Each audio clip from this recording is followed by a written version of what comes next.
All right. How's everybody doing today? Thank you for joining the stream. I appreciate it. We're going to be just chatting here for just a little bit while we kind of wait for people to join in.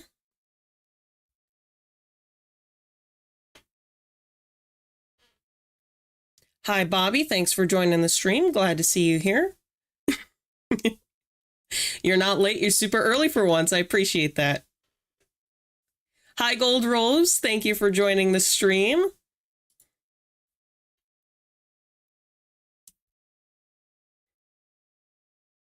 How are you doing today? I hope you're doing well.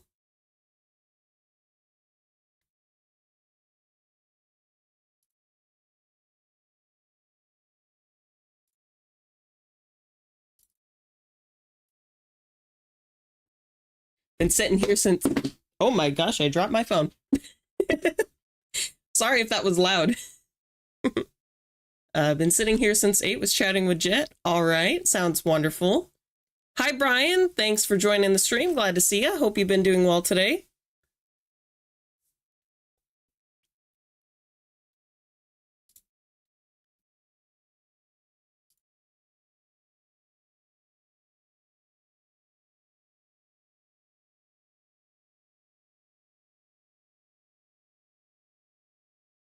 If you guys could not see by the title of the stream and the thumbnail today, we're doing a little bit of a spicy stream today. We're going to be rating Honkai Star Rail waifus by their thighs. It's going to be very interesting. I'm very excited for it.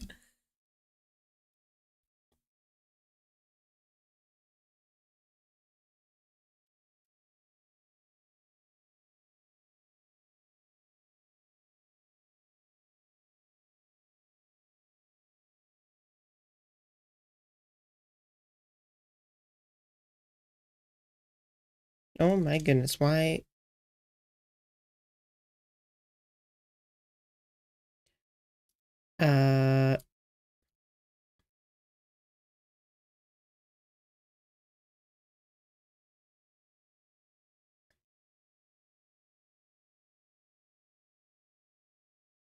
That was weird.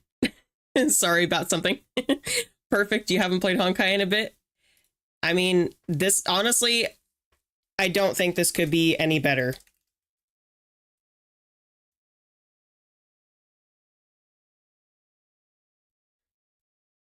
I don't think this could be any better. Hi, Mika. Thank you for joining the stream. Glad you could be here. I hope you're doing well today.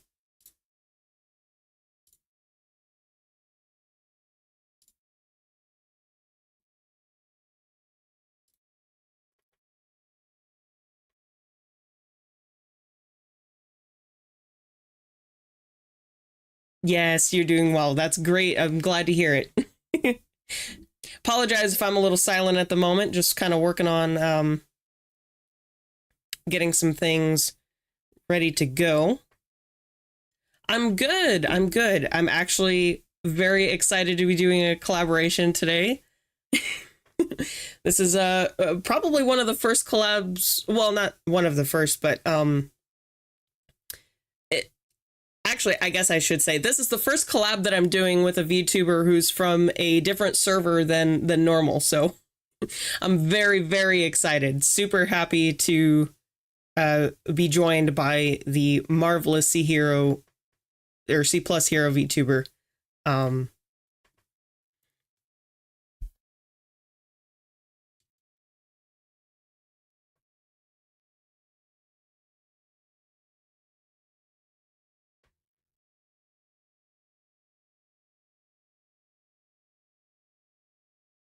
There we go. Sorry, I was just having to make a few posts here and there.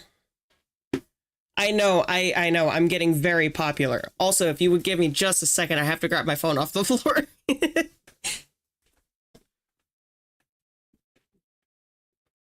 All right, there we go. Thankfully, my model didn't bug out too bad. I was expecting it to be a little bit more buggy. But I am super, super glad and super excited to be doing this collab today. I honestly cannot wait.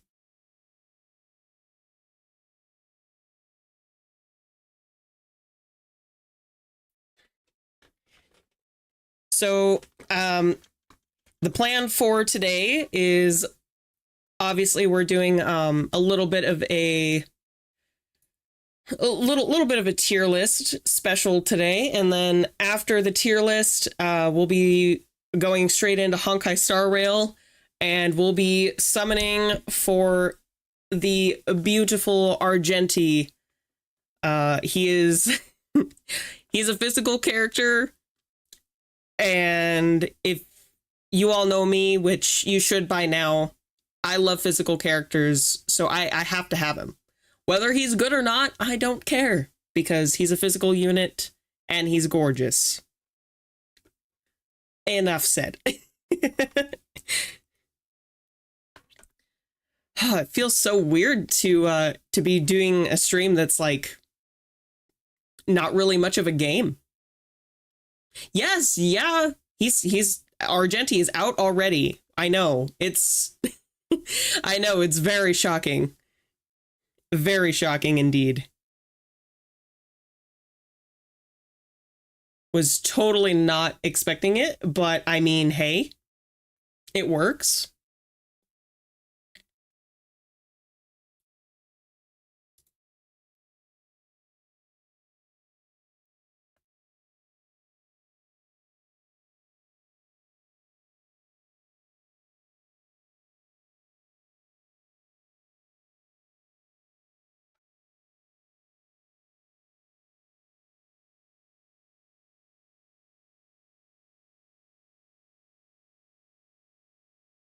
I think it's going to be very exciting to be able to like have him on my account and mess around with him, get him built up. I'm super excited. Super excited.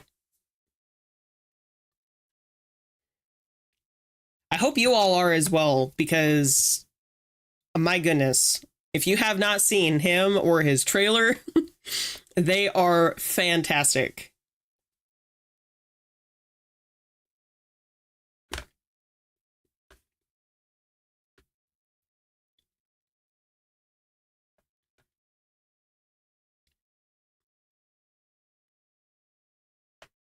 They are absolutely fantastic.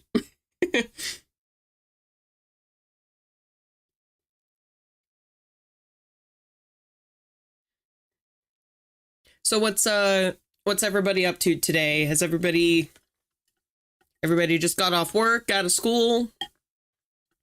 Just been hanging out at home today?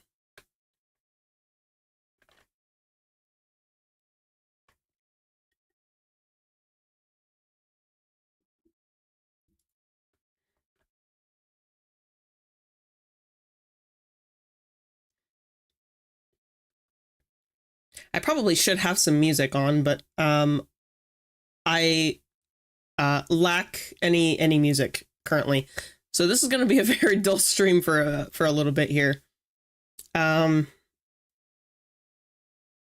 will have to eventually get some music, but you know how it is. Been a rest day because you have a long day tomorrow. Oh, okay. Doing anything fun and exciting?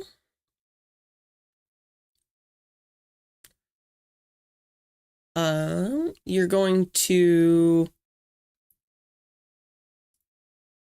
You're specking to...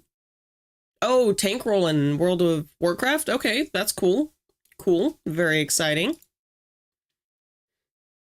Playing Grounded? Okay, that's fun. That's fun. I have not played that game, but I've heard it's very fun, especially if you're in a group. Very, very fun to play collaboratively.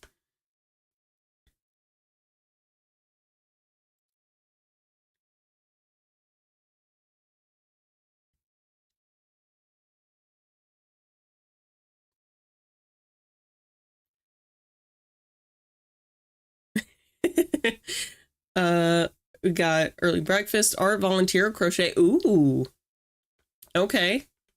I'm here for breakfast. I like breakfast food. I especially, there's this one restaurant in my area, and they make these, I want to say that they're like German pancake balls with like little sausage bits in them, and oh my goodness, they are so delicious.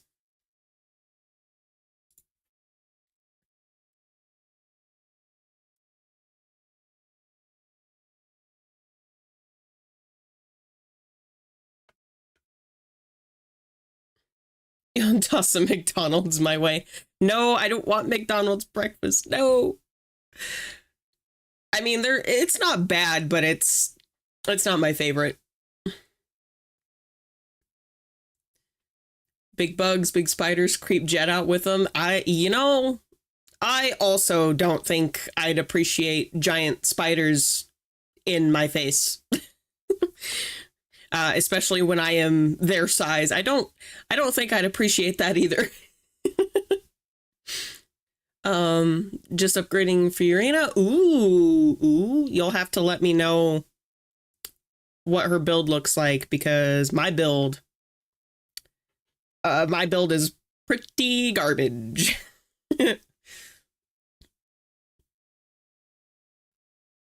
Sounds like hush puppies and sauerkraut balls. Uh, I mean, I think they're a little more similar to hush puppies, being that they're pancakes, so they're like fried bread balls basically. But these ones, yeah, they have like maple syrup pockets and sausage in the middle, and oh my gosh, they're so good. Especially with like a little powdered sugar, and then you dunk them in the syrup. Ooh, exquisite. Exquisite.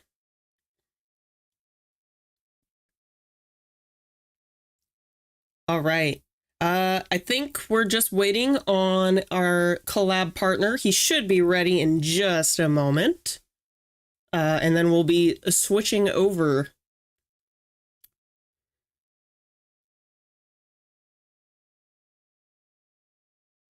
But again, very excited. Just wanted to give a big thank you. I've said it multiple times to C Plus Hero, but big thanks to him for letting me join him in this collaboration, and very excited to see where we take this tier list, because not gonna lie, there are some characters that I have some things to say. And we'll just leave it at that. Finally going to film your your film thing that you're making for school, correct? I remember you saying something about that a while ago. I was actually curious to see how that was going.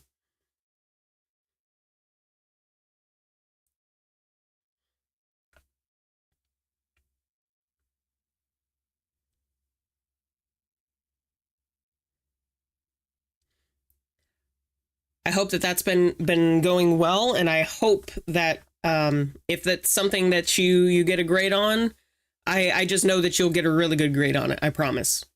I have full faith in you. Full faith.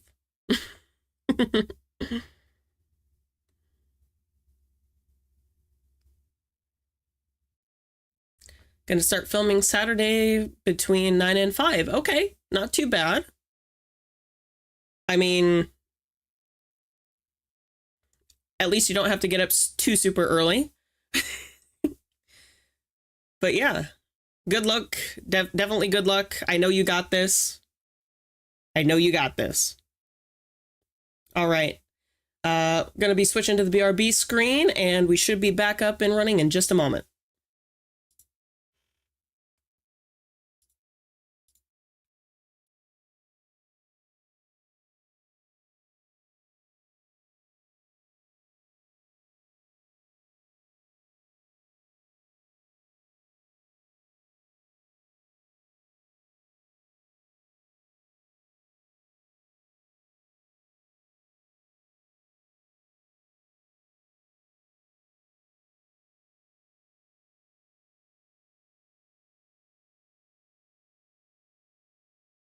Hello, hello. Hey, hey, girl. Okay, okay then. All right then. So welcome everybody to our official Honkai Star Rail tier list collab stream. I'm your host, C Plus Hero VTuber in the making, and let me introduce my collaborator for today. What is your name, please? Hi, my name is Kai. I'm a intergalactic bounty hunter. Goodness. I tend to fumble a lot, so be warned though. I am very good at my job. Yeah, she's very good at her job. Probably better than Samus Aran from Metroid. But yes. And for anyone who's watching on Astro side, my name is C Plus Hero VTuber in the making. I am a gaming streamer as well as a fan fiction writer. I usually play games that center around heroes like Spider-Man, arguably also like Link because he is the hero in every Legend of Zelda game, as well as other games that involve with a superhero or hero-like theme game, especially like Honkai Star Rail. Today's on the topic of Honkai Star Rail, we are doing a tier list to determine these lovely ladies and to determine if they have a good size or not. But let me explain about the ruling here. So we have a total of 5 tier level. We have the I'm gonna go from the bottom to the top. We have the chubby babies. Now, actually, the chubby babies, we kind of already know who are the chubby babies are because there's a few characters that I would like to already put on this tier list, which will be Bailu, Clara, and Hook. Because one, they're kids. Well, we know Bailu if you guys play the game Honkai Star Rail. Bailu is a reincarnated. She's a dragon race, which I would not pronounce its name correctly here. Not tonight. She is, well, even though she's reincarnated, we can assume that she was an adult in her previous life. She is a kid right now, and this is kind of a adult theme live stream, if you know what I mean. Very touchy subject. Yeah, very touchy subject, even though we're just going to talk about chicken thighs for tonight. But if you know what I mean. So we're just going to put these 3 young, immature ladies. Well, maybe Clara is the most mature one out of the 3. And we're just going to put them in the chubby babies rank already. But above chubby baby, we have plain as babe. So, basically they have a thigh that's, not bad, but not, perfect either. So they're just like, plain. But I just say plain as babe because they're still a babe. And then we have soft pillow. Basically it's kind of like a thighs that you just want to put your head on their lap, because it's very, very soft and comfortable feeling, And then above soft pillow, we have the mommy lap. This is gonna be probably one of the tougher tiers to decide for sure. Yes, indeed. It's gonna be pretty tough, all right. And then we have the Crush My Skull. Literally, this is a rank where they're the top of the food chain. Essentially, this is where we just want to say, oh, please, mommy, you crush my skull kind of feeling rank already. So yeah, it's literally gonna be something. Maybe we will see some Crush top. My Skull one. Yes. And I hope that both sides of the stream can hear both of us well. I think it does. My OBS is picking up both of our mics, so we should be all good to go. My OBS sounds like it's doing fairly well also, so I think we're good to go as well. Yes, even though I'm in a room that kind of causes a little bit of echo, although it doesn't echo on my side. Hopefully, after you review watching this live stream for like clip and whatever for editing, I just hope that my voice doesn't sound too echoey. No, I mean, honestly, to me, it sounds fine. So I would assume that stream is hearing the same thing that I am, so I think we're good. Yes. Also, another things. This Dice for Life is like an 18 plus live stream. So remember, guys, please follow the rule, respect each other, and also like don't be a jerk and stuff like that. So obviously, but for some people, it's not so obvious, but for unknown reason. Anyway, let us begin with the very first lady on our list. We have what appeared to be the leader scientist lady of Hertha space station, owned by a puppet for some unknown reason. It's Asta. Asta, I believe, what path is she's on? Is she on preservation or what is she? Asta is under the harmony path. So she is a support. She does an attack buff. She does a speed buff for the whole party. And her elemental skill, or her skill ability, is very, very good at breaking shields.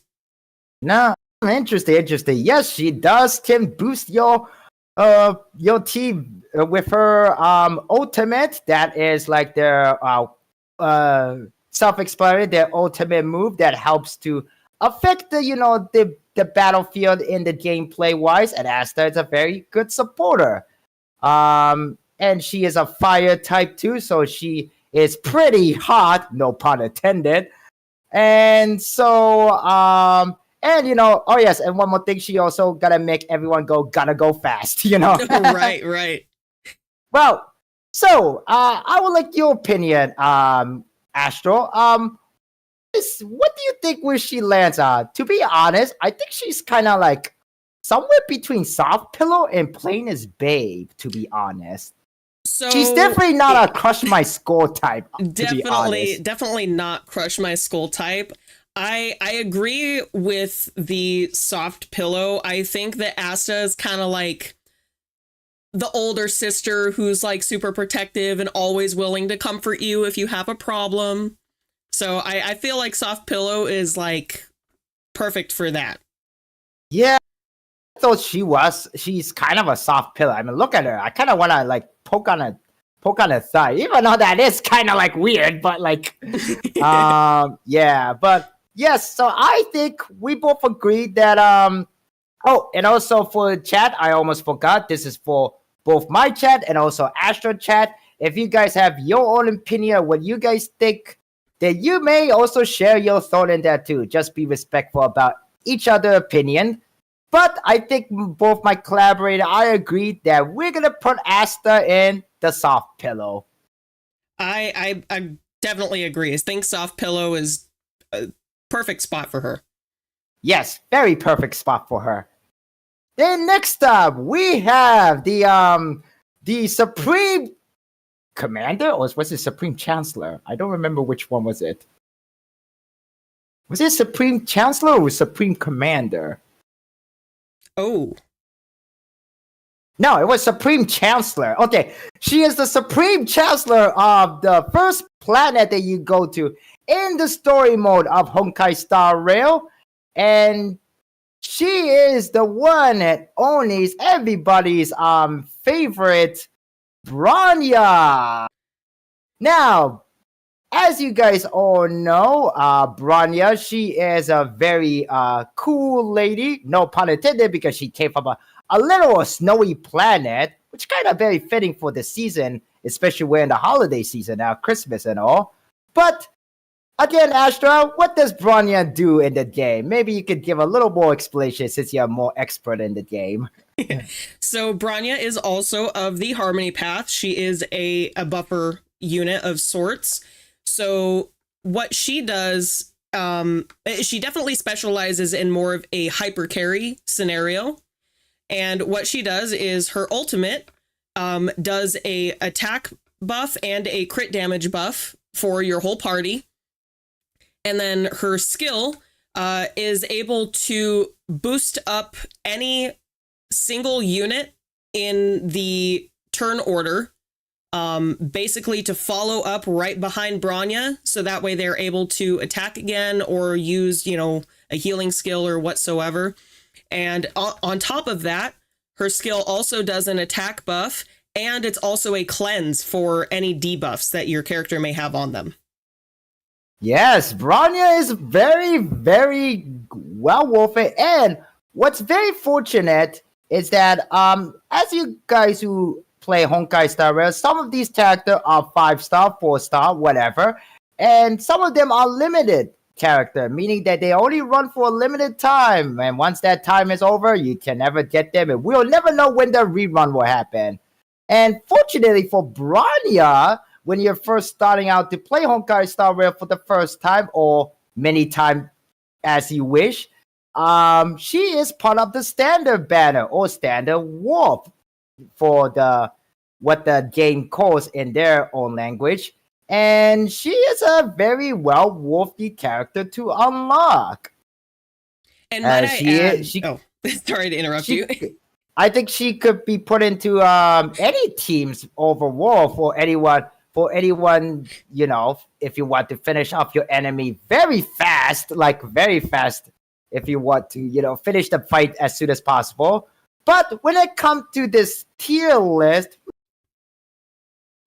this is gonna be tough, to be honest, because I would say this: she is not plain, is babe, or chubby baby for sure. She's either between mommy lap and soft pillow, and I feel like she could go either way. But while I'm taking off my hoodie here, what do you think, Astra? So before I so rudely interrupted you, I apologize for that, by the way. I was going to say that on top of her being a standard banner character, when you're first starting the game, you also have a beginner's banner. So you do have a very high chance of pulling her because you get a guaranteed 5-star within that, within, I think it's the first 50 pulls or something on the beginner's banner. So it's nice. Very, very high chance of getting her as well. But yeah, I definitely agree with you that she's way above plain as babe. And honestly, I'd have to say she's above soft pillow, and I'd probably put her in mommy lap territory, being the fact that she is a complete badass. Yes, that is true. Not only gameplay wise, but also in the story. If you've completed the entirety of Belobog, you'll know that after Cocolia was defeated, she took that spot and she just ran away with it. Yes, and hang on a second. I'll be real quick because my phone is like ringing. Well, rather the alarm went off. But okay, and I disappeared for a moment. Okay, I'm back. All right, so yeah, Bronya probably gonna be put in a mommy lap. Although I can't really tell how thick her thigh is because of her boots. So to say the least, I would say, yeah, I think I will put her in the mommy lap too. So let's put her there. Do you agree, Astra? Yeah, I think mommy lap tier is absolutely perfect. Yes, indeed. I think mommy lap is very perfect. Although I don't want to spoil you guys, and also I forgot, maybe we might say something spoiler if you haven't played Honkai Star Rail at all. But Cocolia is actually happened to be Bronya's mom. So yeah, it's quite of a tragic, bittersweet story. Let's just say that much. I won't say much anymore how that all lead to. Let's just say that much. Yeah. And now, the next up, we have somewhat of a newer character, a character that was released in the last update, update 1.4, along with another character who's an alternate version of an existing character. This character is the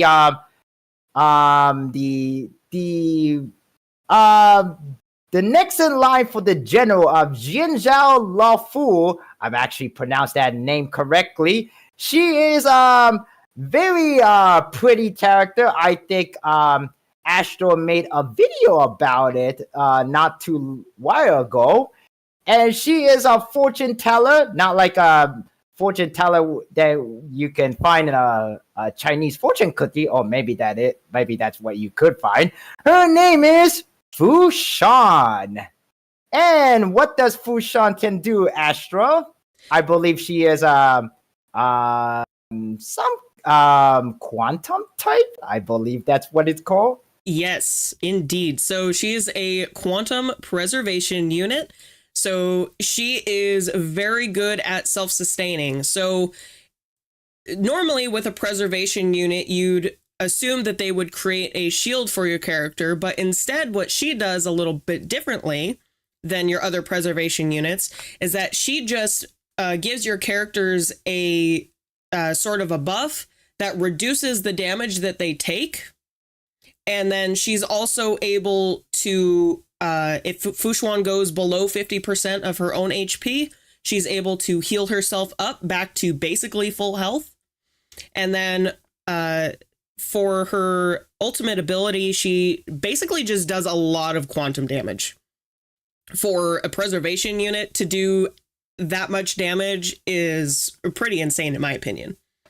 Oh, yeah, very, very nice. So she is like, could be a good supporter, but she also not alone when it comes to doing quite of a very damage on her own. And yes, so for Fushan, well, unfortunately, some of these characters when I was researching, I couldn't find their full body art, like actually like them standing. Unfortunately, I only found their like the PNG version of from out of their splash art splash art. So for Fushan, if we look her thighs very closely, I would say, I would like to hear your opinion, Astra, first before I make my or say my own decision. What do you think where she lands on? Okay, so I want to say first that I love Fushuan's personality in the game. She is like very sassy, and she is very sassy. Very sassy, and she is, I want to say, a little bit of a workaholic. Yeah, she is kind of quite a workaholic. Then again, she kind of want to become a general anyway. I mean, she does. But even though I love her very much as a character, her thighs are covered up, and that makes me very sad. And there's no defining way to tell how chunky her thighs might be. So if I had to say anything, not to mention that she's much taller than Bailu. Excuse me. She is much taller than Bailu for sure, but she isn't tall compared to the first two ladies that we just put in the tier list. So she's not a kid for sure. She is a grown up, but like from the game, when I see her in the video game in Honkai Star Rail, her thigh is kind of skinny. So I would say we might have our very first plain as babe girl here. Yeah, I was definitely gonna say plain as babe or soft pillow. Like that's about as high as I could put her. It says she is so sassy. I don't think she will even allow anyone to put their head on her lap anyway. So we wouldn't even tell how thick or squishy her thigh is too. If anything, it could be just all bone for all we know. For all we know. And not even her fortune telling can help her in that department. No, honestly, it really can't. So I think I'm going to put her in the plainest babe. Yeah, honestly, I think I'd agree with that 100%. Now, our next lady in our list is actually someone very, very relatable to us in some way, or generally for every streamer out there, actually. So I think she is typically when she was first introduced in this game, when I first learned about her, I always think like, wow, they really put a Twitch streamer as a character in this game. And so, like, please welcome Gwenafin, also a character from Jian Zhao. She is from the second planet, or if it's even called a planet. Came from same place like Fushan, and the character I mentioned, General Jing Yuan. She is kind of a Twitch streamer. She is kind of like a Twitch streamer, a content creator in a sense, YouTuber, if you don't mind to call her. I believe she is a fire type, but I do not know a lot about Path, so my co-host can explain a little bit about Gwenafin here. Yeah, so... Other than she's a Twitch streamer.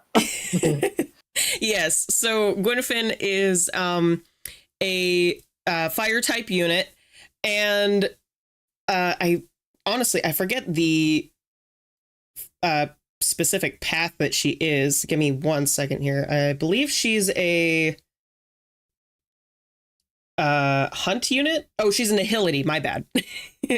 She's a nihility unit, but she really honestly works with a lot of damage over time or dot unit type characters. So she works with Kafka, and she works with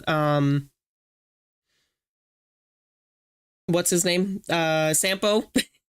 Sampo and Luca. She works really good with them. Nobody remembers Sampo. Nobody remembers Sampo. But yeah, so she applies a fire damage over time to enemies, and I haven't actually really tested her out too much, so I'm not entirely sure of what else she does in her kit.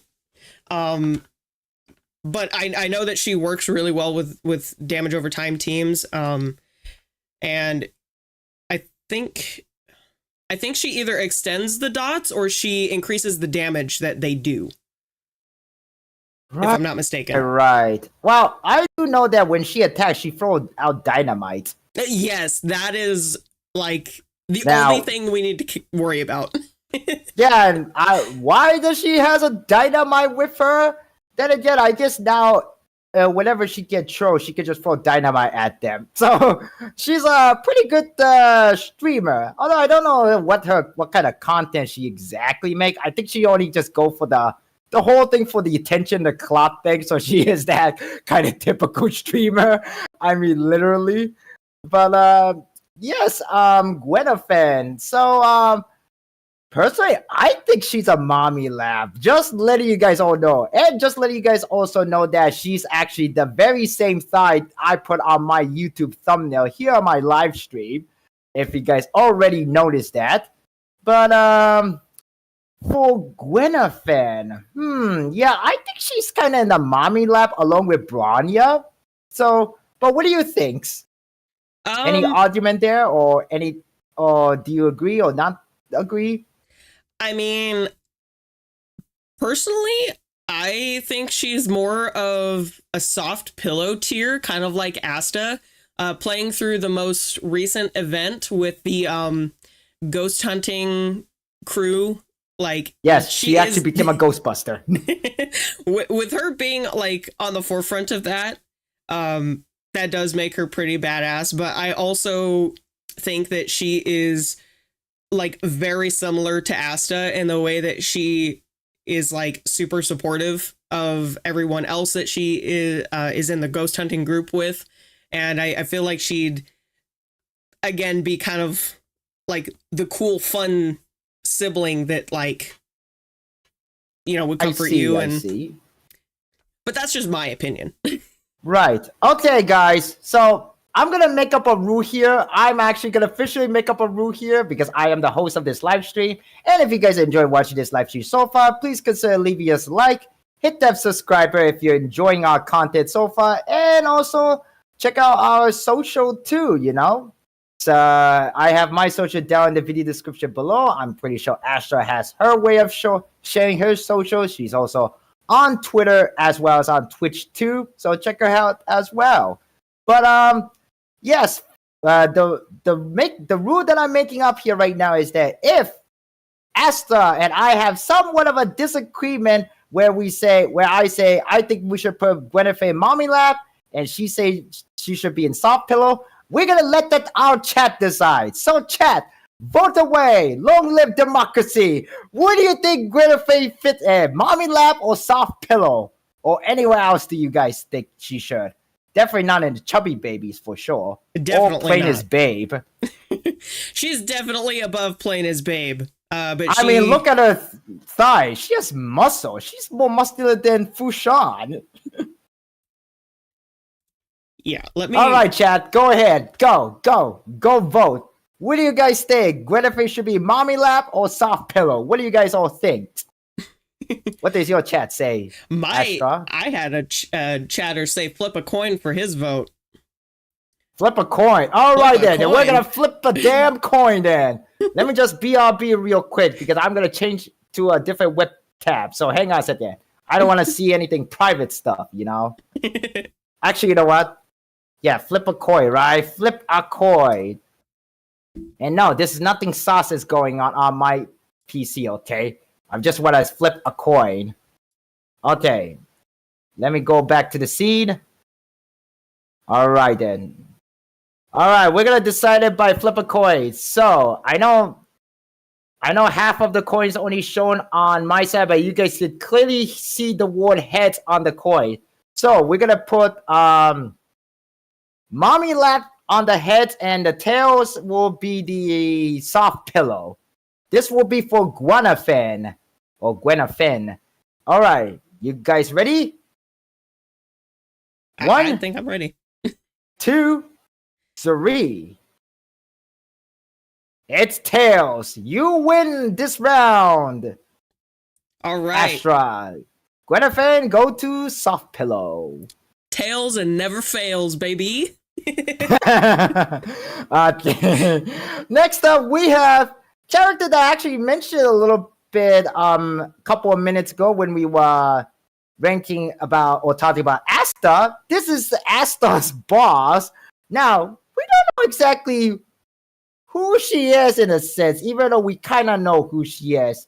Well, what I meant by that, we kind of do not know exactly what she looks like in real life per se.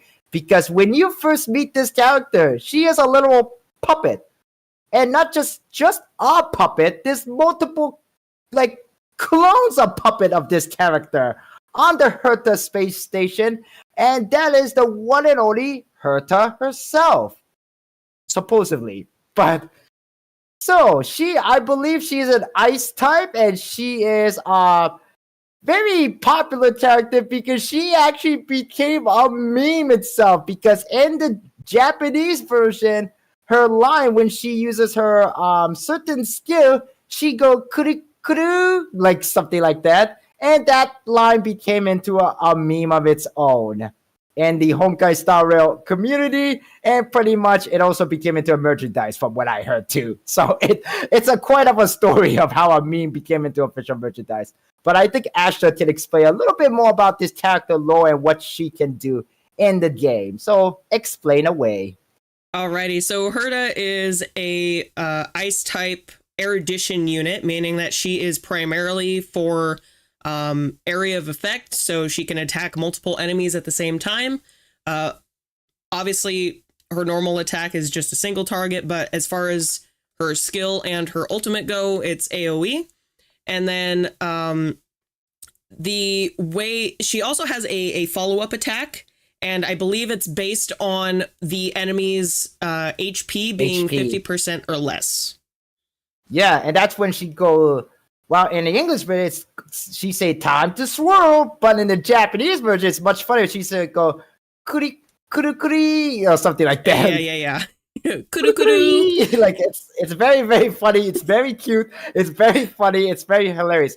And her freaking ultimate is where she basically hammered down a giant diamond on you, a giant chaos emerald. It's a giant diamond with cat ears on it. It's Yeah, it's great.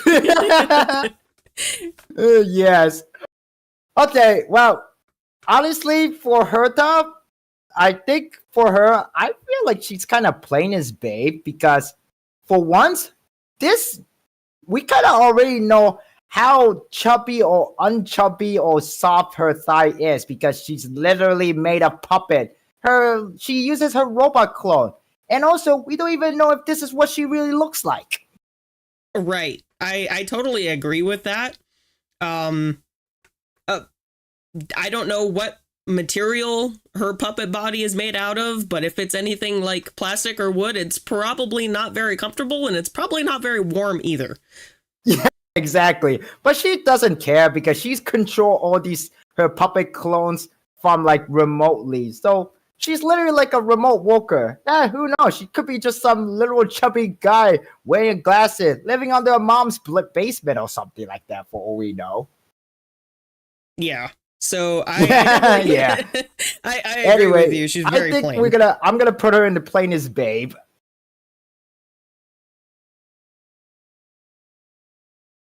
All right, then. I think we can. I think we. That was kind of fun, but and I'm also running out of water to drink because I'm talking a lot today. Well, And go let me get some just water. catch up on chat of what they say. Oh yes, it looked like one of my chatters are actually watching on Kyle's side of the stream. Very nice. I saw that. Thank you very much. Yes, and thank you for subscribing her to her channel too. Oh, now next up we have a very foxy lady, but unfortunately this lady is kind of dead too. No, spoiler alert. But we have the Foxian from Jinzhou, who we meet, and mysteriously we don't even know if she's alive or not. But like, her name is Tingyu. And I bet Tingyu is also a lightning type. And hello there, Nessaria. Welcome to the live stream. And Tingyu is a lightning, electricity type, Foxian girl who is, well, dead. You probably seen her face before because that face expression of her is kind of, well, creepy to say the least. But maybe Astra can explain a little bit more about her. What did she do in the fight? Because if anything, I use this character a lot when it comes to support role. Yes. So Ting Yun, obviously, as C Plus Hero said, is a lightning unit. She's also from the Harmony Path. So again, a very lovely buffer unit to have in your party if you do have her unlocked. So for her elemental skill, she does an attack buff for a single unit on your team. And for her burst ability, she has a kind of energy regeneration ability for a single party unit as well. So it's very easy to buff your damage dealer for both, your damage dealer to do their normal skill or burst, and then you can also use your Ting Yun to give them the energy that they need to use their burst right after they've been buffed with, the attack buff. Yes, Ting Yun. And when you mention about regenerate energy, what do you mean by that? So energy regeneration rate is a stat in Honkai Star Rail that's very much needed for quite a few characters. So every character has a energy cost limit for their ultimates. And in order to get that ability up faster, having a higher energy regeneration rate stat by either using relics or light cones, which are sort of artifacts and weapon comparisons if you play Genshin Impact. And the other way that you can get it is by using characters like Ting Yun or most recently Huoho, which we'll get into a little bit later. But they are, units who can give your teammates some extra energy so that way they can use their burst a lot faster. Nice. And also welcome to the live stream, Super Brian, coming from Astro side. Welcome. Tingyu. Okay, so Tingyu. Well, she is dead. I just gotta have to mention that several times because she is. Is so for a dead character. To be honest, one commentary I could say this is that for some unknown reason, whenever I use her, the enemy seem to always attack her. I'm not sure if you ever had that kind of experience on your side when you play Honkai Star Rail, Astra. Have you experienced that? For like somehow the enemy always aggro on Tingyu a lot? Honestly, I currently don't use my Tingyun, but there is a kind of hidden mechanic in Honkai Star Rail where your placement of your characters in your party will affect how the enemy usually attacks them.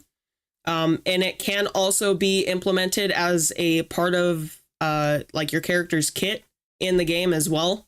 So generally preservation and destruction units are the ones that will kind of aggro the enemy's attacks because those units are generally tankier than the rest of them.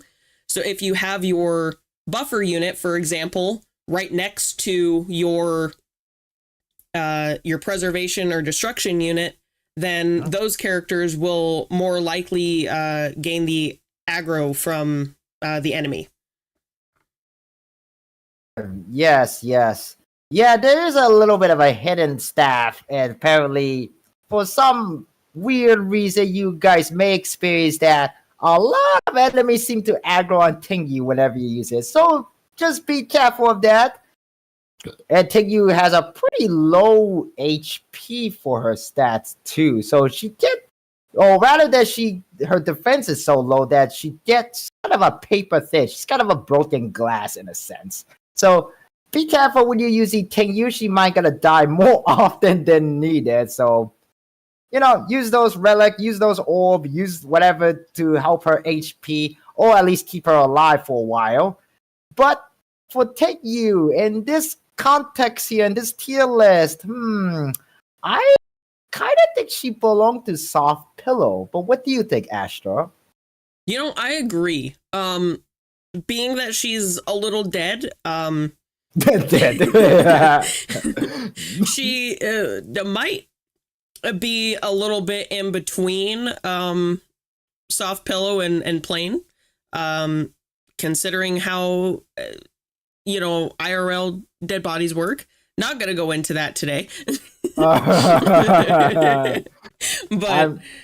I agree. Soft Pillow's good. I agree. I think we're gonna put her in the Soft Pillow, so I'm gonna put her in the Soft Pillow, even though she's a dead character. All right, so unfortunately, I meant to actually go over this character because I was actually putting each of these characters in the order of the picture I put in the order, but we're going to skip around a bit because this character was supposed to be put in the alphabetical order, and right after Guinevere, she's supposed to come first before Herta, and that is, she is actually one of the more new characters that was just released today, and you can get her available now in Honkai Star Rail as a 4-star character on either the new run for that Pretty Boy Argentine or the rerun of Silver Wolf. You could get this character on either of their banner. It is one of the Ten Lord Commission. One of the judges from the Ten Lord Commission, Jian Shao. It is the Grim Reaper herself, kind of almost like the very gloomy dark character, but somehow some people have a bit of attraction to her. It is Hanya. Fun fact, I think I got this correctly, but Hanya is actually, I remember that Hanya is actually a name that appeared in some kind of a folklore, which this Hanya, basically its job is some kind of a judge of the underworld, and it determines like exactly whether the soul will go to heaven or hell. And Hanya's job in the Honkai Star Rail's like lore-wise, that's kind of what she does in a sense. She's basically a judge. who tell if you're gonna go to jail and whatnot. And also in the recent, the event and the current update, which will last for a little bit more, 3 more weeks from now on, she actually appeared in the game, in the story. So, but I think Astra will explain a little bit more about what can Hanya do in the game, even though she is a very recent new character that was released today, if you could provide her at your best ability. So Hanya is a physical unit. I believe she's Harmony, if I'm not mistaken. But basically what her kit is all about is she buffs your attack with her ultimate, and I believe that her skill is a way to kind of regenerate skill points for your party. So in the game, there's skill points that you can gain by using your normal attacks, and in some cases your elemental burst. But using a skill will reduce your skill points. And there are some bosses and some mechanics in the game where having a quote unquote negative skill point is not that great, because you need to be able to use certain characters' skills at certain points in time. So being that she's able to kind of help regenerate those skill points for you makes her a skill point positive unit, which will ultimately make your gameplay much more comfortable. Yes. And what's even cool is that she's a 4-star character. So even if you are not aiming for a 5-star, or if you are aiming for 5-star and you do a 10 pool, you have a very high chance of getting this character pretty easily. And even if you do miss the current banner, or you purposely skipped it, she actually goes into the standard pool too. So even if you do miss the current limited banner, you can get her forever. But so this character, who has a very dead-looking eye, but she's not dead. At least I don't think she will die in this game. Hopefully not. But I'm gonna say, honestly, to be honest, even though the art that I have her on this tier list, she's actually, funny enough, she's kind of being partially blocked by your PNG Astro. But her, if you could see a little bit of her left thighs, she is quite thick. I think she could go into the mommy lab. I honestly would agree with that. Not only because of her art, but also because I really just enjoy her character. No, she kind of like everybody, like so like animal spirit. Like she's always tired, and we VTubers are always tired. We are always constantly tired. Reason. But yeah, and also a little bit of fun fact. So as you guys may notice, that all of these characters that are in this tier list are all characters that was released in the game and already playable now. And matter of fact, Hanya has a twin sister who also appeared in the game as well. She's also the judges from the 10 Lord Commission of Jianzhou. Maybe we will get her very soon in update 1.6, but that will be like next year or so. But for Hanya's, for now, she's gonna be put in a mommy lab. I don't know what's gonna be about her twin sister though, if she actually releases and put in this tier list. But for now, her sister Hanya here is in the mommy lab. I would definitely agree with that. Man, oh, my voice. I'm so tired. If you need to go get some water, go ahead. I still have some water. Don't worry. We're like almost like a little bit halfway done here, I think. Yeah, I'd say we're about a third of the way through. Okay. All right, guys. Now, for all of you chat on my side, you guys already know who was coming, because the next character is going to be very biased, because she is the Ice Queen, the mysterious and very who is voiced by a very talented voice actor, who is also happened to be a VTuber herself, who voiced by the wonderful singer, YouTube content creator Amelie. It is Jingli Yu. Now, Jiggly Yu, it's an ice type destruction character. I actually remember her passive. She can do, well, a lot of things. I will say this simply. First, if you use her skill, and if you use her skill at least twice, or if you're in the outer world and use her special ability to freezes the enemy before you hit the enemy, she'll gain this one I'll kind of put it into like a Yu-Gi-Oh terminology. She gained this kind of one token. You will see just below her head in the fighting part of the gameplay in this game. And if you get twice, she will go into her transformation, where she'll remove her blind, because she is blindfolded for most part of the game when you play her in the overworld. And when she go there, she go into what I believe it's called the something transformation or something like that. It's a very long fancy name, but when she go in this form, her crit damage increases. She also make another move because her speed is also increases too. She does a lot of damage on multiple enemy. I mean, even if the enemy don't have a weakness to ice type, she can still do quite a damage.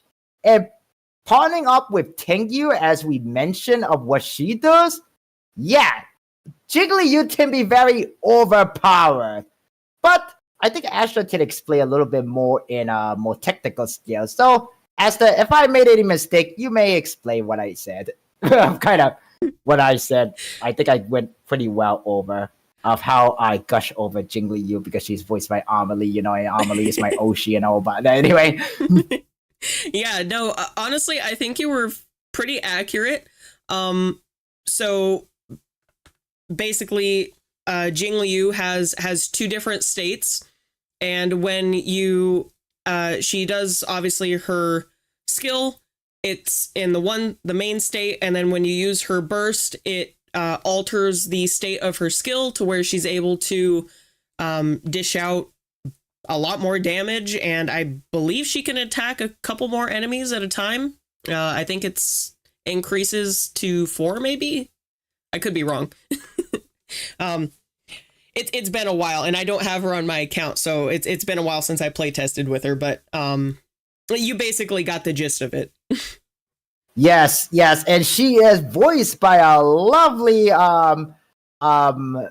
content creator, a VTuber, as well as a professional voice actor. And matter of fact, there's actually another VTuber who voices in Honkai Star Rail. I actually mentioned this character name. His name is Jingyu Wan, and he is voiced by Sayu VTuber. And what's even funny and fun fact about Amelie and Sayu VTuber, or Jingli Yu and Jingyu Wan, is that Sayu and Amelie are good friends with each other, and kind of sort of a rivalry, because Sayu is like a tech support to Amelie, because Amelie has a very scuffed stream. If you ever have watched her stream, there's always some kind of technical difficulty happen, like her game doesn't start up, her computer crashes. And what's even more funny is that when she was playing Honkai Star Rail, when she was trying to unlock E6 Jingli Yu, she actually got debated during the live stream because she put a code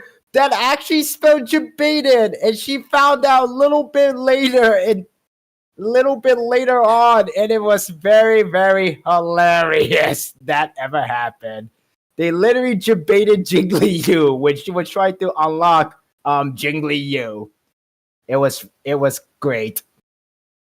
It was hilarious. I agree. It was hilarious. And this is the voice actor behind Jingli Yu. Another funny clip that I would guys recommend to go watch later after a stream is that she also did a little bit of collab with I believe his name is Gigug. He is a YouTube content creator. He is a friend with another content creator streamer named Connor, aka CDogVA, who is a friend with IMLs. and they actually reacted with how she does her voice with Jiggly Yu, and there's a one scene where Jiggly Yu say something and she did this weird like sniff moment, and Jiggly and Amelie herself explained like about how the people who from Hoyoverse, she even asked them, how would you like this sniff to sound like? Do you want like a short sniff, or do you want like a very long sniff or something like that? It's like it was a very funny, interesting moment, and in her how she does her voice acting, and she is a very wonderful content creator. I would recommend to go watch her. Her stream is very funny, hilarious, and actually, I have something to share with you guys before we move on. It's actually pretty funny. Let's see now if I remember correctly on how to do this. Let me see now. Where was it? Nope, not here. Oh, was it? Hang on a second. Oh, where was it? Oh, here it is. Okay, get ready, guys. Get ready. Monarch is the bottomest bottom ever? I am sorry.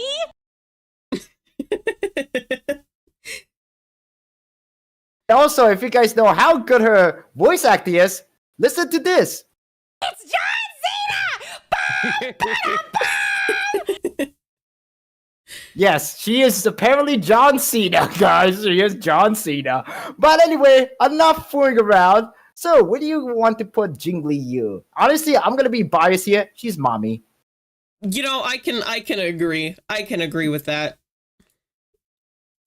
I have no qualms. Oh, back to the topic of Amelie and Sayu. So yeah, Sayu voices Jing Yuan, and if you guys know the character, Jing Yuan and Jiggly Yu kind of like a fallout friend. They were a companion, like actual like comrade and arm before, but at some point in the story, or at least in the history of Honkai Star Rail world, they became enemy apparently, and Jiggly Yu or at least Jing Yuan has to take her down, supposedly. But if you guys play through the game all the way to the end, to the latest update, at least through the main storyline, you guys know that she is back. All but right. anyway, she deserves to be in the mommy lap because she is freaking Amelie Monarch, Multiverse Monarch. She is literally the queen. So we're gonna put her in the mommy lap. Yeah, like I said, I totally agree with that. I think that is the perfect tier for her. Also, before we move on, I need to plug my headset in because it is currently on the brink of dying. Oh no. Oh no. Oh no, bro. But actually, this will be a good time for me to get another water. I'm probably going to get sparkling water after this. So I'm just going to BRB and we'll continue with the tier list. I'll see you guys soon and do some little stretches too. If you guys been sitting here for more than an hour. So it's been a little bit over an hour now. So I'm just going to be BRB. We'll be back, guys. Alrighty. Yeah, I'll BRB as well. And yeah, let me go ahead and just plug my headset in and we'll be right back.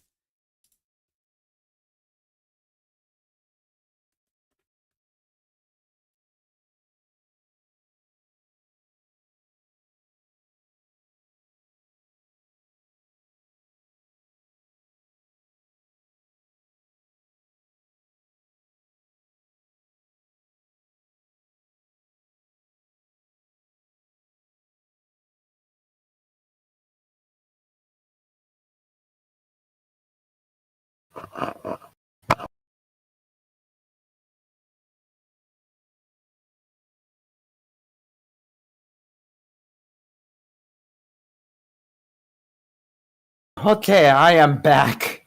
I got my sparkling water. Still have some water left in my regular water bottle. Okay, then. I think it looked like my collaborator is on mute right now. I think she could still hear me. She's probably charging her mic because it is dying. Hopefully she will come back soon.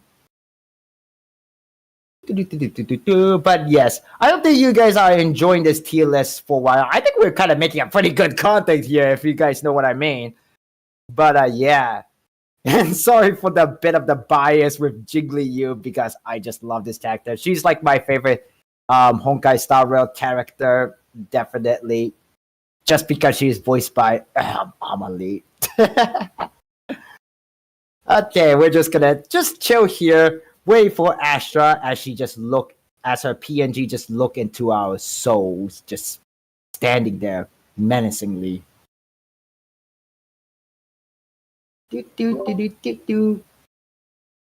Hey, Astra, you're back alive.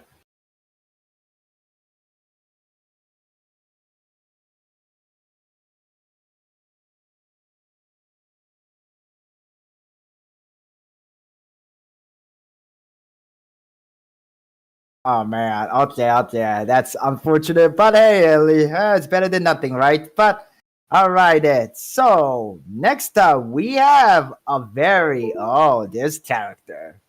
I bet some of you chat been waiting for this character to appear eventually. But here we are. We have literally the definition of a mommy here. She is the character. Funny enough, she's the very first character you play as when you begin the game. She is the mysterious, the lovely, and very criminalized Kafka. Honestly, to be honest, when I first played Honkai Star Rail, I was actually mistaken her with another character named another character that sound like her name.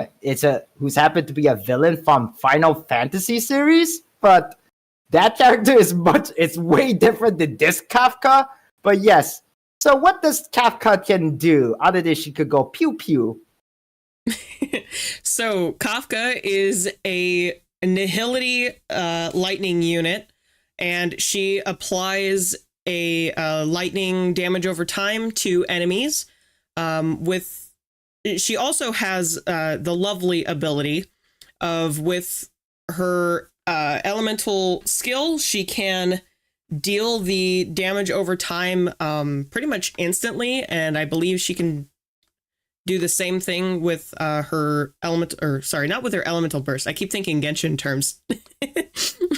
But with her ultimate, she also deals lightning damage over time. And basically, if you want to run a damage over time team, Kafka is the main character. She is perfect.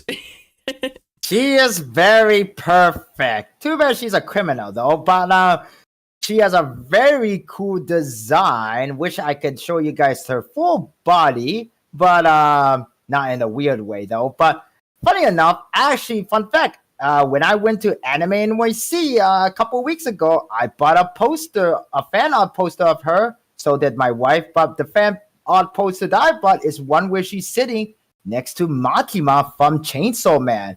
And honestly, these two, Makima and Kafka, kind of give me the same vibe.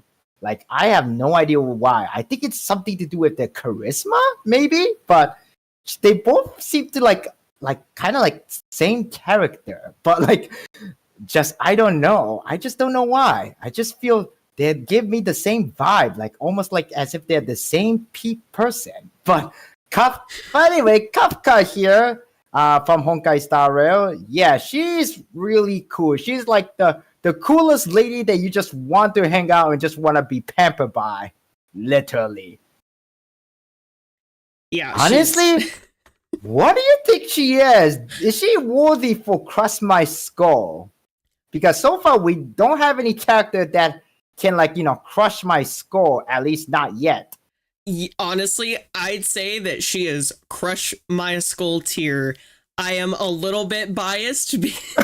Oh wow, after Jiggly you and how biased I am, here comes extra biased opinion. Okay, go on. I am a little biased, and I am also a little salty. She owes me the skull crushing if I had anything to say about it. I had Like 2 streams to unlock her. Yeah, I had like 2 whole streams to unlock her. Oh my goodness, she owes me at this point. But as soon as I saw her in the game, we played as her in the first like few minutes. I was just like, I have to have her on my account. And so I do have her on my account. I use her pretty much all the time. And I love her so much.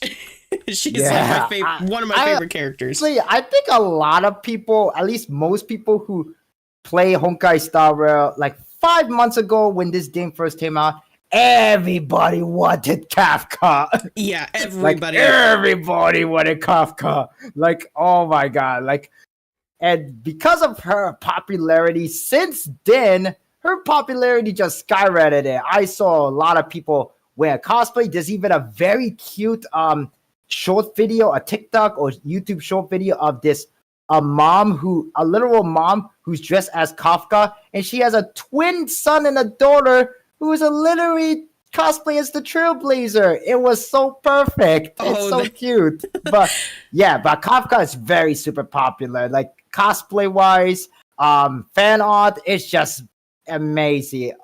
And for what? And she's a freaking criminal too. She is basically a smooth criminal. Yeah.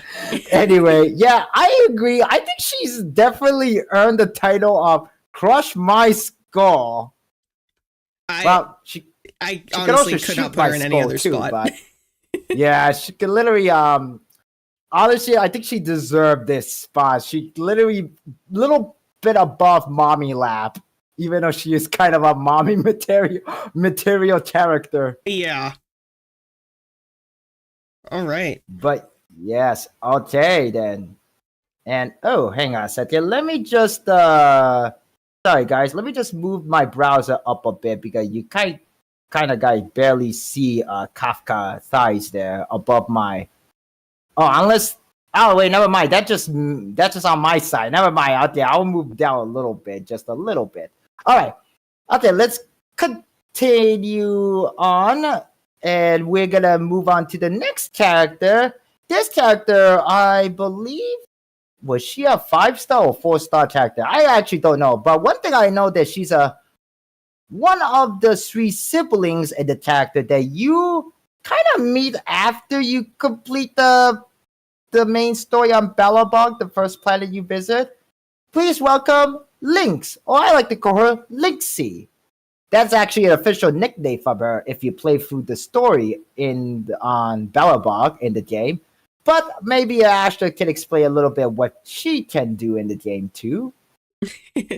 So Lynx is a quantum abundance unit, and abundance units are generally the healer class in Honkai Star Rail. So basically what she does is more or less just heals your party, and she does it very, very well. And one cool thing about her kit is that if you use her skill on a preservation or a destruction unit, they will more or less gain aggro, like compared to any other character. So she's a way to manipulate the enemies into attacking units that you want them to. Right. Yeah.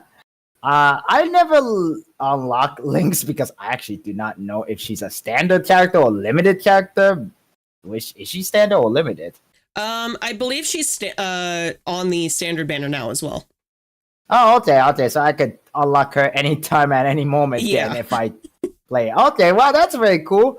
And she's also a healer too. I believe her ultimate is literally just throw you a big giant pill.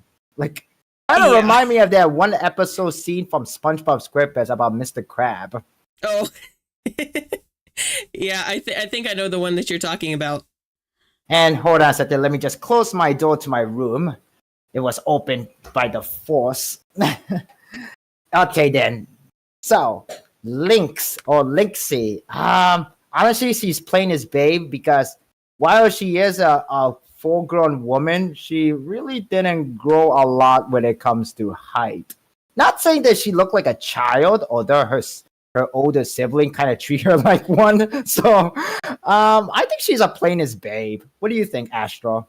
I think so too. I think it also kind of fits in with her healer class abilities. I think it fits. Yeah, she's a plain as babe. She's nowhere near as sexy as Kafka. Definitely not. Okay, so next up we have a cute but kinda sad character. No offense to this character, but I think the voice acting behind this character did a really good job in my opinion. Whoever voices this character, but unfortunately, I think this character, when it comes to the Lord story, she's kind of pretty sad, and you might think she's kind of pathetic, and she kind of thinks she's herself a pathetic. I do kind of like her little sidekick partner, though. But please welcome the newest actor who was introduced just earlier this month from the beginning, but her banner ended because she's a 5-star limited character, just like early this morning, actually, just today. Please welcome Ho Ho, or is it Hue Hue? I don't know. Her name is pronounced, but think of Ho Ho like from Pokemon Ho Ho. But anyway, what did she do, Astra, in the game? So, Ho Ho is a wind abundance unit, and she's a little bit different. Actually, is she abundance or harmony now? I forget. I think she's. I feel she's abundance. She is abundance. Okay. Okay. Yeah. Sorry, I had to look for a second. But No, anyway, it's fine. she's a little bit different from your general abundance units. In the fact that she's kind of a mix between a healer and a buffer at the same time. So what she does is obviously abundance, so she heals. But she also has a an attack buff. I believe she does a speed buff as well, and she also does a little bit of energy manipulation for your whole party. So in a way, she kind of can fit that role of being a healer and a buffer unit in your party as just the one character instead of having to have them be separate characters.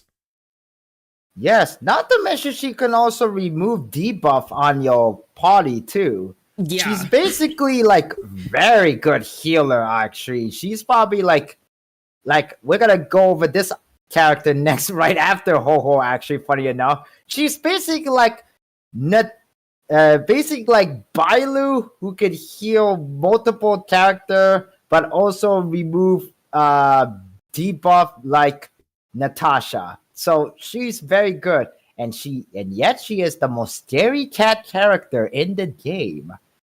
And funny enough, her tail, like she's actually a Foxian, believe it or not.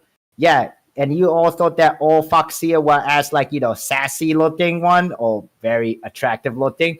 But on the other hand, she's got a little bit of a childish, but she's actually appointed judge for the Ten Lords Commission. I don't know if she does a good job or a terrible job at it because she's a very scary cat. If you watch all of her trailer promo video about her, as well as playing through the game for her event and all, she has a tail who's apparently has a little spirit attached to it. She called it Tail. And fun fact about Tail is that Tail's voice actor is also the one who voices Argentine too. So yes, that's kind of very surprising. Very, very surprising. Voice actor in this game has different vocal range, man. I just applaud to all the lovely voice actor in this game, other than just my favorite Amelie. I think everybody does a splendid voice acting and for all the character in this game. Yeah, I totally agree. Oh, and also, fun fact about Ho-Ho. When she uses her ultimate, if you slow down a bit, and somebody actually posted on Twitter, the paper talisman that she has.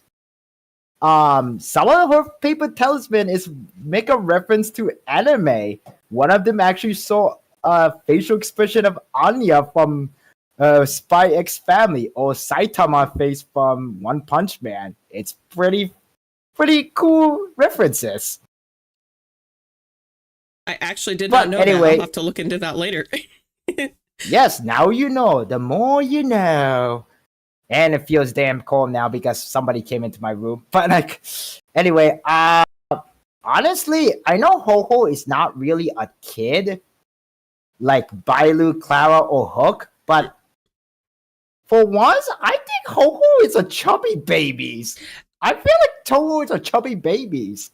Not to mention that she is kind of a crybaby too. Yeah, honestly, I totally agree with that.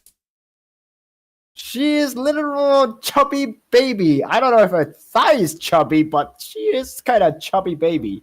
Even though she's a full-grown woman, even though she doesn't look like full-grown woman. I mean, like, then again, Foxy and kind of live longer, so I don't know what's the age, the exact her age is. Probably like a little over 100 years at least. Yeah, I'd have to say around that range, but no, honestly, Ho-Ho is just so adorable, and I want to just shrink her down and put her in a pocket. Put her in my pocket and keep her safe literally there. pocket. And no, Chad, don't even think about weird thing like put her in a jar or something like that. No weird stuff, but please. Yeah, Ho-Ho is just too precious that you just want to protect her, essentially. Yeah, just. And that's probably what she wants to. She wants to be protected because she is such a scary cat, and yet she is a great supporter. If only she could be a little bit brave, for at least for her sanity. By the way, she's a chubby baby. She's in a chubby baby, unfortunately. I totally but fitting agree. For her character. Totally agree with that. Now, this character, she isn't a baby for sure, but she is quite a babe, if you know what I mean. But she is the basic healer character that you can get for free, and she actually does a pretty well job at it. Please give a welcome the Doctor of the Underworld. Not that she came from hell or anything, but I do know her alternate character from the Honkai Impact 30 is kind of a little bit of a very serious character. It is one and only Natasha. And I believe that Natasha is what's it called? Standard banner. No, not that. What was her typing? I think she was Oh, she's physical. Physical, and I think she's on a destruction path, even though she's a healer. No, actually, she is abundance. Oh, she's abundance. Never mind. Okay, I thought she was a destruction path, but I don't know why. But yes, and oh, sorry, my phone alarm went on. I have a couple alarm on my phones. Let me just disable all of them. But why are you explaining what Natasha does? No worries, no worries. So Natasha is a physical abundance unit. She's a healer. So her elemental skill does a heal and is able to remove debuffs for a single unit. And then for her ultimate ability, she's able to basically do a really big boost of healing to your whole party. And she also has a passive ability that, similar to Fushuan, when she's under 50% HP, she's able to heal herself back up to basically full health. Yeah, can be quite of a tank. She is a great supporter, and you can get her free if you just play through the story. And like literally, just play through the story, and you unlock her very easily. Yeah, honestly, for a free 4-star character that they give you like that early on, she does a very, very good job with what she's meant to do. Yep, that is exactly it. She does play her role very, very well, and she's also quite of a pretty lady too. But but yes, Natasha, where do you think she's in this tier list. Do you think she's Plain as Babe, Soft Pillow, Mommy Lap, or Crush My Skull? Honestly, I'm she gonna have could to go put her in either mommy. Soft Pillow or Mommy Lap. I'm gonna have to put her in mommy lap. Yeah, I think I want to put her in the Mommy Lap because she's a literal doctor who doesn't. If anything, I'll just pretend to be sick just to meet her. Right? Literally, I'll just pretend just to be sick just to see her. Yeah, I totally agree with that. I would All right, totally then. agree with I'm that. gonna put her in the mommy lap. She can heal me anytime, and literally, she does heal me every time because I just don't. I just almost get die, and thanks to her, she always heals me up. The only unfortunate side about Natasha is that she cannot, unlike Bailu, she cannot revive a character. That's the only thing. Yeah, that's the only thing. But I do want to say that if you are in like auto battling, her AI is actually fairly smart. I don't know if you've noticed that as smart. well. Fairly smart, but she is in the mommy lap. I think we have like two Bellabog characters, two Jin Zhao characters in the mommy lap so far. Very, very nice. Very, very good. All right then. Next up, we have another character from Bellabog. She live in the overworld or the above world or overworld. She is actually kind of a secretary to Bronya in a sense, but she does a good job. She is an ice type. She actually very good because I do know that she can lower the defense of your enemy if you use her ultimate. Please welcome the brainiac of this tier list, Pella. But how about Astra give a little bit more explanation of what can Pella do exactly in the game? So Pela is, yes, an ice type unit, and she's also a nihility unit. As most of you are aware, nihility units are the debuffing units of the game. And as C Plus Hero said, her ultimate does defense shred for pretty much the entire enemy party, which is very, very nice. Having an AoE defense shred is always great. It makes it to where your party members can deal more damage to them. She also has a thing with her skill that can sort of disable the enemy in a way. And I believe it also does a defense break as well, but just for a single target.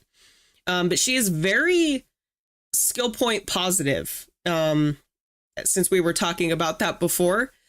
So if you want to fit her into your party, honestly, she's all you really need is just enough energy regeneration to get her ultimate up, so you can use her, every other turn or so, and you will have no issues. Yes, she actually goes very well in a Jingli U team, at least the one that I created, thanks to Astro Help. And Pella, I believe that she can also, if she's able to break the enemy's weakness, she can freeze the enemy too. Yes, that is, I think that's kind of it for like all ice types, is that if they do a break on the enemy's toughness bar, they're able to freeze the enemy. And I think honestly, she's really good at breaking shields too. Yeah. Pella is very good. It's the only unfortunate, I kind of like her physical stature. She's kind of a little bit of frail character, so you do have to put a little bit more on her emphasis on her HP and defense, most importantly, at least from what I heard from other players who played this game before. So, but when it comes to this tier list, where do you think she belongs to, Astro? I'd have to say she's a little plain. Yeah, I kind of agree. She could be a little bit close to Soft Pillow, but she's more aligned with Plain as Babe. Yeah, for sure.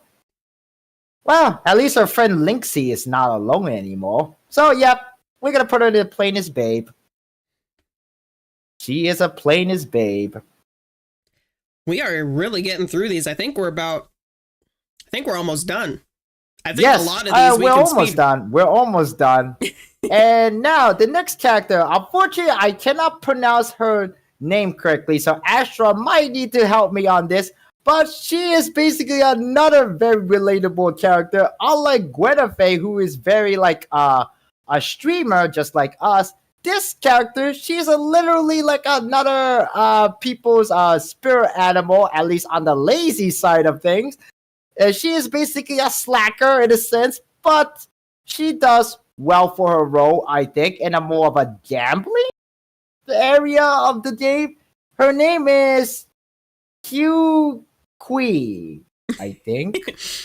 A lot of people just nicknamed her QQ, but I Oh, believe QQ. Oh, that makes perfect sense. Yeah. Why did I think of that?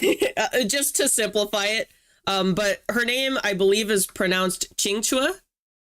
Oh, yeah. Most people, Okay, let's just go with QQ. most people just call her QQ because it's a lot easier to pronounce. But yeah, she's a quantum erudition unit.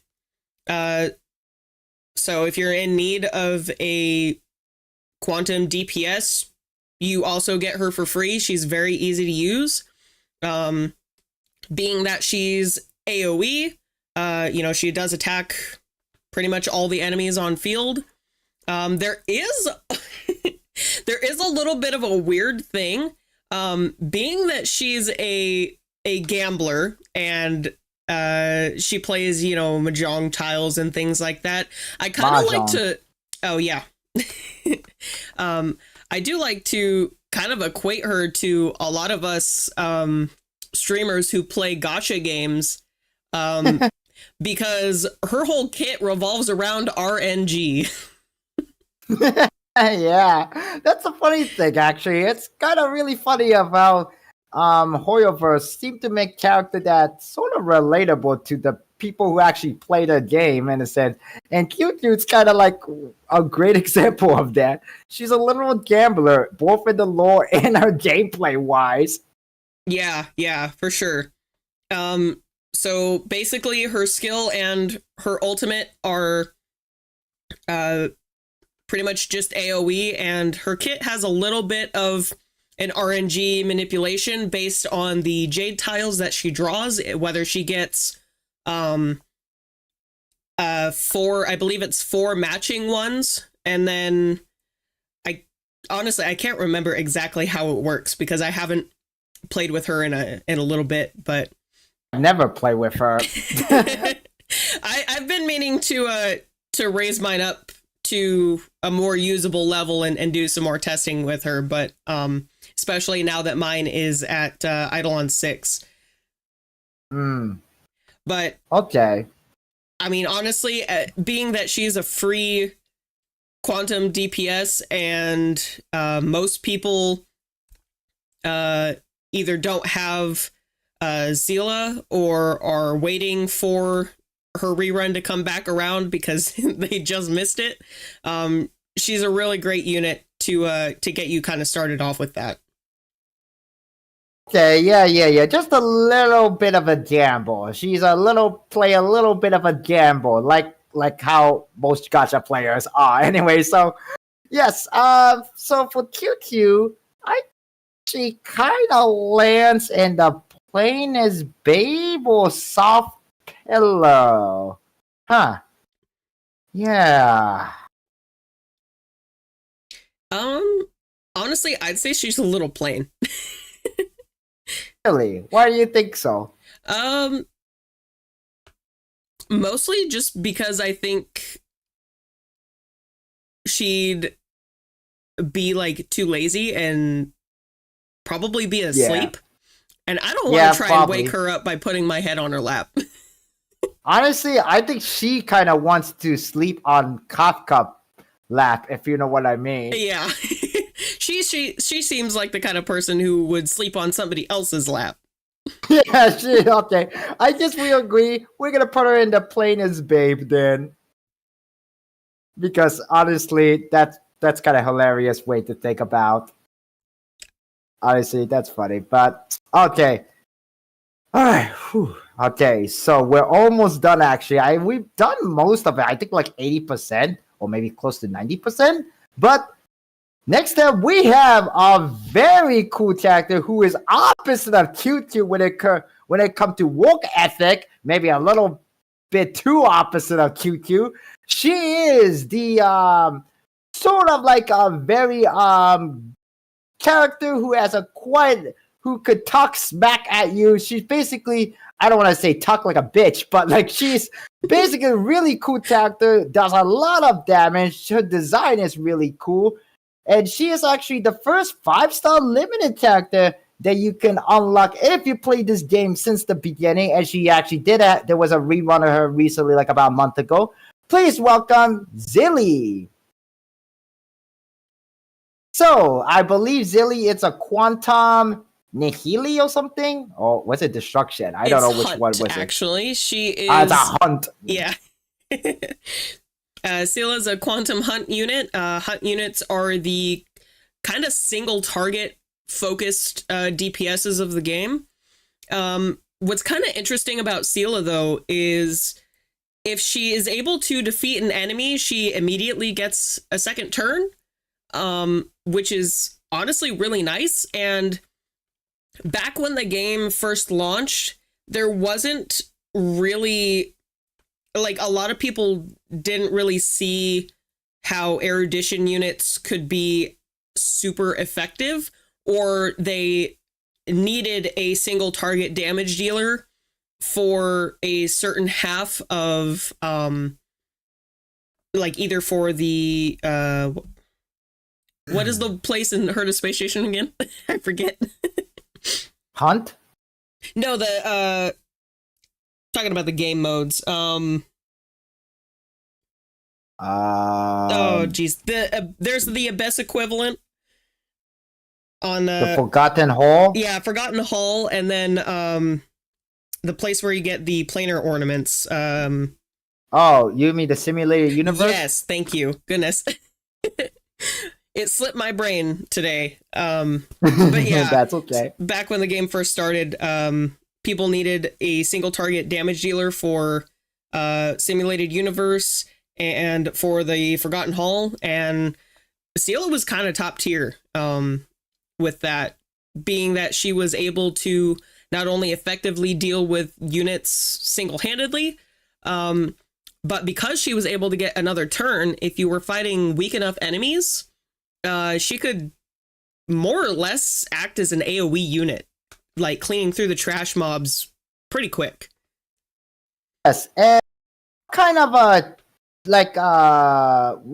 or rather, who do you think she's good with if you put her in a team? So, Sela is very, very well matched with Bronya in the team, because what Sela does is, you know, she does her damage, she's able to get another turn, and if you have her in a team with Bronya, you're able to manipulate the team turn order some more to make it to where your Sela can go again and go again. And I think the most I've seen is Sela's been able to go like 6 or 7 times in a row. Yes, it's very good. And funny enough that you mentioned a tweet about Bronya and Zilly is that for all of you chat, you guys probably know this, but I don't know much about, you know, Honkai Star Rail, at least in the lore wise. But from what I've heard from other people is that in the original Honkai Impact 3rd, Bronya and Zilly kind of are in a relationship. And even if you put these two in Honkai Star Rail, if you hear their line, it's kind of hinting that they're like have something between each other in a sense. Or at least that's kind of what a lot of the fans interpret it as. So yes, you can pretty much say that there's an LGBTQ representative in this game, if you guys want to go along with that. The only unfortunate by Zilly is that ever since after this game was released, there are so many other like stronger, better damage dealer character in the game that I feel like Zeely is kind of getting obsolete, becoming a little bit obsolete in a sense. But honestly, it's a little downside. But yeah, I do love this character a lot, and I kind of like, I kind of rooting for the whole ship between Bronya and Zeely, to be honest with you. Even even though it is very interesting and kind of weird in a sense, but some of these characters, or at least the two game Honkai Impact Third and Honkai Star Rail, shares a character just with somewhat of a little bit of twist and difference between it, because Honkai Star Rail is takes place in an alternate universe from Honkai Impact Third. So, both game does indeed share some characters between them. So, for Zeely, should we put her along with Bronya in the mommy lab? Because honestly, to be honest with you, I don't think Zeely don't even like to be called mommy if she was here.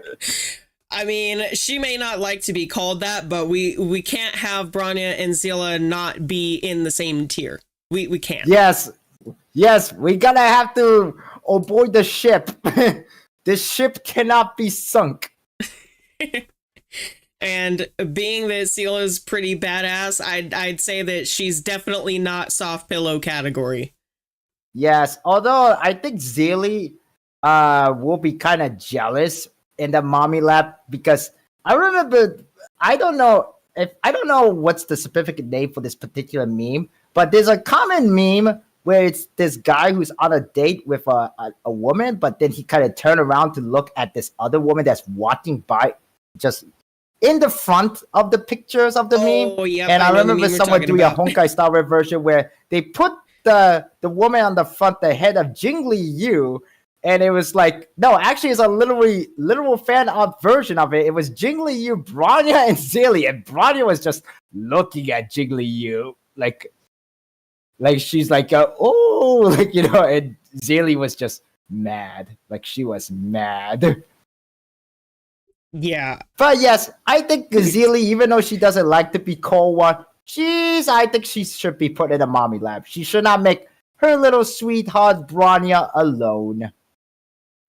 Yeah, I think we can't leave them or we can't put them in separate tiers. There's no way.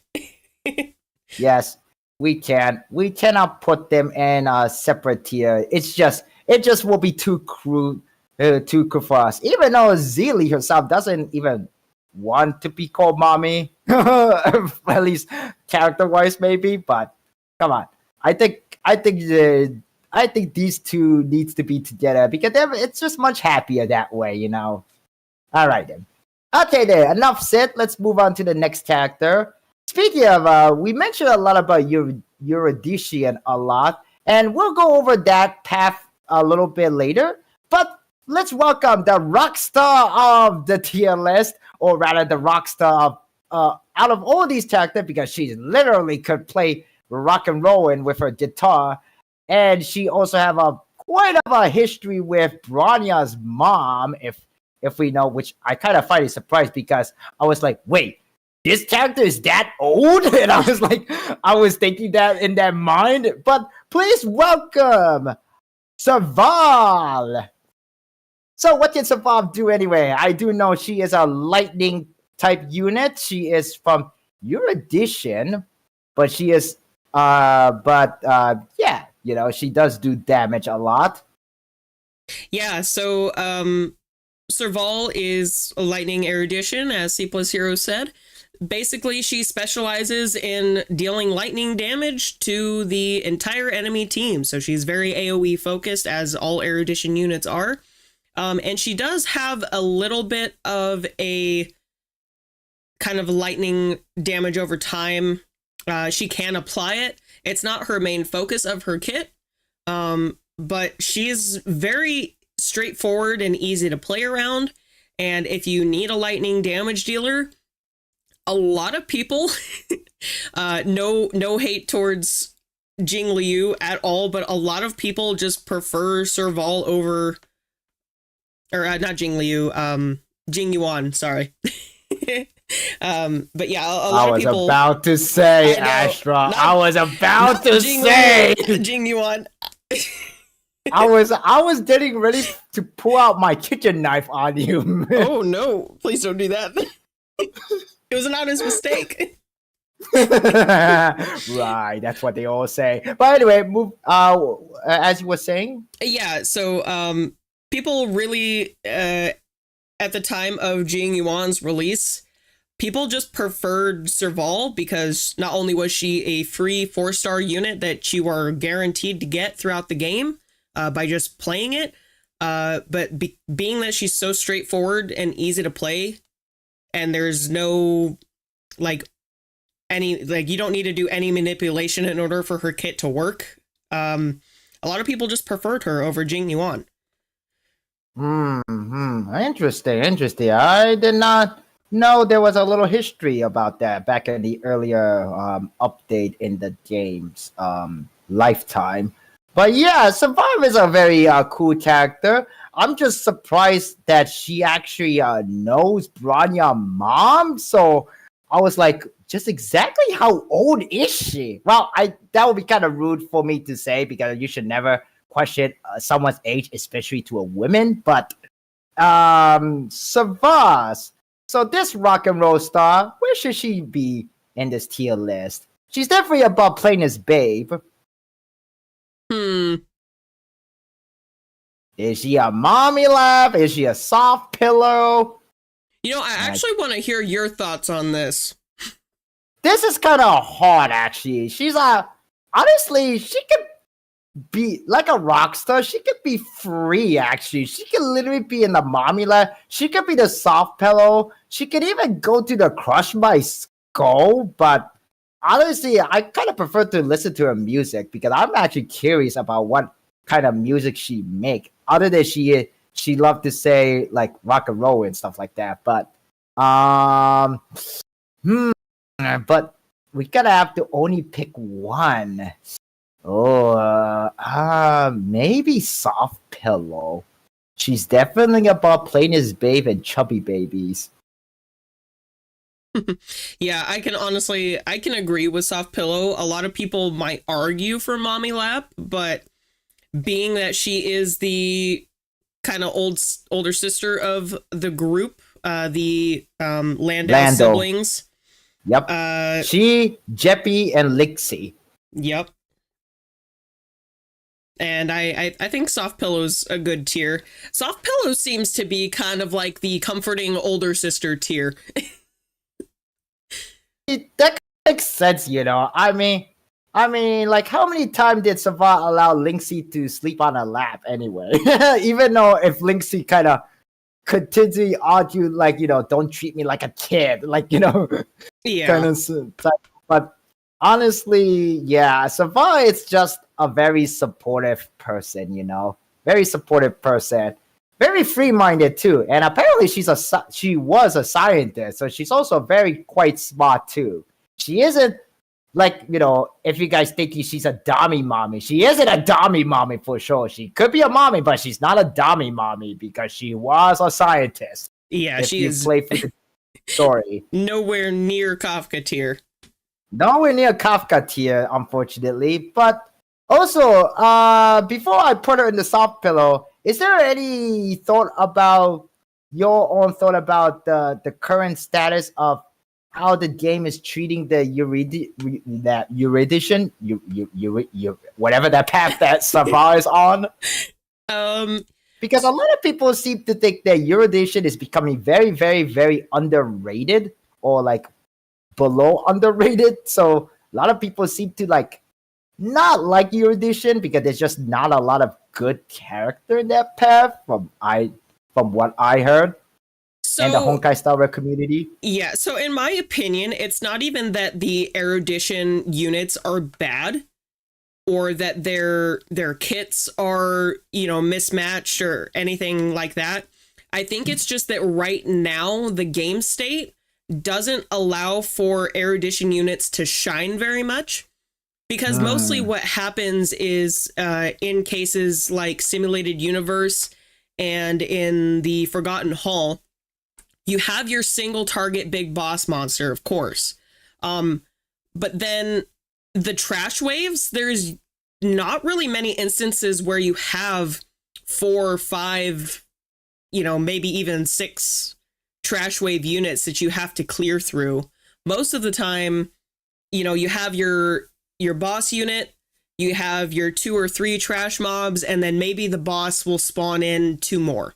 So that's 5 enemies total, but only 4 of them are, erudition worthy, basically where the erudition would shine the most. But then after that, at that point, you're down to 1 or 2 enemies in which destruction units just generally shine more because they're good at single target, but also AoE in the sense of there being like 2 or 3 enemies. Yeah. I just hope that someday in the next update or so in the future, like in next year, we will have more Erudition character that could do a much more better job than Survive, to be honest. But just not like in a similar department or anything, like work the same way as Survive, but just like be more useful, let Erudition to shine a bit because there's just too many good character that's kind of better than what Survive can do. But if you guys are the type of people who free to play, who never unlock any 5-star character whatsoever, I think Survive does do a fine job, and she's a soft pillow. She's just a very good supportive pillow, at least for a while. But yes, wow, we have at least like a couple more characters left actually, and we didn't even have gotten to the main character yet of this game. Yeah, Honkai honestly, Star I Rail. think we could knock 3 of them out like right away. Okay then, I think we have the next one. We have the basically a partner to Kafka. She is a Stellaron hunter. Her read run is happening right now, starting just today. It is the one, the hacker, the gamer. It is Silverwolf, who is on my try to work on to gather as many Stellar Jade as possible to unlock this character. And welcome to the live stream, Kaya, all the way from Russia. Hello there. But I don't know how to say Russia and hello in Russian, but anyway, welcome to the live stream. Okay then, so Silverwolf. All right. What does Silverwolf do briefly? If you could explain it briefly. Yeah, I'll try to do it a little briefly. Silverwolf is a quantum nihility unit who specializes in mostly pretty much only single target, but she applies debuffs to the enemy. Her ultimate ability applies a defense break, and her skill applies a bug that can inflict weakness to an enemy that they don't already currently have. And she also applies another part of the bug where she can decrease the enemy's attack, their speed, and also decrease their defense as well. Nice. Yeah, Silverwolf is very, very powerful. She might not hit quite a punch compared to other characters, but if you put her with like heavy attack like Jigglypuff or any other heavy attacker that's not as shown in this tier list, but in the game itself, she could become pretty overpowered because although I would say that some people may argue that Silverwolf could be a bit of a cheating because she can expose enemies' weakness, or rather give enemies a weakness that you rather that you want it to have if you're like very desperate. But so someone will kind of make the game like easy, at least from what I heard, what people argue about using against Silverwolf. But I think Silverwolf as a character wise, she is very cool. I have seen like a lot of poster of her at Anime NYC when I went to the convention about a few weeks ago with my wife. So she is a really cool character. Yeah, she does a very good job with what her role is. And at the beginning of the game, when she first released, she was very broken. She made the game probably too easy in some cases, but as our roster is continuing to grow, she'll become, I wouldn't say mid-tier by any means, but she will kind of fall off a little bit in the long run, being that we won't need her for the elemental coverage that she used to be able to give us earlier on. But being that she's, really good single target defense shredder, if you're going up against a single boss and you want to use Pela on more of an AoE side, then you'll have two really good defense break units and you'll be able to clear the game no problem. Yes, Silver will help you a lot through a lot. But yes, I agree. As the roster increases and evolve over time, Silverwolf may fall from, somewhat from A tier to maybe like a B tier. But she is still like a gamer in heart. Like, she literally is a gamer and a hacker too. Hopefully, she doesn't like hack into our system and change this entire tier list and put herself in Crush My Skull. I don't know why she would do that, but like, I think for Silverwolf, I believe she's like in a. I always think she'd go in the soft pillow. What do you think? Honestly, I could agree with that. I could totally see her being okay with the Trailblazer putting, his or her head on her lap and playing some games together. I could see that. So yeah, she's a little bit of a soft pillow. Honestly, she kind of could get along with QQ a lot because both these characters, I don't want to say Silverboy is a lazy one, but they can literally just stay in the home all day playing game. Yeah, I could see that as well. Okay, so I guess we can agree that she is in a soft pillow category? Yeah, absolutely. All right, then. All right, next up, we have a physical type attacker. Finally, another physical attacker, right? And actually, to be honest here, I don't think there's not a lot of physical attacker other than just the Trailblazer if you keep their same type. But this character is also from Jian Zhao, like Jigglypuff, Tigyu, Fushan, Guinevere, whatever. She is I would say she's actually one of the second or the third member of the Ghostbuster group in the game. If you play for the current event with Ho-Ho, she is the Cloud Knight, Susang. So what can Susang do in the game? So Sushang is a physical hunt unit. So she mostly focuses on single target damage. And she honestly does a really good job with that. There are some instances where she can inflict bleed, which is the physical damage over time kind of unit. She's not focused on that, of course, but it can happen in her kit if she does happen to break the enemy's toughness shield. But yeah, she's pretty straightforward. She just does a lot of physical damage. And she does it very well. Yeah, I agree. I haven't used her, but I do want to use her because there are times when I do need a physical unit, and the only physical unit I use is Natasha, and Natasha is not a attacker per se. But yeah, Susang, it does her. I can see why she does her job well. I mean, all of these characters does their role of what they meant to be used for. But yeah, Susang, maybe she's not the most strongest unit compared to other characters like Jigglypuff, for example. But Susang can work somewhat somewhere. But Yeah. So for her case, I think she'd go to the soft pillow. Yeah. I mean, I could say either soft pillow or plain as babe. I wouldn't put her really any higher or lower. Yeah, I'm gonna go with soft pillow. And where would you like to put her? I think I'm gonna put her as plain as babe. Okay, look like we have another disagreement here, so we're gonna flip a coin to determine. All right, chat, we're gonna go this time. Plain as babe on the head, and soft pillow will be on tail. So we're gonna flip this coin in 3, 2, 1.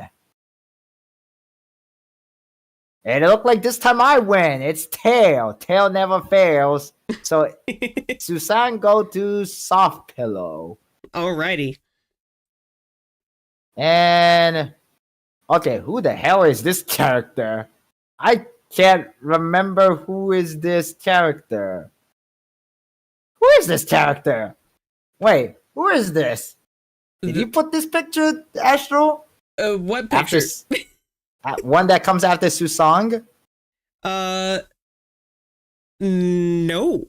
I don't think so. Ooh, You wait, added all these. Whose thighs is this? I can't remember. Let me see which one you're pointing to.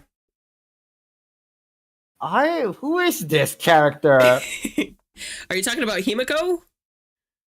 Oh, Or are you talking about Topaz and Numby? oh my gosh, I forgot. Okay. Yes, let me just begin. Let me just start over from the beginning. Okay, we have another very good character. And when I mean good, I mean very good looking. She is literally, I would say, literally if Kafka was the most suggested one, I would say this character is also very supportive, like Savar from the soft pillow category, but she's also very hot, like literally she's a fire type, like Gwenevere and Asta, as well as a fire preservation trailblazer. She is the one and only the satellite girl Himiko, the mommy of the Astro Express crew. And literally the awesome 5-star character that you can unlock her from the standard warp or the standard banner, whichever you like to call it. And I believe that Aster can explain a little bit more about Himeko, but what I do understand that Himeko kind of works similar to like our early character that we rank, Herta, in a sense. But maybe Aster can explain a little bit about what I mean by that.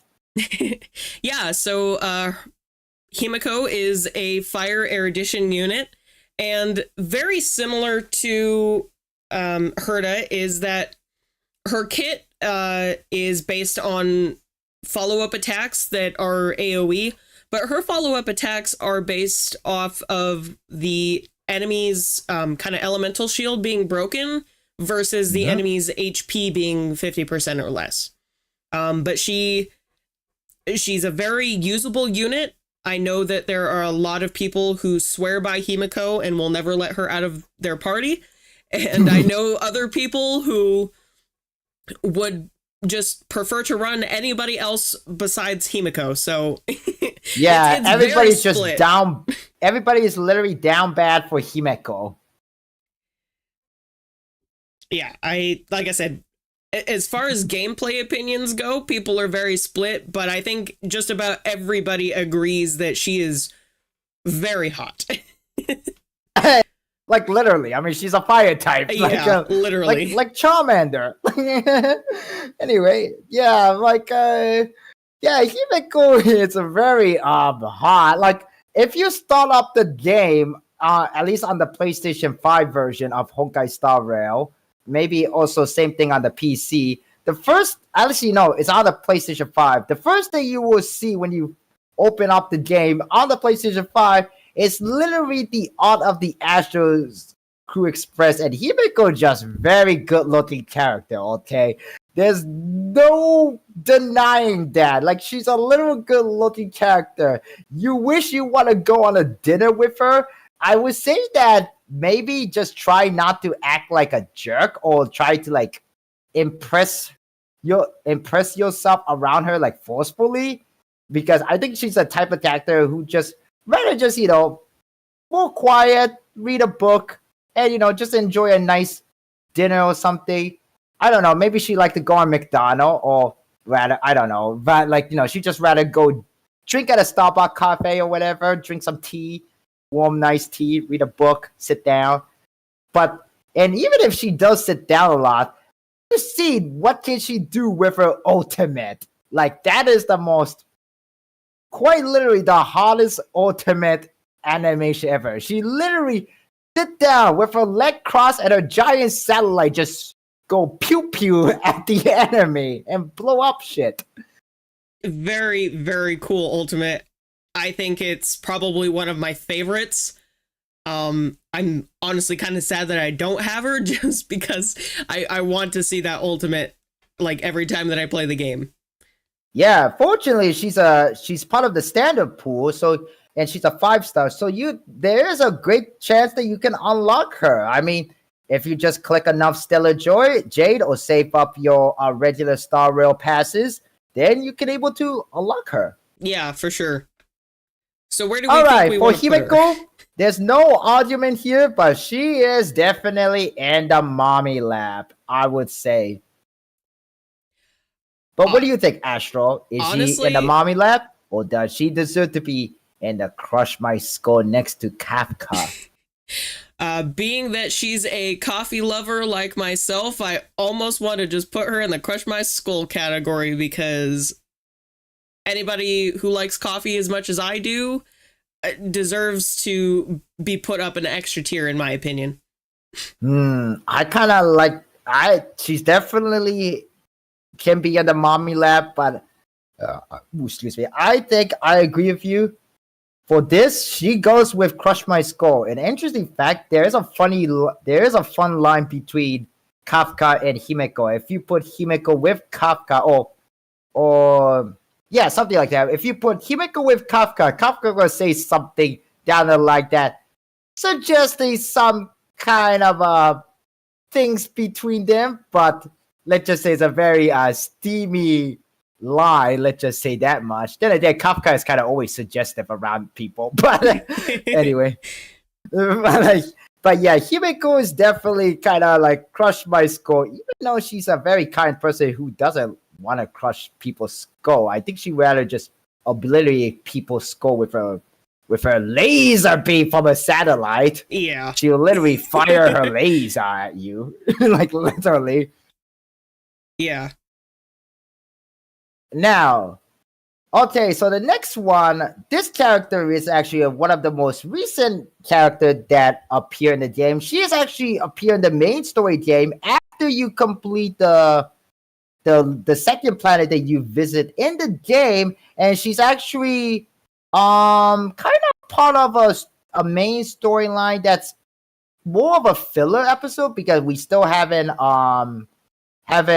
got any update about where we're gonna go next for our third planet or continue on the whole main story of the Honkai Star Rail. So this character appear kind of, you could say, the filler story arc of the Honkai Star Rail, but she is from the Interstellar Peace Corporation, who keep an eye on people. What I mean, keep an eye on people. She go and collect your debt. So she's basically like the IRS agent of this game. Please welcome Topaz and her partner Numby.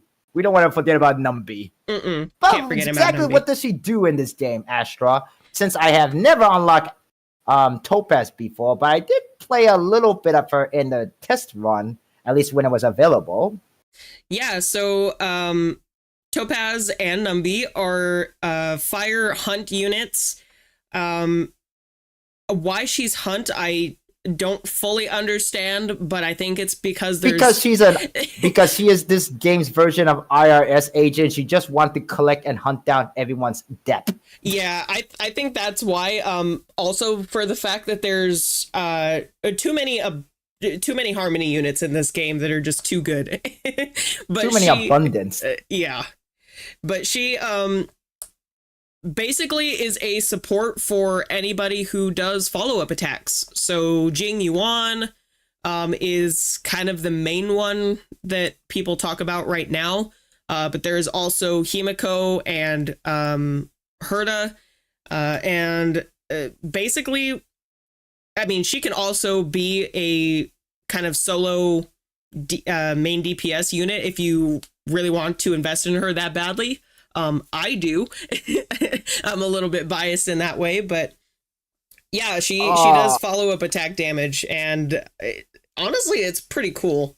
And one cool thing is she has a kind of passive talent where in the overworld part of the game, she can help you hunt down chests. Astra, I made a scuff at the early beginning of this stream. You did. if you look closely at the chubby baby, remember I said let's put Ho Ho and chubby baby? Mm-hmm. Well, that thigh is not Ho Ho. That's March 7th thighs. Oh. If you look very closely, you can see bit of her camera that March 7th has on her around her waistline. Oh, you meant to talk about March 7th and not Ho Ho. This feels awkward. Oh well, it's fine. Ho Ho can stay in chubby baby. She's still adorable. I want to protect her. Okay, I'm gonna just switch the picture. Okay, yeah, sorry for the interruption, but yes. For Topaz and Numby, where do you think she should go? Honestly, looking at her splash out right now, her thigh is pretty thick. Yeah. I mean, just looking at it. Oh no, I would say Numby, just by looking at Numby itself, Numby is kind of a soft pillow, to be honest with you. I think she's like, Numby is literally like your pet dog or cat that you want to go sleep on your mattress. Maybe that's what Topaz does with her Numby. But Topaz, yeah, Topaz herself. Do you think she goes with the soft pillow or the mommy lap? I mean, look at her. Her lap is literally extra thick. I'm gonna have a little bit of another bias here, and between from bounty hunter to bounty hunter, I'm gonna say she goes into the crush my skull category. Really? Oh wow, really? I am down bad for Topaz. I am an interstellar bounty hunter, and she is also a bounty hunter of sorts in the deck collecting form. Yeah, she collects depths. she collects She's debts literally and the IRS agent of the game. But yeah, I'm gonna be a little biased, and I'm gonna put her in Crush My Skull. Okay, you know what? I'm gonna give it away for you. So let's put Topaz and Numby and Crush My Skull. But if Numby was just a character itself, then I would just put it in the soft pillow. Yeah, if it was just Numby, then yeah, soft pillow for sure. But Topaz, you gotta give her the scar. You gotta give it to her. I mean, more likely she will crush your account than your skull. But yeah, like the whole chase and for, yeah, I think she does that. All right, so next up, we have... Actually, we finally approached the main character, and in this game, just like in Genshin Impact, you could pick the character, whether it's a boy or a girl, a male or female, and this is a thigh of a female character, because the female character has, partially naked thigh to reveal, but revealing thighs, and this is... Trailblazer. And if you guys want to know her, the female version of Trailblazer default name is called Stella, Stelly, which makes much sense because, you know, this Honkai Star Rail, most of the story takes place in this wonderful universe, and you travel in the space on a freaking train, and I like trains. So, female Trailblazer. What did she does? And she could do a many thing, doesn't she? Yes. So female Trailblazer, but also the male one as well. They can be a physical destruction unit, being kind of more of a tank / DPS, or they can be a fire preservation unit, being pretty much full on, you know, damage reduction and shielding for your party. I'm a little more biased towards the physical side, but that's because I really like physical damage characters. That's every gacha game that has a physical unit. I kind of am, you know, I lean more towards that. But the Fire Trailblazer is definitely the more quote unquote useful one as far as a lot of other people in the community are concerned. Yes, and what's even more interesting that kind of put the community split is that depending on the gender you pick, the animation for the ultimate changes. there's a difference in the animation for the female and the male character Trailblazer. I mean, for the Fire Preservation Trailblazer, when he uses ultimate, you could, when he finishes ultimate after the enemy blew up, you kind of see it from like, kind of like a bottom left angle. But if you play as the female character, you see her at full front. So it's like a different angle. Same ultimate, does the same thing, but just a little bit of difference in the animation, which is very, very cool. And honestly, I'll admit that the female one looks much cooler than the male. I am not gonna lie, I totally agree with you there. Female physical Trailblazer with her bat is it's badass, and I love it. Oh yeah, fun fact. When you start this game for the first time, your main weapon is literal baseball bat. So you can literally bat and smack people with a baseball bat. It is fantastic. I absolutely love it. Okay, so for female Trailblazer or Stella, according to her default name, where does she belong to in this tier list?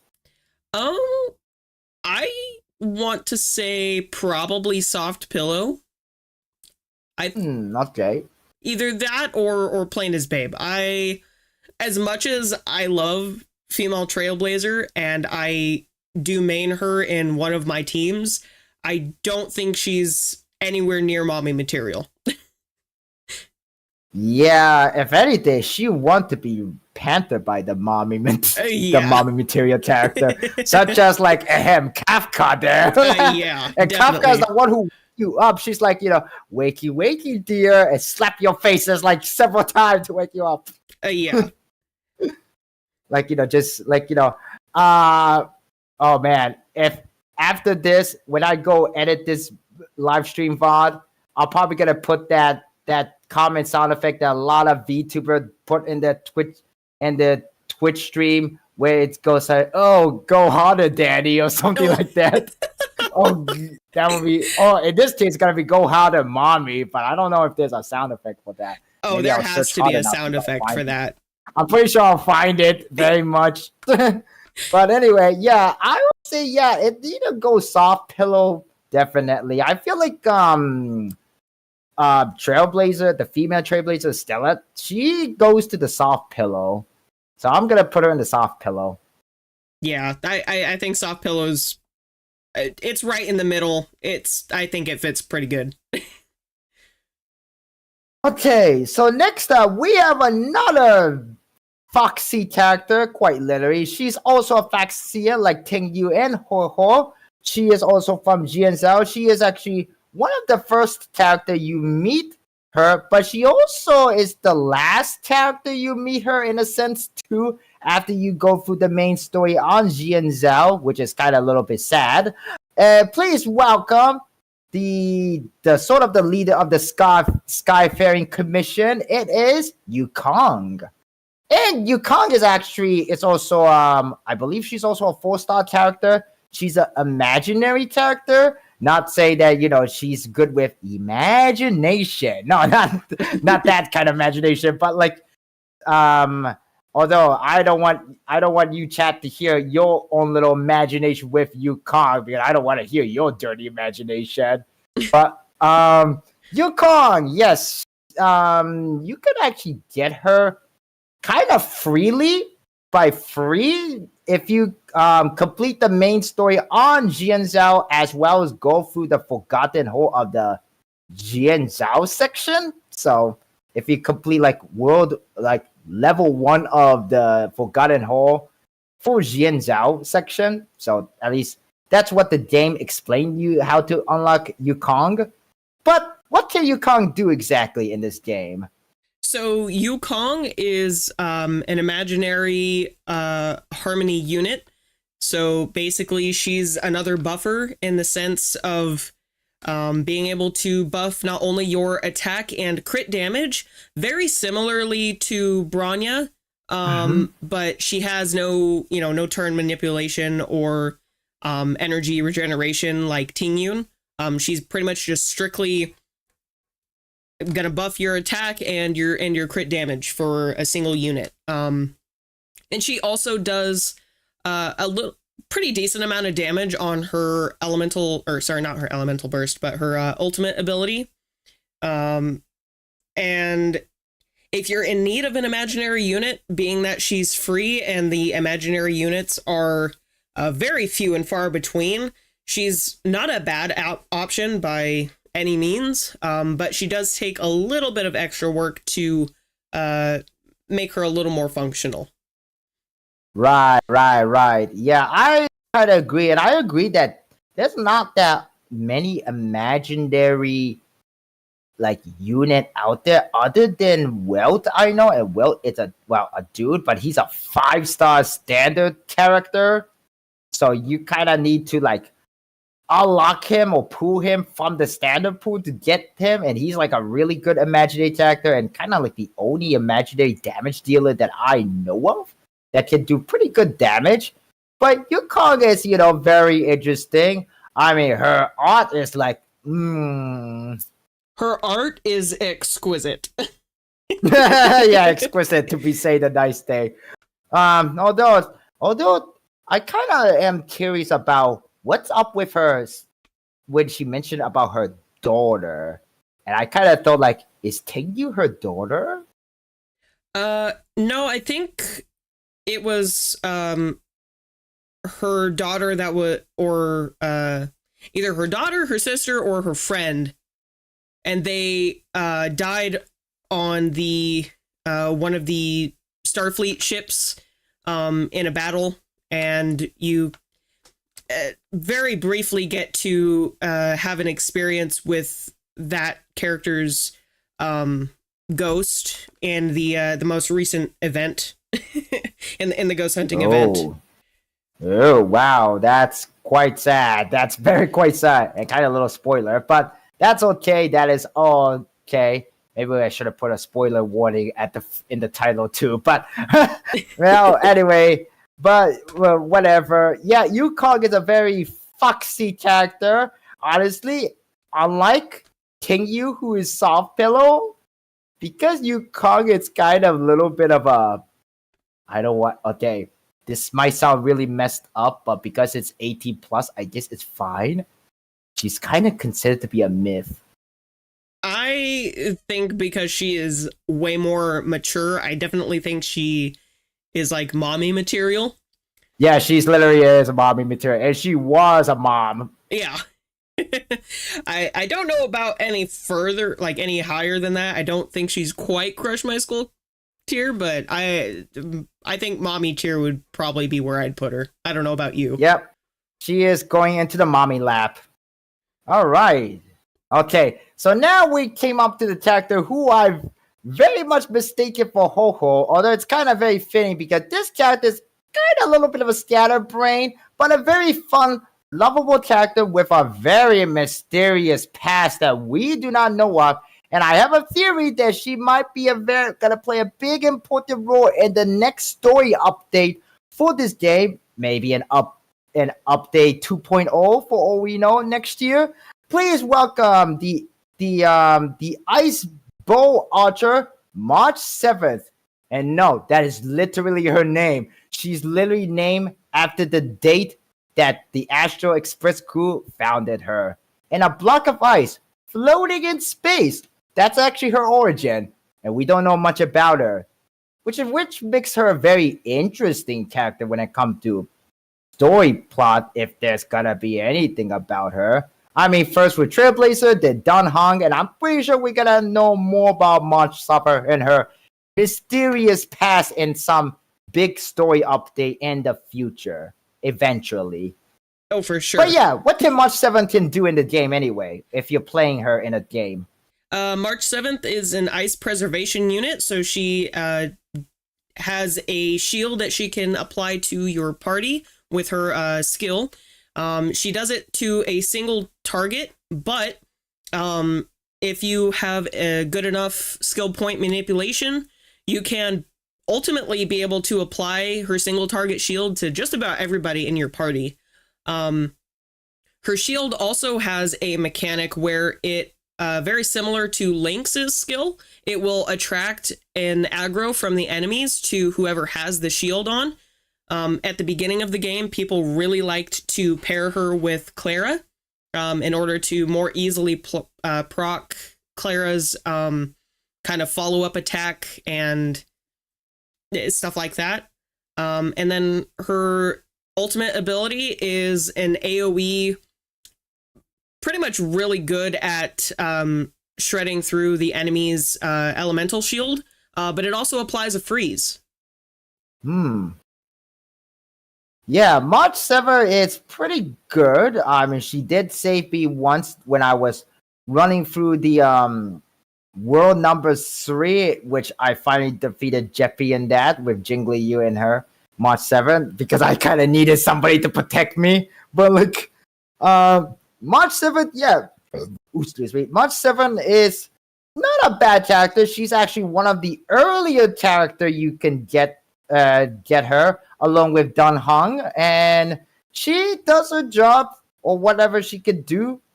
Her role. She's a very good with her role. She is a preservation path that she's on. She could put up a shield on herself or on you, which would attract aggro, but it's just fine because the whole point of putting up a shield is that if your shielded enemy get attacked or get damaged, then March 7 will do a follow-up attack with her arrow. So, where do you think she will be put here in her tier list? Is it like Plain as Babe, Soft Pillow, Mommy Lab, or Crush My Skull? Definitely not the higher two Crush My Skull and Mommy Lab. So it had to be either between Plain as Babe or Soft Pillow. I want to say that she is, because of her spunky personality, I want to say that she's very similar to Gwynethyn. And I'd say that she's in the Soft Pillow category.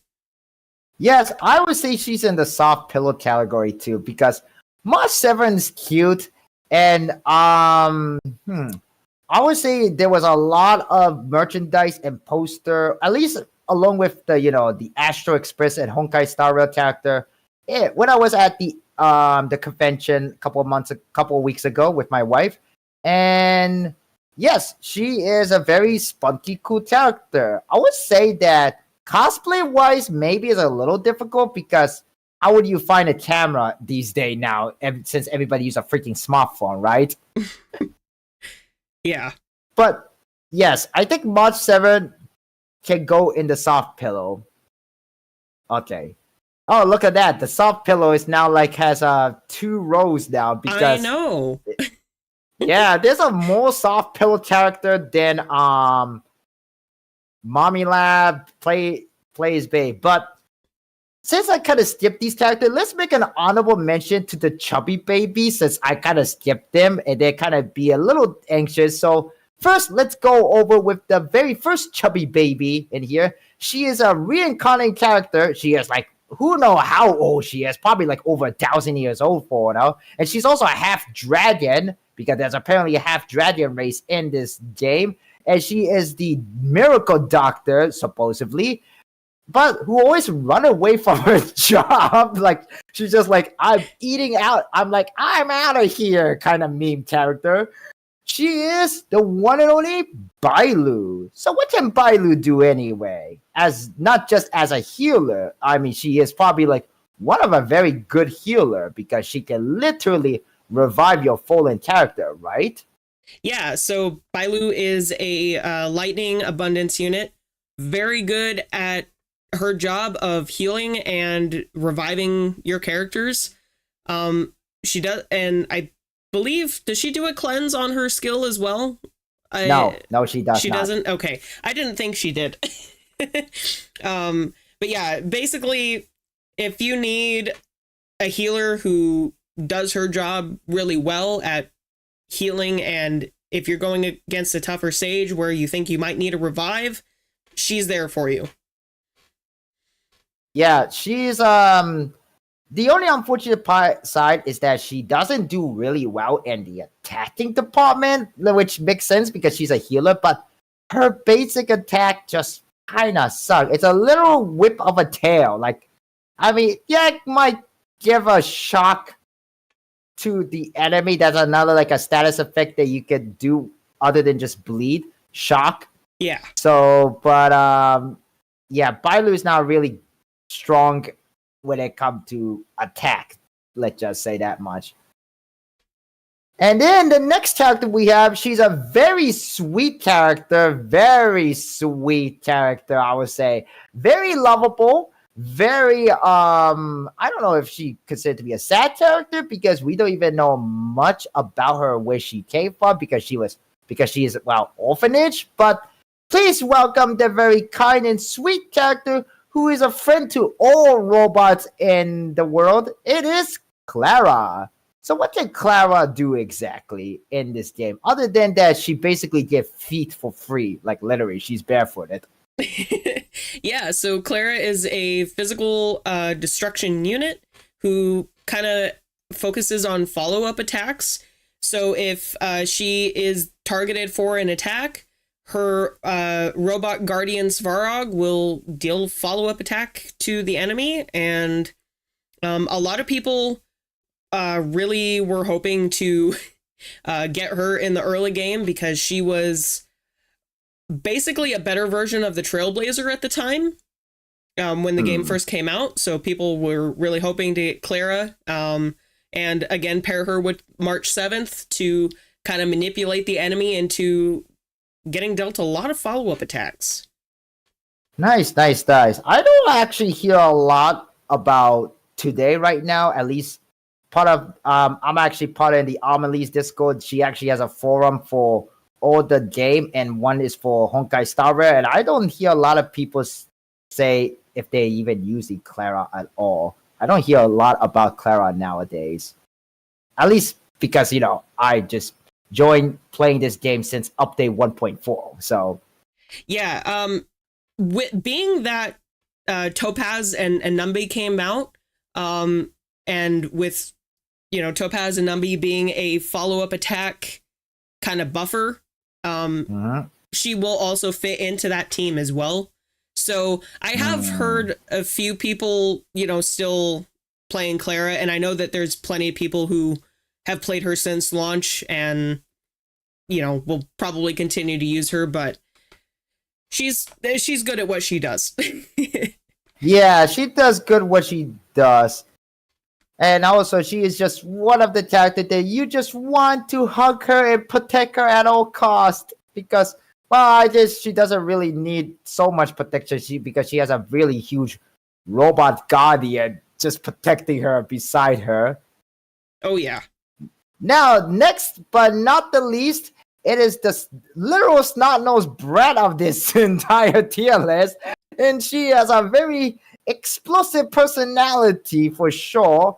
And although I guess she wished to have explosive personality compared to the other character in the higher tier, if you know what I mean exactly.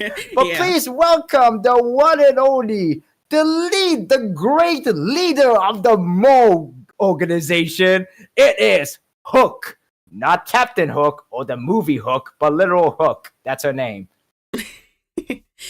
So what does Hook do anyway? Hook is a fire destruction unit, and she does apply a burning effect as a part of her abilities. It's not her main focus, unlike Gwenephen, but she basically just does a lot of fire damage, and being that she does a destruction unit, she's slightly more tanky. So if you are in need of a unit who's fairly easy to obtain, being that she's a 4-star, I've seen actually quite a few people who say that Hook does a decent amount of damage for her class, and being the fact that she is a 4-star. So I personally have not played her too much. Me either. But she has a kind of similar thing to Jing Liu, where if you use her ultimate, it will buff up her elemental skill damage. Interesting. Yeah, for a chubby baby snot-nosed brat, she does quite a damage. But I guess it kind of does fit her personality anyway. Very because much she so. always causes some kind of trouble and always schemy things. Yeah, very much so. But never underestimate her because she is supposedly the great leader of her little gang in the underworld, the moles. Yeah, I But mean, yes. I love her little crew of the moles. They are the whole lot of them are just adorable. Apparently she has a name for her weapon, doesn't she? Oh, she does. I don't know it off the top of my head, but It's called Digatron. She literally Digatron? named her weapon Digatron, like as if it's a transformer. oh, that's so cute. Yes, but she kind of do give a little headache to some of the characters, especially to Natasha, because Natasha actually was a doctor who used to run an orphanage where Hook used to be at. But but everybody would refer to Natasha as Nats. Natasha is kind of like a mother figure to Hook, even though Hook is kind of a pretty annoying brat to deal with. But yes, I think that's about it, or is it? What do you think, Asher? Are we over yet? No, We kind of no. put all the characters in this tier list. I don't see any other character. Or is my eye deceiving me? Oh no, your eyes are not deceived. We have a very special character to add to this list just for the fun of it. Yeah, just for the fun. And Asher actually kind of mentioned this character when she was explaining about one of the chubby babies. And please welcome the thickest of the thick of all, the champion, the one who fought the Boulder Town champion Luca, as annoying as that mission was. But at a very bittersweet ending, personally. Please welcome the protector, supposedly the protector of the underworld, and also Clara's most trustworthy, and probably the best bodyguard you could ever have in your freaking life. It is Mr. Svarog. Svarog, yeah, like Mr. Svarog, or if I pronounce that name correctly, the giant robot man. Yes, I know what you guys thinking, Chad. Like, this guy is not a woman or even a human. He's a thing. Yes, but here's the thing. This guy kind of a part of a 2 for the price of 1 because he's actually part of Clara. As much as weird that is, he's actually part of Clara because if I remember correctly, some of Clara's basic attack or maybe skill, this is just me who's never played Clara before. Sama does appear briefly in her attack, and in Clara's ultimate, she could actually summon Sava by saying the most cutest, calling for help, saying, Mr. Svarog, and Svarog just appear out of nowhere, menacingly, with his glowing red eye and shoot freaking giant missile everywhere. And let me tell you something, Svarog is kind of very tough to crack, quite literally, because he's literally made of metal. And, well, Astra already explained how Mr. Svarog worked because, Mr. Svarog is part of Clara anyway. So ultimate attack wise, Farag is literally Clara's muscle in a sense. It's her muscle and her literal main weapon and her freaking bodyguard, father figure, whatever you want to call it, her guardian, her literal guardian angel. Well, maybe not an angel per se, because sometimes Savak, when you first meet him, he calculates that it is better to save the people of the underworld by force them to stay in the underworld. But because of you as a trailblazer and March 7th Danga arriving on planet Belobog and things happen, he did not calculate that ever to appear, at least according to his calculation, to save the humanity of Belobog, at least the last remaining humanity. But yes, Mr. Sarvog, when it comes to this tier list, he is definitely going in to crush my skull. But in actuality, I don't think he goes into the Crush My Skull, to be honest. You know why?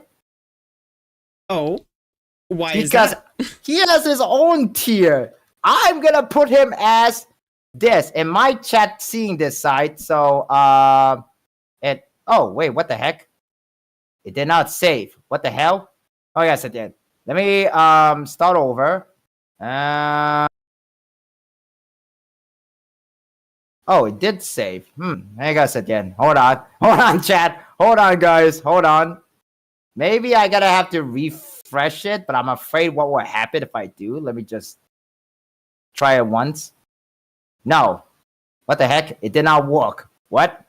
What is going on? Okay.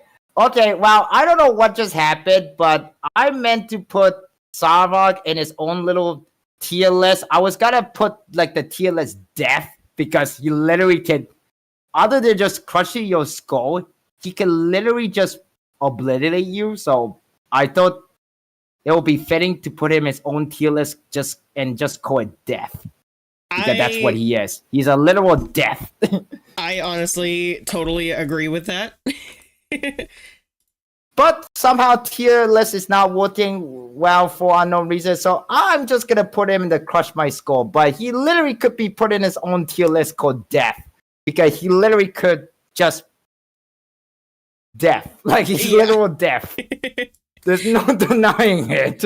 Actually, if you press the little cog wheel on the Crush My Skull, you can add a row above. Oh, maybe that's what it is. But I don't see the tier list death here for some unknown reason. It's not appearing. So, whatever. We're just going to put Mr. Sarvok in the Crush My Skull instead. So, he's in Crush My Skull, but for a different reason. Yeah, he's in Crush My Skull, but for a different reason. And yes, I just love to put this silly little thing at the end of the tier list because just for the heck of it. I mean, come on. I don't know why. Mr. Sarvok, like I said, he's basically like part of the two for the price of one. He's literally Clara, but like he's the Clara's muscle bodyguard / father figure / guardian. Like literally. Right. And he's just in that Crush My Skull tier list for a different reason. I mean, he can literally crush like hundreds of skull in a day. Yeah, honestly, he's a badass character.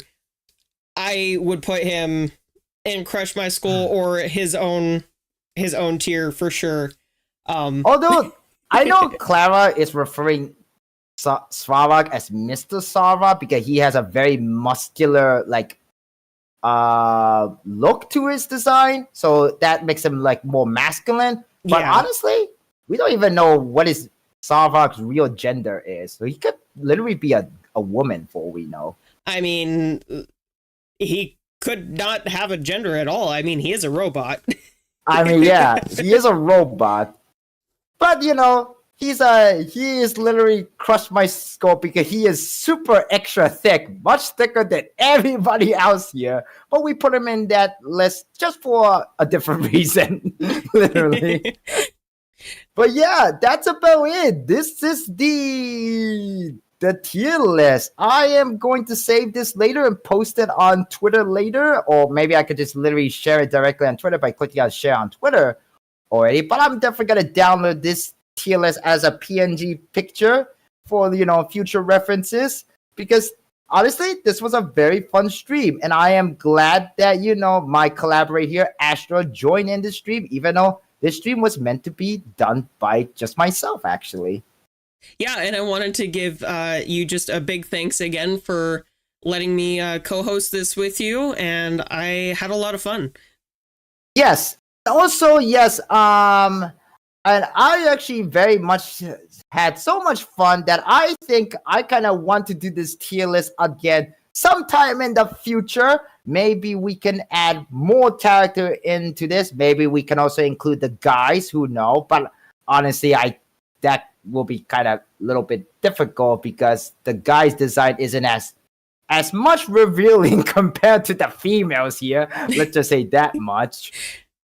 Yeah, for sure. The male characters list is a little bit on the smaller side, but I think it would totally be worth a shot. Yes, if anything, I kind of want to put Hanya's twin sister in the mommy lap alongside her anyway. So, and we also have what's her name? Rume? Yeah, I think Rume? May. Yeah, she's coming out soon. I think Rume can be either put in the mommy lap or in the soft pillow. I mean, her splash art is like, Yeah, we'll definitely have to see when she comes out. 1.6. Oh, 1.6? yes, and we also don't want to forget about Dr. Ratio. Oh, no, we can't forget about Dr. Ratio. Yes, I love his poses. He's literally making the L poses. Like he's like how you'll first know what exactly this character is meant to become a meme. Oh, yeah.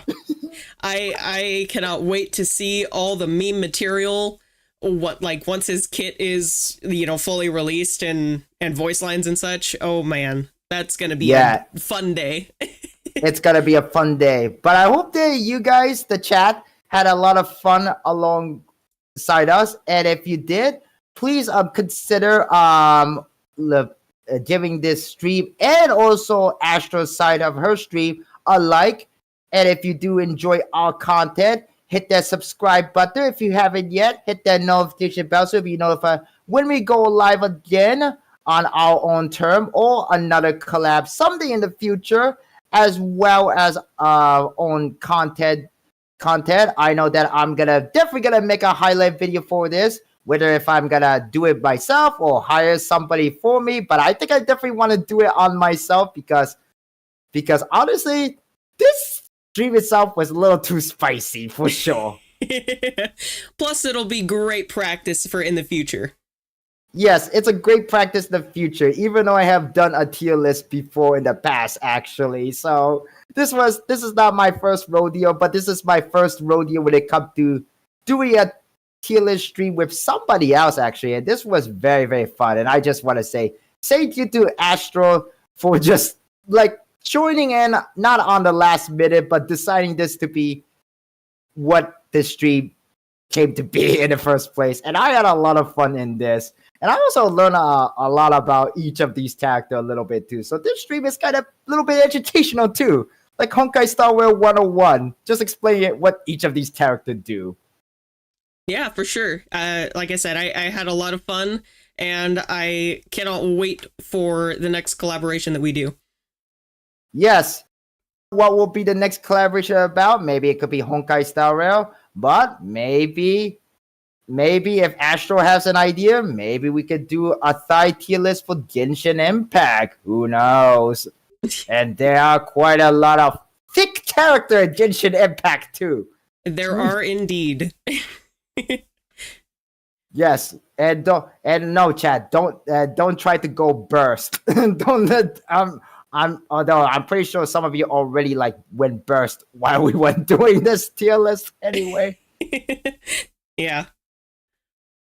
Yes. I hope that. Oh, anyway, I hope that you guys all enjoyed this live stream, and also don't forget to check our social too. We're available on Twitter.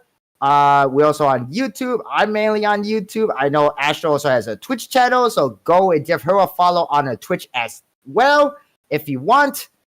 And we'll see each other's next time, guys. I know it's kind of getting late now, so we both need to go to sleep. Well, at least I need to go to sleep. Astra is still gonna probably continue streaming because she's around 8 o'clock, almost 8:30. I'm around 11:30 here because I live in Eastern Standard Time Zone. Yeah. It's almost 8:30 for me. I've got a couple more hours to go. Gonna be streaming my Honkai Star Rail summons. Hopefully getting all right then. Yes, so for all of you guys interested, my Nightbot actually just provided the link automatically thanks to the timer. But let's raid Astro to her YouTube channel. Go to her channel now to watch her side of the stream. I'm probably gonna stay a little bit awake just because I want to download this tier list as an image and share it on Twitter. But anyway, guys, I hope they again thank you all for coming. For anyone who's excuse me, live in the state. Hope you have a good night's sleep if you live on my side of the country, or if you live in Pacific time, then don't stay too up late. And I wish you guys all on your good luck on unlocking the new character Argentine, the new male character in the game, or Silver Wolf if you have missed her original run back in a couple of months ago, and whatever game that you're playing. But stay safe, guys. Stay well, and hope to see you guys all soon again. Thank you all so much, guys. C Plus Heroes signing out, as well as Astro. Goodbye.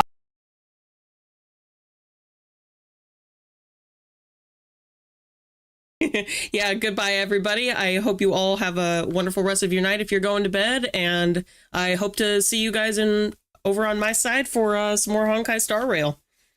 Yeah, definitely I will be, at least for a little while. I have a doctor appointment tomorrow, but that's just for my folk. Anyway, I'll catch you guys next time on Saturday for Marvel Spider-Man 2. Anyway, catch you guys later. Good night, everybody. C Plus Heroes signing out. Goodbye.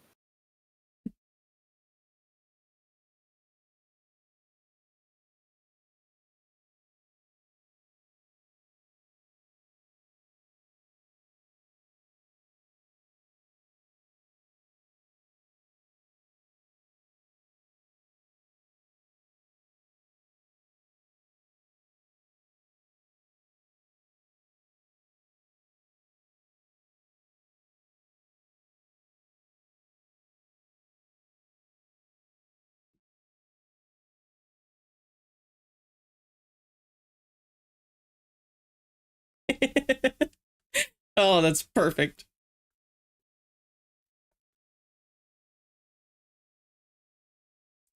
Oh, that was perfect. I love that.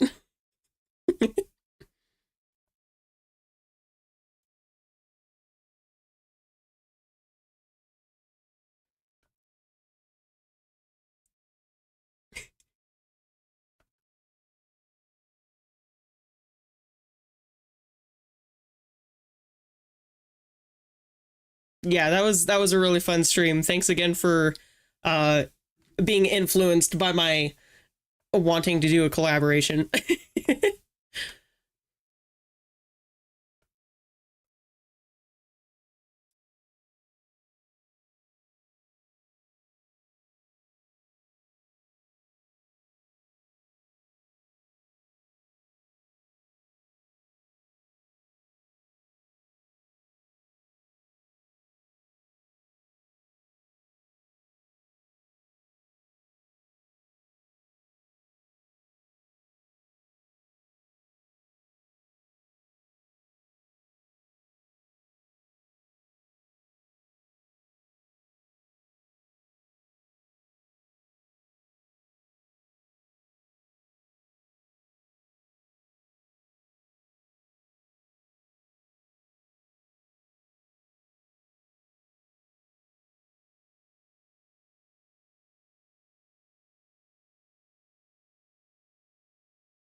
Alrighty, everybody. I'm just switching over the game to Honkai Star Rail for just a moment here.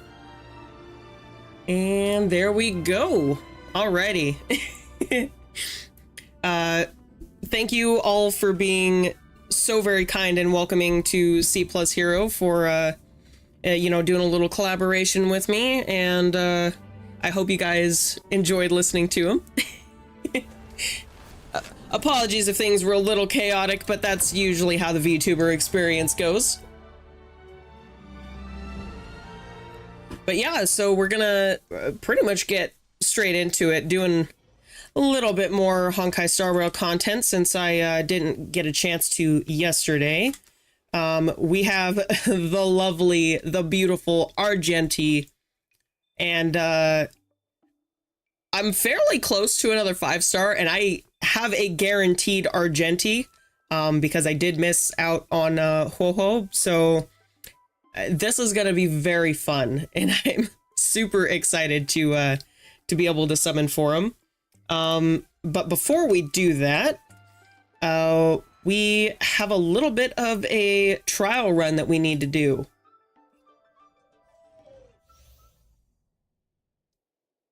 Was a fun time, a bit different than what I usually see for Tierlist, but funny nonetheless. Yes, I think it was also very fun and interesting. I'm excited to do a Genshin version of it if we ever do that in the future. But yeah. So for trial run for Argenti, it looks like we do get to try him out with his signature light cone, which is always nice. We're looking at pretty decent stats so far. So obviously his basic attack is just a single target physical damage. His skill is AoE physical damage based on attack, and his ultimate is very his ultimate is very fun and exciting. We actually get 2 versions of it. So we have a basic ultimate for the energy cost of 90, dealing basically a percentage of his attack to all enemies, which is very nice for the kind of trash waves and stuff like that. And then we also have a 180 cost version of his ultimate, which basically deals like double the damage. And it also has an extra 6 instances of damage to random enemies that deals a little bit more physical damage. So in cases where you're on a boss stage, he actually does really well on a boss stage, being able to deal a large amount of damage. And then the next rotation that you come around to him, you can use his lower cost burst in order to pretty much kind of clean up. And it's a very, very interesting. And I think that he is, being how simple he is to use, I think he's going to be very future proof as far as erudition units go. And I honestly, I can't wait. Like I said, I am very biased towards physical characters. You know me as a Eula main for Genshin, and yeah, I can't help it. So we have his talent here. Basically, whenever he does an attack with his basic skill or ultimate, he regenerates 3 energy, and it also increases his crit rate, which is really nice. And then we also have his technique, which after using it, enemies in an area are inflicted with daze for 10 seconds, and dazed enemies will not actively attack the team. And then when dazed enemies enter combat, it pretty much immediately deals physical damage and regenerates Argenti's energy. So I think I mean, his kit sounds very, very fun and interesting, and I can't wait to try him out.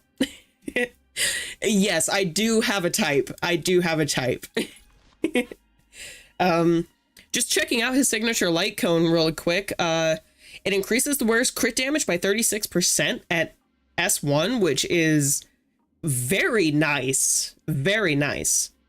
And then when the wearer uses the ultimate, it increases the wearer's ultimate damage based on max energy. Each point of energy increases the ultimate damage up to 180 points of energy. So I think this is a really, really nice light cone. Obviously it's his signature, so it's going to be better for him. But honestly, I think this light cone you can use on just about every other erudition unit as well. Looks like we have his traces leveled up to 5 for his basic, and then we have level 8 out of 10 for the rest of them. Relics, we're running a 4-piece Champion of Streetwise Boxing, which pretty much makes sense. It's good for physical damage. The only thing is that the 4-piece, while it is good, it is a kind of stacking attack percent bonus. So it will take a little time to ramp up. And then for the planar sphere and the link rope, we have the inert salsodo, which increases crit rate, which is great. And then when the wearer's current crit rate is 50% or higher, the ultimate and follow-up attack damage increases by 15%, which I think is also pretty nice because being that his ultimate has the 2 separate forms, being able to have that bonus damage is, I mean, really great.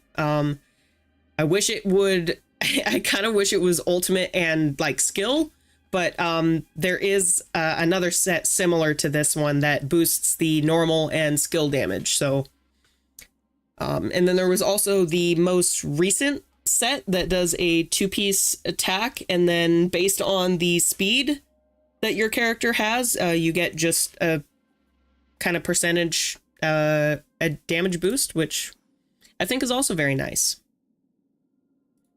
So Argenti looks like he's going to be very fun. Let's just see what his basics look like. Okay.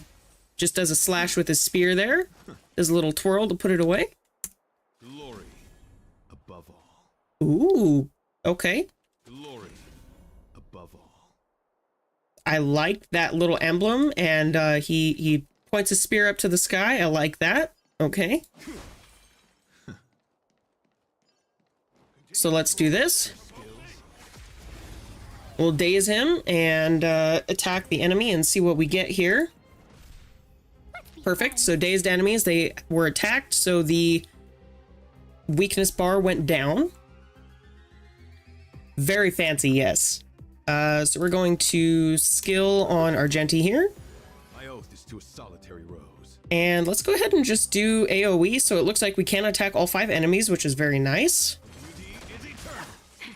Perfect. And because we attacked them and broke their shields, we have plenty to be able to do his ultimate here. So let's go ahead and test out just his level 1 ultimate. You will actually be able to tell whether you're on his level 1 or level 2 ultimate, being that the rosebud is closed at level 1 and it is fully bloomed at level 2. And then there is also technically a second ring on the ultimate circle that will also be fully lit up if you have his level 2 charge. But yeah, for now, let's test his level 1 and see how good he cleans up. And that was very nice. I liked that. All right, let's go ahead and buff up again. And we'll do AoE here. Naughty child. That was a lot. Okay, so we gained basically from almost nothing all the way up to about halfway. Nap time. I'm okay. 1,000 wonders to raise your spirit. So let's go ahead and use Ting Yun's energy here. I just want to see the damage for his level 2.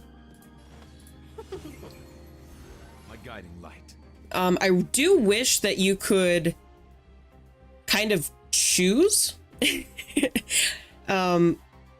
So it seems like if you have his level 2 ultimate, you have to use his level 2 ultimate. You can't like switch it between the level 1 and level 2. So let's just do this. It should be the same animation, but just deal a lot more damage.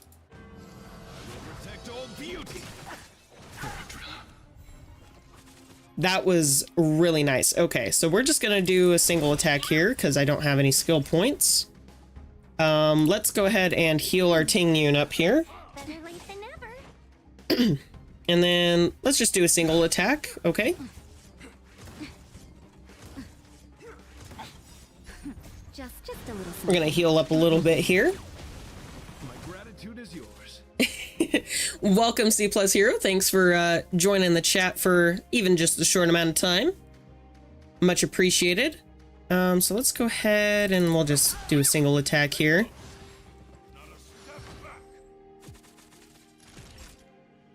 All right. That's better.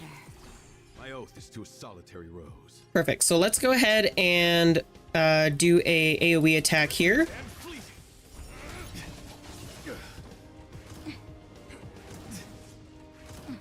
So do... Until Oh, we only have his level 1 here, but that should be plenty for to get rid of most of these other enemies here. Welcome, customer. Perfect. And we almost have his level 2. So this will be really nice in terms of... 1,000 wonders to raise your spirits. Oh, no, I didn't mean to do that. No. Dang it. I might have to retry. Oh! until I see that light Wait! once more. No, that was... Wait a minute. I was not expecting that to work.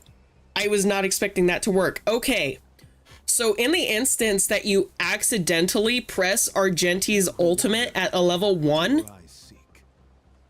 while you're in the middle of using your Ting Yun's ultimate, it still levels it up to the level 2 if you have enough energy.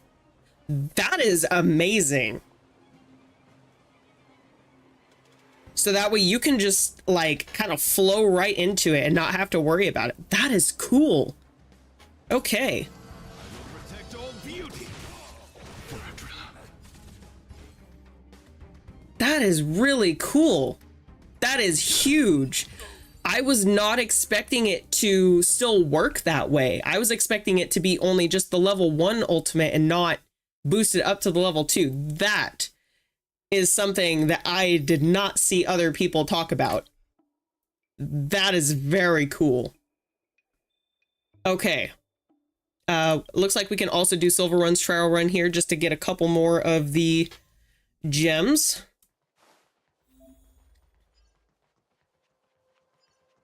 100% break.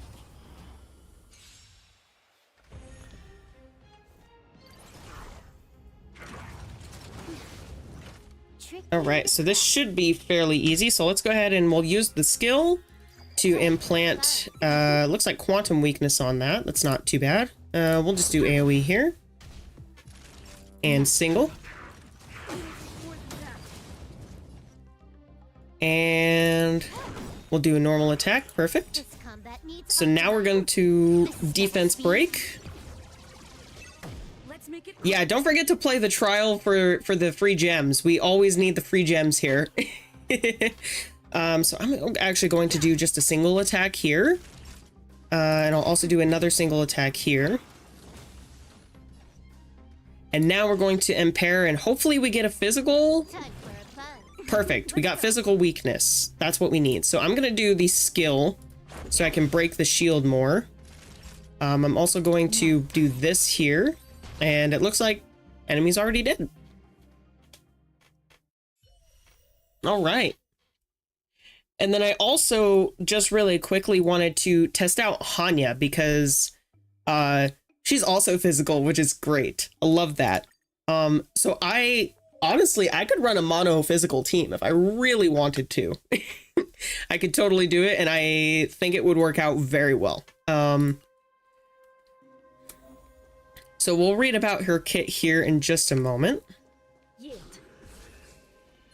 Yield.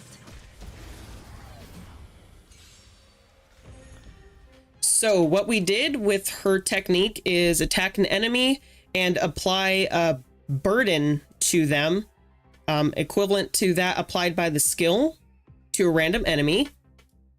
So her basic attack is just physical damage to a single enemy. Her skill deals physical damage to a single enemy and applies burden to them. And then it says for every 2 basic attacks or ultimates that allies use on an enemy with burden, they recover a skill point. So that sounds very nice. And then 10 Lord's Decree, All Shall Obey, which is her ultimate. It increases an ally's speed and attack, which I believe by ally, it just means a single target. So it's not AoE, but in the instance of a hypercarry unit, like, for example, Argenti or Sela, that's really great. And then her talent just allies deal more damage when attacking enemies inflicted with burden. So overall, just very nice support unit. The smell of sin. This might sound far-fetched, but I hope that we get more gems if the game wins Mobile Game of the Year, which is very likely at the Game Awards tomorrow. Ooh, that'll be nice to get some extra free gems. That'll be very nice indeed. It's so good to stand here and do nothing. Never thought of having to return to mountains of criminal reports in the Hall So of let's go Honor. ahead and use the skill again here. I shall be the judge. And then I want to use this. And I'm actually going to buff up my Dun Hung, because Dun Hung deals more damage for speed. So let's do his skill and then burst. Truth of life and death. Reveal the sanctuary is but a vision. Break! Ooh, that was a nice bit of damage. Okay, and then we'll just single attack, I guess. Still in denial. We'll just do some skills here. Oh, did we recover? I think we recovered a skill point there. Okay, so let's try this again. So we should go down to 2 after this. This is serious. Recount. I think we did end up gaining a skill point. It was a little bit hard for me to see, but I think we did actually gain an extra skill point there. Okay, so I still have to finish the Foxy and Tale of the Haunted. I'm still a little behind on this event, but we have plenty of time to still get the light cone and any of the extra gems from it. We do have March 7th's camera event, which is cool, so we can go ahead and do that. Just trying to kind of work my way up to at least a 10 pull, since I am somewhat close to it.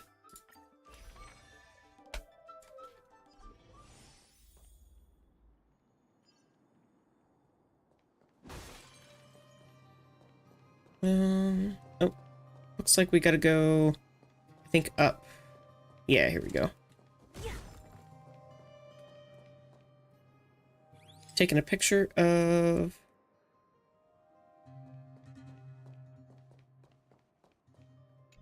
Oh, we have to defeat some obstructing robots, apparently.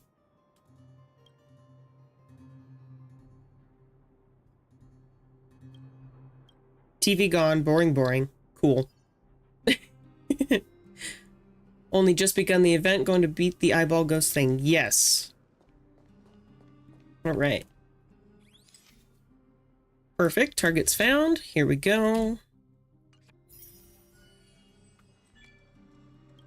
I love camera and photo shoot events in video and games like Genshin and Star Rail. They're just so easy, and they're just a nice change of pace compared to some of the other events.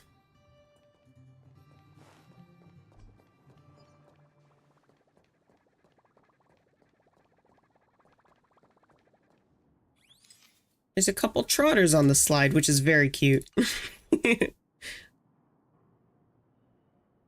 Sucked my photo away.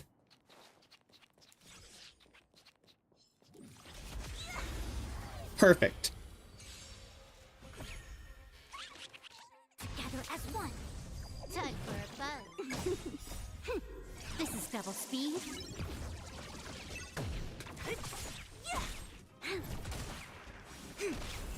Perfect. Cool.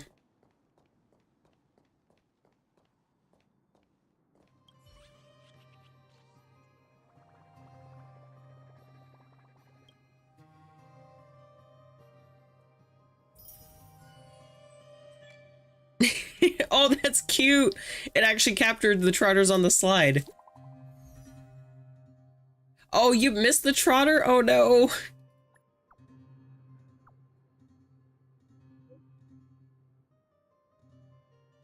Great work, she says, but it seems different from when I took it. Times have changed, and the people aren't the same.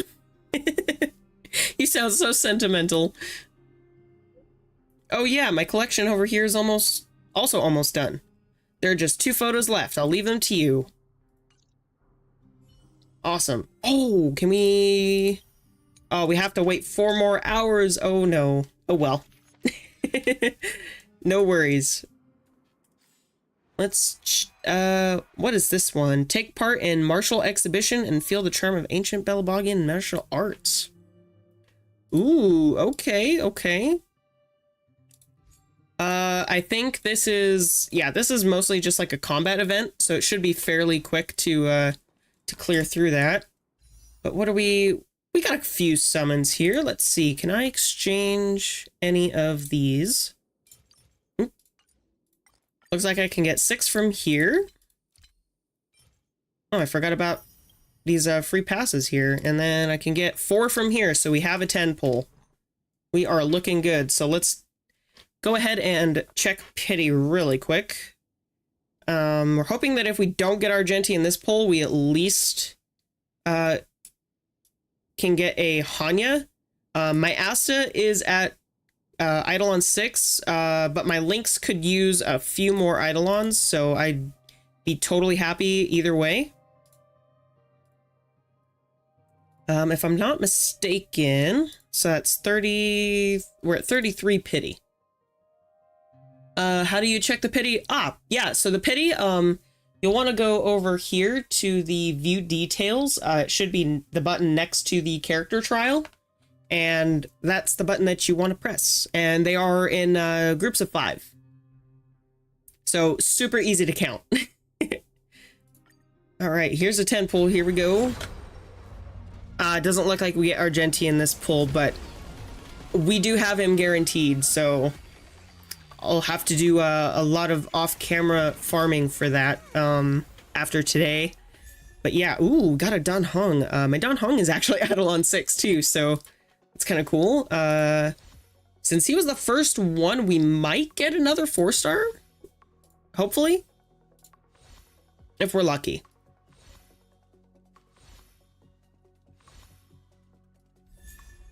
Oh, we got an Asta. Okay. So, 2 Astral Express members. Well, 1 Astral Express member and a Herda Space Station member, but yeah, both are Eidolon 6 already, so unfortunately I don't need them, but we can get 2 free wishes back.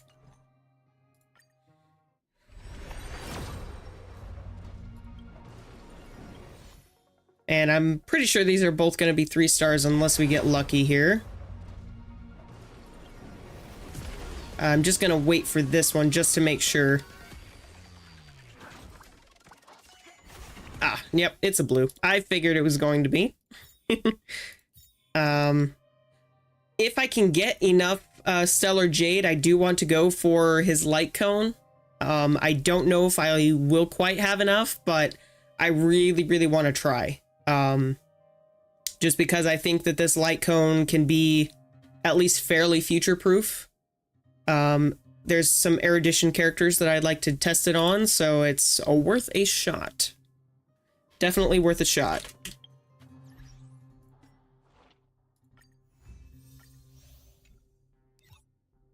I probably should change the title of my stream for now. I kind of forgot.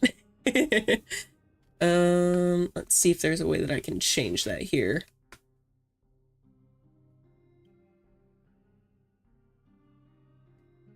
On Ho-Ho Banner, I thought I unlocked her, but it was Clara. I learned that if you get a regular 5-star on the limited banner that... Ah, yes! Pity system. The one good thing about Hoyoverse gacha games compared to some of the other ones that I've played is that there is an actual pity system, which is very nice. Because I have played some that they don't have a pity system, and they are not very fun. Well, they're fun games, but they're definitely a pain as far as going for characters that you want.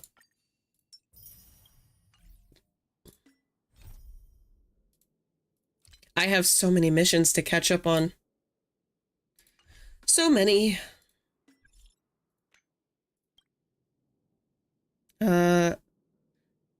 Kai, are you there? What's the hurry? What's going on, Pom Pom? Something super urgent. Pom Pom doesn't even want to think about it. The train's long overdue cleaning day is almost upon us. Oh no. Oh no.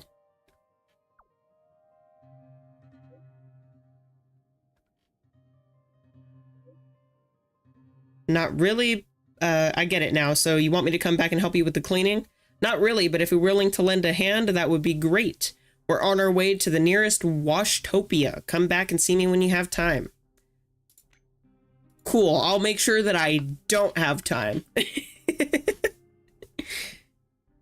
Hey Kai, got a minute for some matches. The Fight Club is gearing up for an awesome martial exhibition. All amazing fighters like you are welcome. What's a martial exhibition? What's it all about? A martial exhibition is built around a different kind of match where the focus is more on overall entertainment value rather than the actual outcome. The Fight Club organizes several of these matches each year. Unlike regular matches, fighters get to showcase their unique style of martialism in each bout. It's hard to put into words, but once you step into that ring, you'll get it. If you're interested, just head over to the Fight Club and sign up.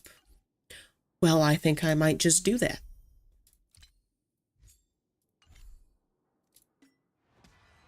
But first, we gotta go through this. I want to do my best to try and clean this up here. If you'll give me just a moment, I think I can change the title of the stream. Possibly. I can.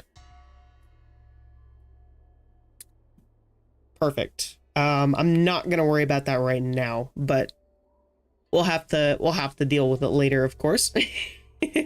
But for now, we're good. All right. It's called the Ghost Hunting Squad. What do we got here? We got track the investigation assignment. And that one is just up that way. Also, if you'll excuse me for just 2 seconds, my cat is finally wanting outside of the room. So I'll be right back.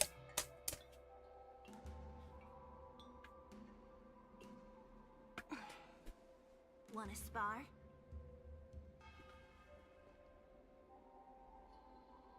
Here you go, my little gremlin.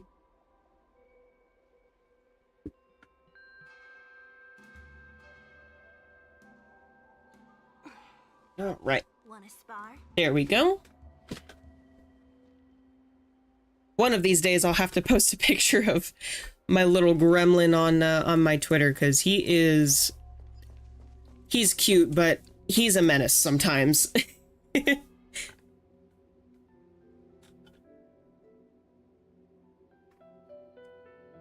Ah, there's Miss Hanya. Perfect. Whoa, what's wrong? You've recaptured a heliobus, but still seem frustrated about something. Explain to Hanya about that. I think I get it. Don't worry. There's nothing wrong with how you're doing things. But here's the thing. Sometimes, even when we get everything right, the results can still leave us feeling unhappy. That's the job of the Ten Lords Commission. That's the job of a judge. I understand, but I think there's still more that we can do. If you're going to see this Wen Yuan, then take this to him. Boxians might not immediately reach the stage of being Mara-struck, but this will still help him feel better if he uses it.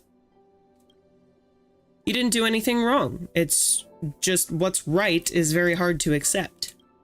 Kai, let's go. Longevity pill of cruelty. All right. We're going to the Court of Tranquility. Let's take it Gonna talk to our boy I'll stand guard. over this away.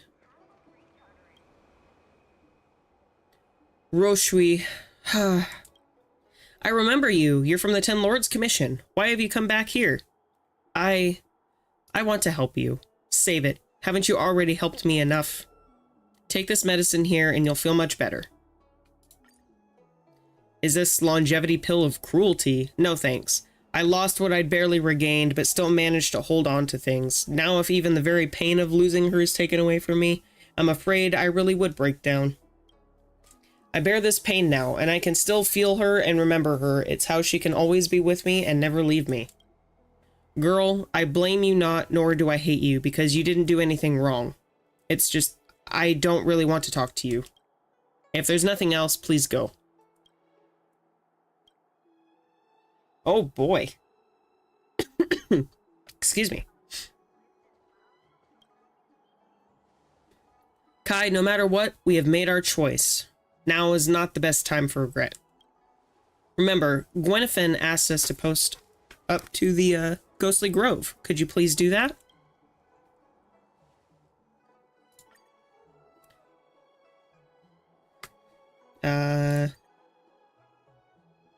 Let's not do that one.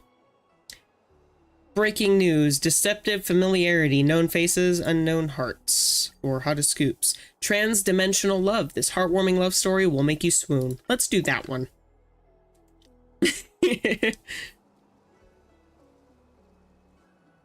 I can understand Mr. Wenyuan's sentiments. It's hard to accept someone leaving. I'm the same. Kai, you did a great job today. I'm heading off then. Goodbye.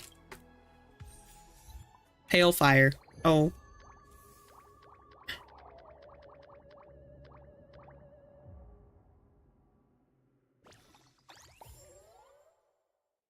Cool. Now we have to get to 400,000 fans. Oh boy. This is a long quest. Ghost hunting squad. Who wants some milk tea? I ordered 2 extra. First come, first served. Me. Okay, it's yours. Am I late? Were you two staring at your Jade Abakai the whole time? Not me, neither did I. Sorry, you don't get one this time, but I'll treat you next time. Man, if only getting subscribers this fast like this event would be a piece... No kidding. No kidding. She makes it look a little too easy sometimes. Already wrote it down. If you don't keep your promise, karma's a witch. I can give you mine. Mine too. I can't have them. It's yours. I'm sorry. The 2 teas fell on the ground and spilled.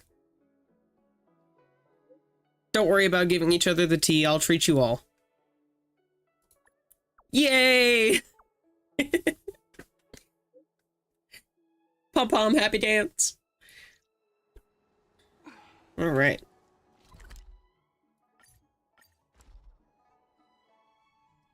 Oh, goodness. I'm going to take my headset off for just a moment, give my ears a little bit of a rest. I'll tell you what, having a headset on your ears for a couple hours straight is uncomfortable sometimes. It's worth it. It's totally worth it for you all, though. Alrighty. Gotta go this way. This way, this way. I don't think searching like this is the best way.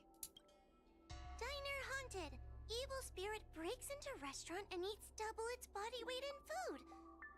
Oh, do you think Tail did this? Seems like his style.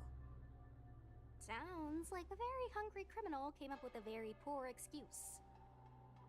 What about this one? Paranormal activity reported at exclusive horror immersion. Guests experience haunting within 7 days of screening.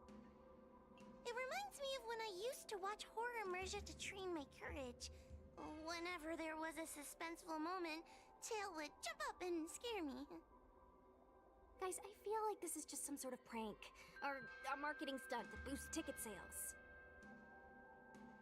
Have we planned our next steps yet? Wahua has been browsing Ghostly Grove for hours. Every time she finds a suspicious incident, she says, "Do you think Tail did this?" Problem is, any suspicious incident could be Tail-related when you think about it. I feel like Tail is still around. Oh, but if so, why didn't he come back to see me? He'll come back. He was your Tail for so many years. I'm sure he'd come back to say hi. Or bye. Anyway, even if you don't find Tail, you're still a great judge. The success of our ghost hunting squad proves it. Thank you, Miss Gwei. I don't really get compliments. Without the encouragement of you squad members, working with you guys has made me feel a little more confident. Oh, but it's hard not to think about the days when Tail was still around. Back then, I was a useless coward. I'd hide at the first sign of trouble. Tail would always complain about it. But he'd also get me out of danger. I just want to say that Huohuo is just so precious and adorable. She deserves to be protected at all costs. Reminds me of me and my brother. Sort of a love-hate relationship. She's a small bean. Hey, look at this! Did you find Tail? Ooh, did you find Tail? Yes. Look at this! Oh? A Cloud Knight caught doing the unthinkable at Alchemy Commission. Folks, I've got something to tell you. It happened just yesterday when I was passing by the Alchemy Commission. I heard a strange noise at the entrance, so I gathered my courage and took a look inside. Can you guess what I saw? I spotted one of the Cloud Knights, and they were acting all strange, swinging their weapon around as if they were possessed or something. More than a dozen other Cloud Knights couldn't restrain them. Did anyone else see this? I think it's time to begin the investigation. Something Tail would do? Tail or no tail, it's definitely the work of a heliobus. Let's hurry up and get to the scene. There'll be trouble to pay if we're too late. All right, let us go. Careful, everyone. This sounds like a very aggressive heliobus.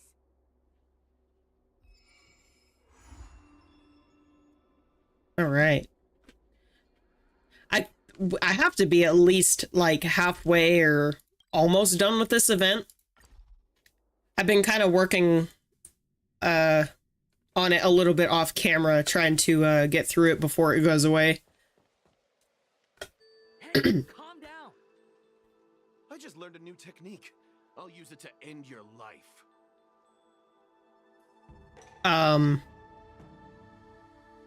That doesn't sound very nice and friendly. Unauthorized personnel should keep their distance. It's dangerous here. Actually, we're not really unauthorized, are we, Judge? Is that Sushang?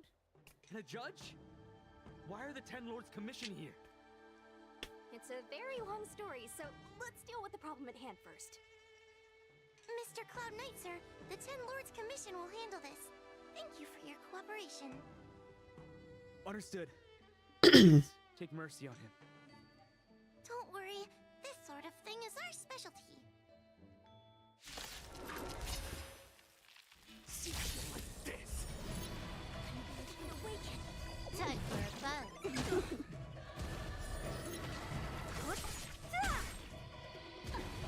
Thankfully, I don't have to worry about the enemy stealing the Fiend Fire in this part of the event compared to like the other part of the event. I just have to worry about my team like not dying.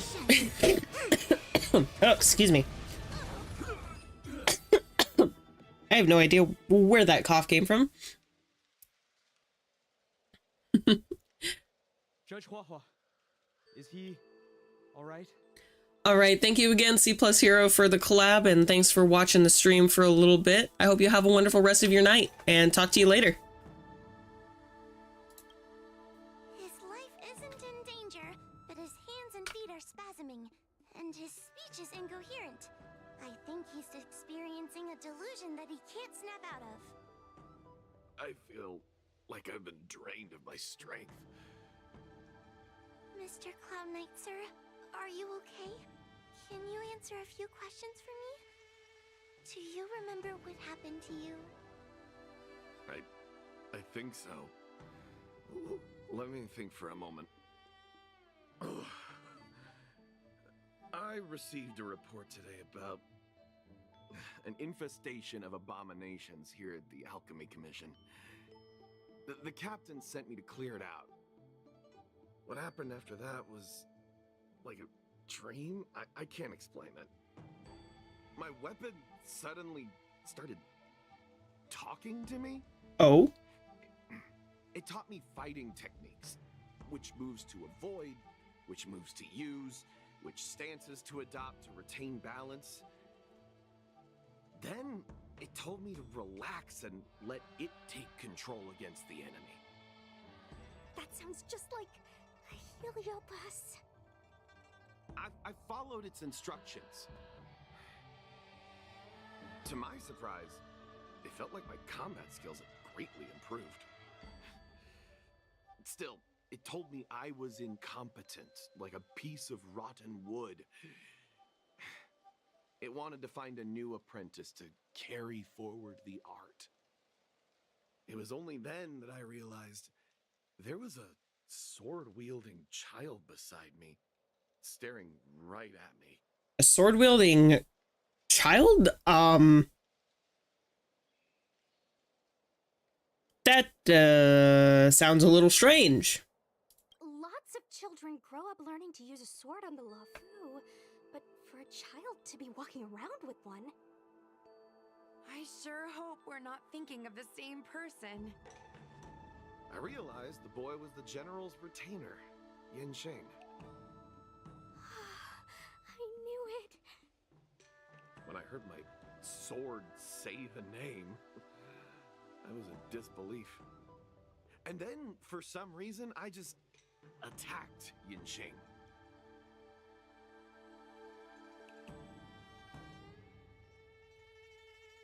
Sounds like an irresponsible action indeed. Yeah, for sure. Also, I don't know why I shrunk there for a minute. That was very strange. There we go.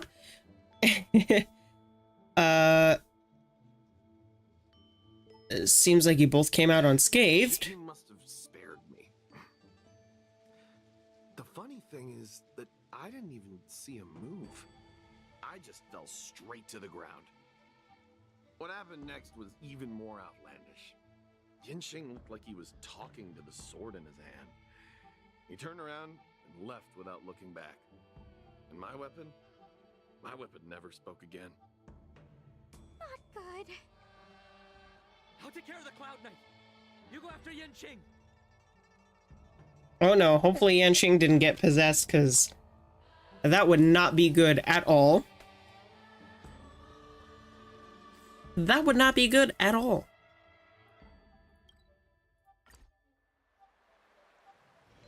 Oh, we don't want that to happen to our boy. Oh, there's just a sword. Upon detecting your presence, it approaches and starts flying in circles. Seems to be calling us. The sword is a famous weapon crafted by the Artisanship Commission. It resonates with its master, reacting to his movements in battle like it has a mind of its own. He must have encountered some kind of danger, and his sword flew away to find someone to help, right? Danger? Miss Ushang, don't scare me like that! What kind of evil would be strong enough to pose a threat to Yanqing? Yeah, no, in this event, people are, like, getting possessed, and there's also, like, ghosts, like figures, just kind of randomly in the world, and it's an experience. This event is something, and it all follows Gwyneth, who's like a streamer slash like content creator in the Star Rail universe, who's like basically documenting all of this, like posting articles and photos and stuff. This event is something. Yeah, a little late for the Halloween event, but you know, it's fine. It's fine. I'm not sure, but the Heliobi are strange creatures. Even the sharpest sword can't cut them. Alrighty. If you wouldn't mind, I'm going to just take a little bit of a break after we get through this dialogue here. My dog needs to go outside. Uh-oh. I just had a thought. If it's not auspicious, you'd best not say it out loud. Based on what that Cloud Knight said, it isn't that Yen Qing's in danger. It's that Yanqing has become the danger? Exactly. Oh no, our boy's been possessed. No matter what, we have to find Yanqing before things get even worse. Yeah, for sure we do. Okay. Alrighty, I am going to put the BRB screen on, and I'll be right back.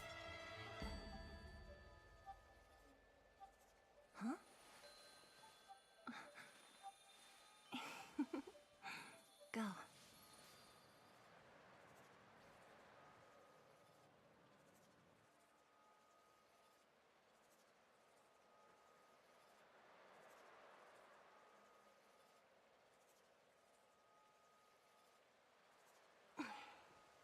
Wanna spar?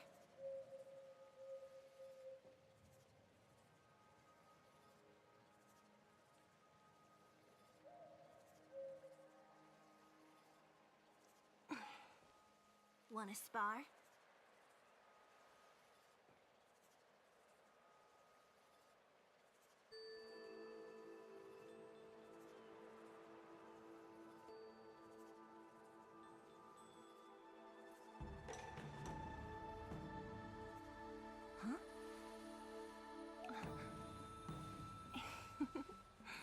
Go.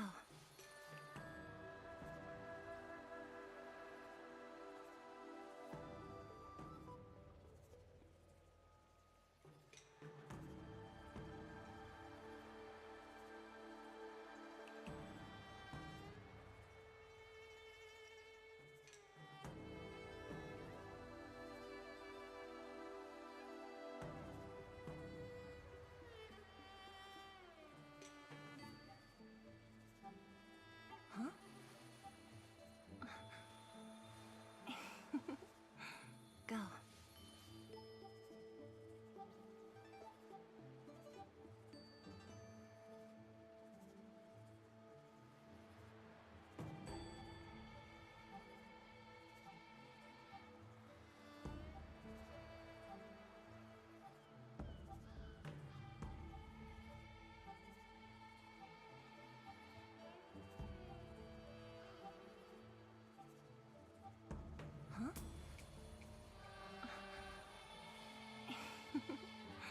Go.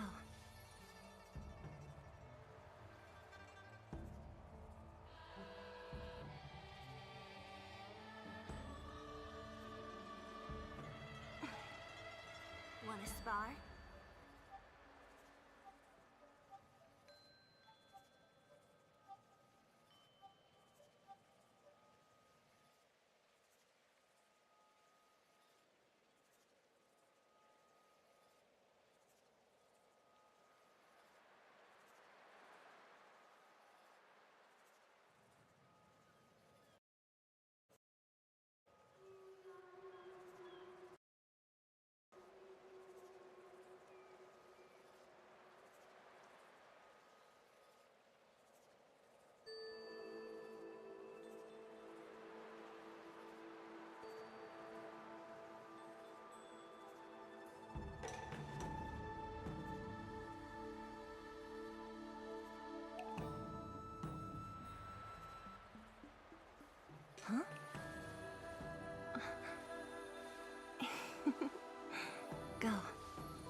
Alrighty, I am back. Thank you all for being so patient. You immediately started streaming more right after the collab. I'm surprised you didn't take a break before. Yeah, no. Honestly, I'm ready and raring to go. I got momentum. I don't want to stop. Plus, I'm hoping that it'll make me feel a little bit more tired so that way I can kind of just go straight to bed. Ooh, we gotta investigate. Body of an abomination with only a single sword cut on it. Got to catch up with him before things get out of hand. Oh, yes.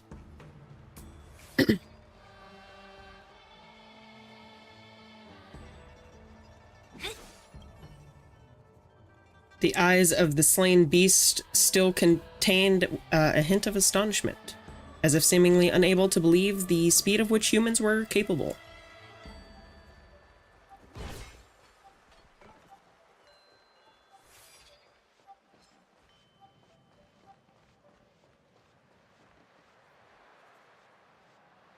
The waves ride on the howling wind, bashing the board with great intensity. Yanqing's sword hangs in the air, pointing to the distance across the luminescent depths. This is the dock for Dragon Prayer Terrace. Judging by the sword's behavior, that's where Yanqing is. Should we really be charging over there? Even without a heliobus, Yanqing is a swords master among swords masters. All the more reason that we have to go after him. Are you scared, Sushong? Me too. Compared to the other heliobi we've dealt with so far, this one seems like it could do some serious damage. Scared? My mother taught me swordplay as soon as I could walk. I might not be as good as the general's apprentice, but I would never let cowardice dishonor the name of the Cloud Knights or the family sword. Okay. But I am worried. If the heliobus possessing Yanqing is too strong, I'm afraid I might not be able to guarantee everyone's safety. Oh. The general Okay. has been supporting our ghost hunting squad from the very beginning. It's time to return the favor. We have to go get our boy Yanqing. We have to. We can't let him be just abandoned and stuck being haunted and stuff by ghosts. We can't let that happen. Even if it wasn't for the general's sake, as a judge, I can't let a heliobus take over someone as dangerous as Yanqing. Sushang, Miss Gui, Miss Trailblazer, please help me rescue him. Going to get our boy. Going to get Yanqing our is at boy. Dragon Prayer Terrace. Let's go.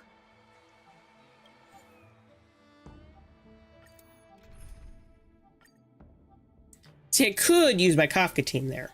I could. But my Sela team is actually stronger at the moment. Excuse me. What are all these swords doing in Dragon Prayer Terrace?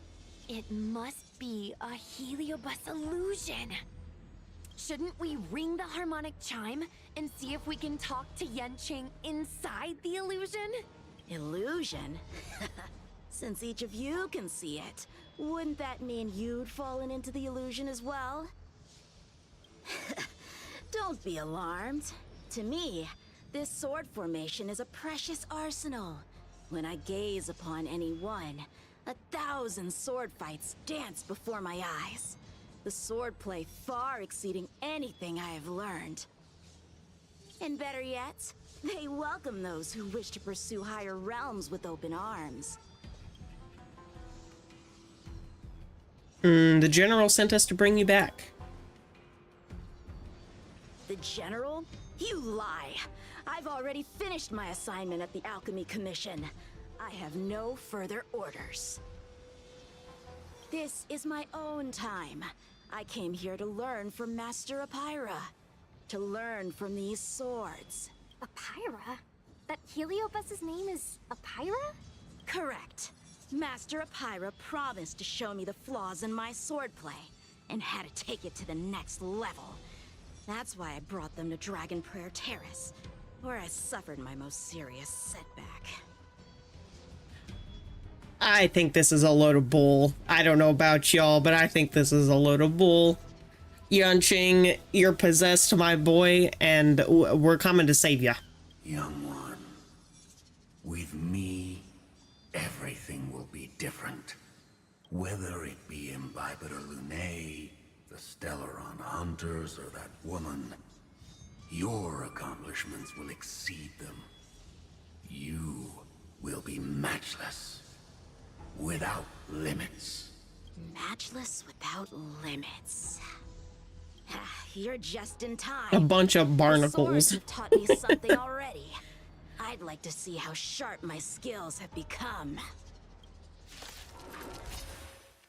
My skills are lacking. I've been through countless defeats. But with the Pyra as my master, no longer. Why is he attacking us? Converge and awaken. More enemies. Time for a buzz.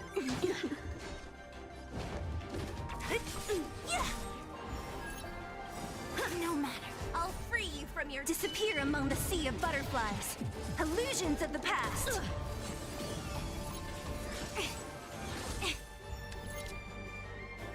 Okay.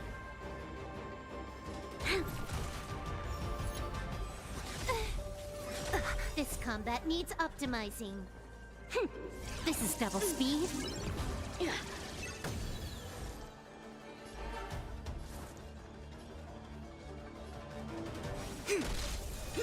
You're all in.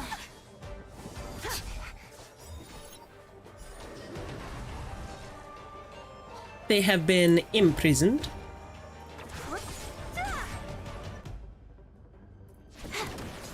This battle is unavoidable. This battle is unavoidable. Lend me your strength. Don't mess with me. I see through you. All right, this is gonna be super easy. Can I have fun this time?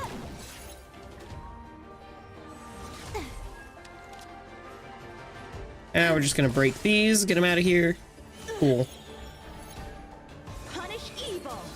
Troublesome. Out of moves. Yin and yang. This combat need. This is double speed. This is double speed. Funny thing about Silverwolf, if you're playing her at normal speed or double speed, she'll have different voice lines for her ultimate. I don't know if it's the same with her skills, but with her ultimate, it's different. Come on, I want All to try things something in out. this world. Human creations. A quick divination. Disappear among the sea of butterflies. Illusions of the past.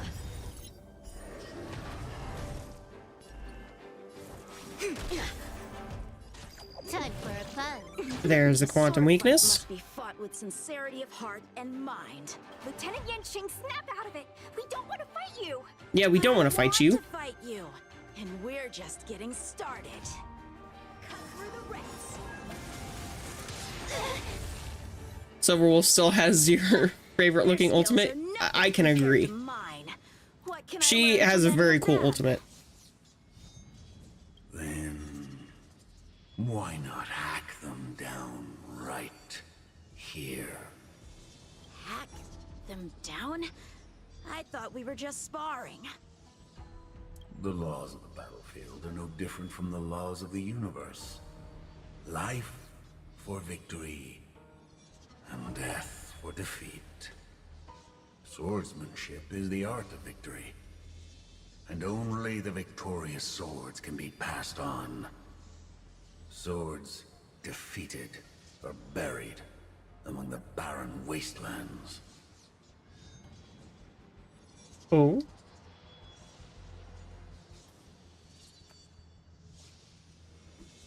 All right. But You're resisting me?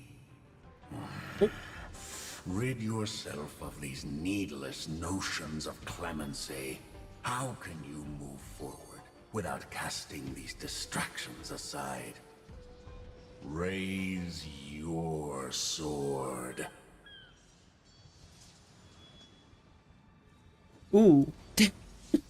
Yeah, sorry about the loud noise. I dropped my phone again. I'm very clumsy, apparently. Too many years playing Galaga at the arcade. Ah, I can see why you like Silverwolf's ability. Life for victory and death for defeat, huh? All this talk of laws of the battlefield and the universe. You think that gives the appearance of a Grand Master? You're just using someone else's ambition to satisfy your own desire to shed blood.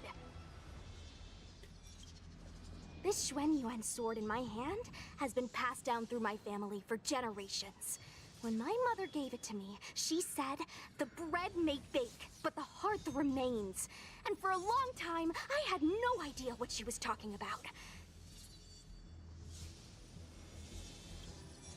Today, I just realized I misheard her. I think she actually said, the edge may break, but the heart remains. Probably. The Lieutenant Yinqing, the winner and loser of this battle, have yet to be determined. Don't give me that "there is no point in fighting any longer" speech. This little wench's fighting spirit is on fire. Young one, since she insists on fighting, will you give her our answer? I won't back down. Oh, why'd you have to go and say that? This is between fellow Cloud Knights. Losing a fight isn't a big deal, but if I abandon my fellow soldiers and bring dishonor to the Knights, how could I wield my sword again? Granted, I might not last more than a few moves. You guys go get the general, quickly! I'll try and hold him off until he gets here. Alright. Also, I got an achievement from something. Sushong, my bestie. Why is she so stubborn? Still, that was pretty freaking cool. A Spiritfarer told me that the general is still in Victual Garden. Let's hurry!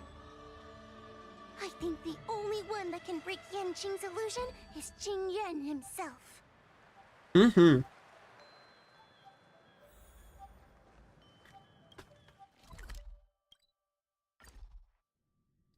To the general we go.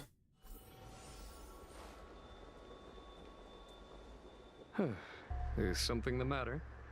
You seem out of breath. Yeah. A heliobus that creates illusions for the sole purpose of instructing someone in swordplay.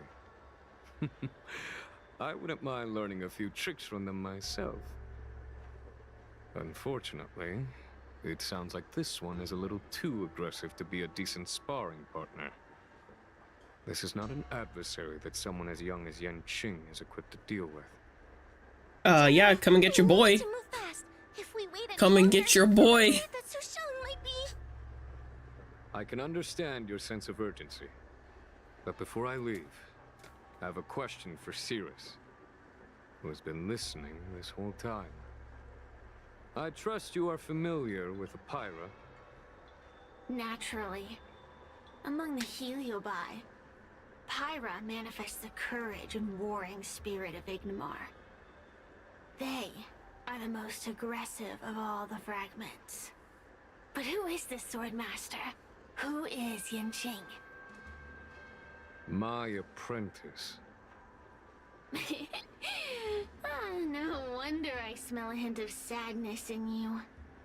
In order to rescue his incompetent apprentice, the master must fight on the battlefield himself. I must say, I'm very envious of Apira. You know the flavor of sadness, but not its meaning. An apprentice obsessed with victory and defeat has lost his mind to a heliobus, and is now trying to shortcut his way to mastery of the sword. This is my failure to him as a master, and the source of grief you see in me now. That's right. You should hurry.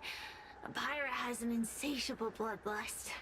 Once they've enslaved your mind, they can make you turn against your friends, your kin. Even your own master. Well, that doesn't sound very nice at all. Go! I don't wish to delay your death match with your apprentice. I don't think this is going to be a death match at all. Su Shang is awaiting our timely arrival at Dragon Prayer Terrace. Let's go. Let's go, please. We have to go get our boy Yunqing. We can't leave him there by himself like that. We can't leave him by himself like that.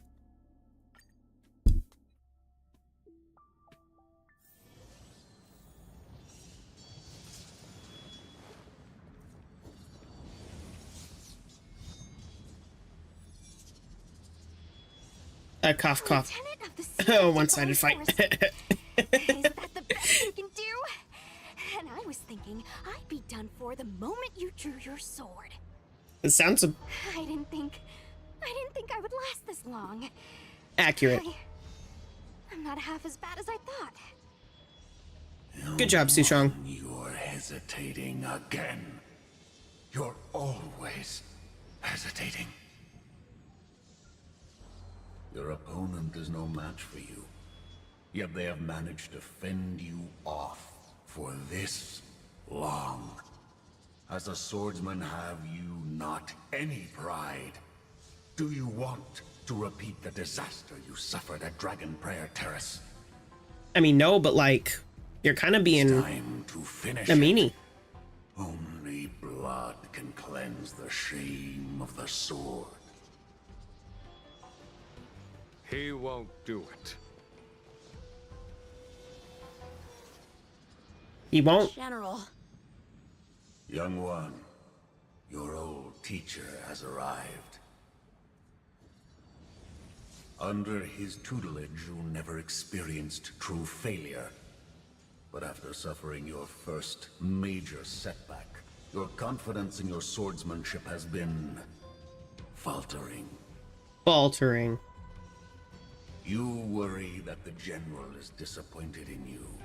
You worry that you don't have what it takes to be the person the general wants you to be.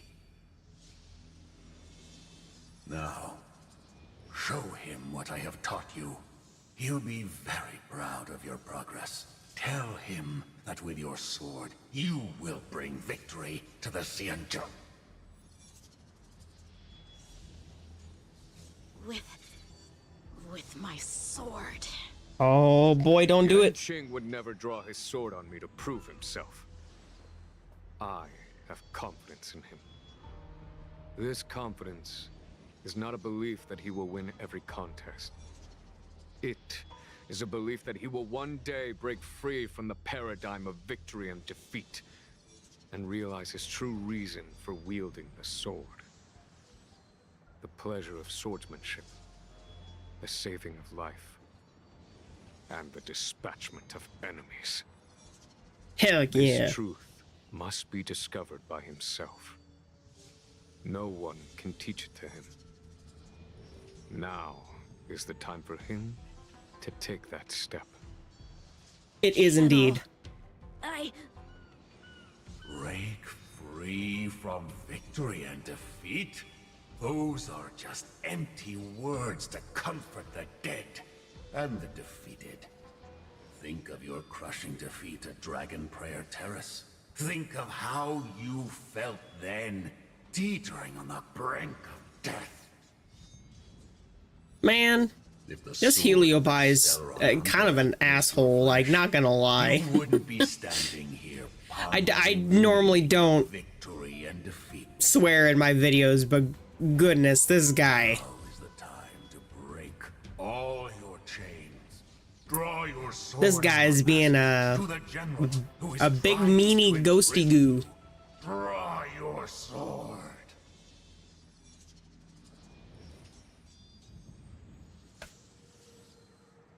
General, allow me to demonstrate my swordsmanship.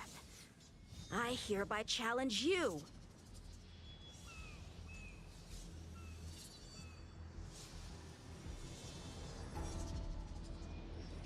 Apyra, I challenge these swords to battle! battle. Oh, yeah. Fool. How disappointing. Your accomplishments would have been limitless. But you were led astray by empty idealism. Jing Yuan is right, though. None of that matters anymore. While teaching you, That's a way that I could put it, yeah. move inside out. And now you wish to throw down the gauntlet. Very well. In your own image and with your own techniques, I will teach you one final lesson. Battle time. Your sword play, every stroke and sway, I've committed it all to memory. Can I have fun this time? Now, allow me to demonstrate. With merciless intent, how powerful I am. No, Yanqing. Conceal your form and hide your intentions. Don't fall for their distractions. Understood.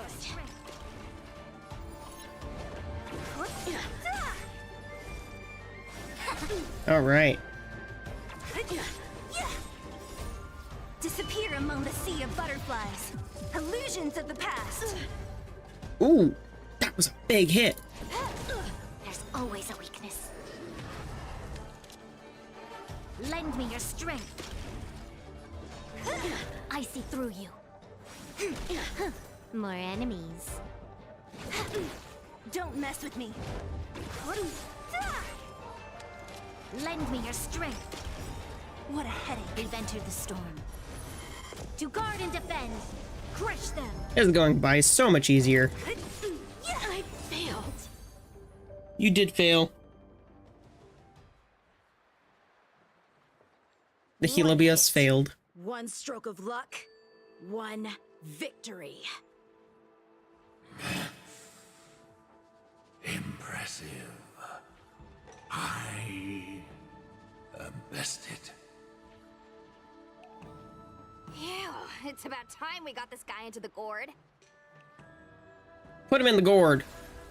Put him in the ghost gourd.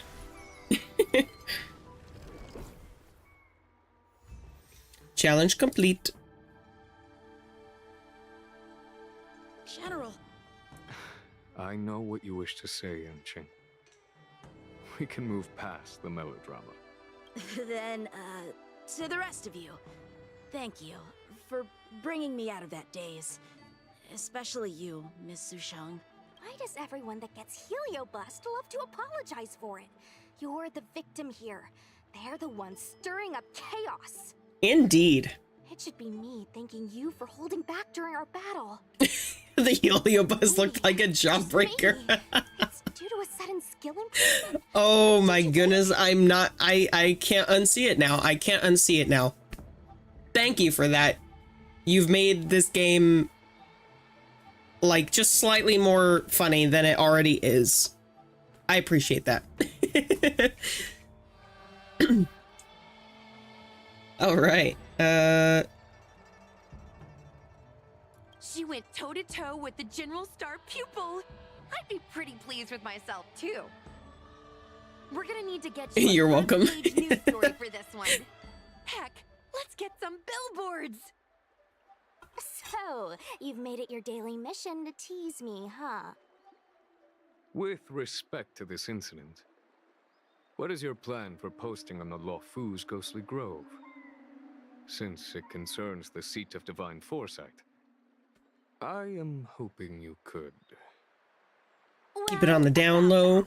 Let me discuss it with her first. Want me to keep it on the down low?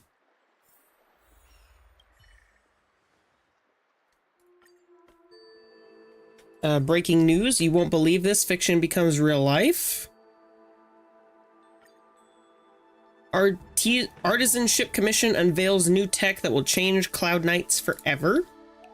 Or, Showbiz Chaos, lead actor mysteriously missing from set. The reason will shock you speechless.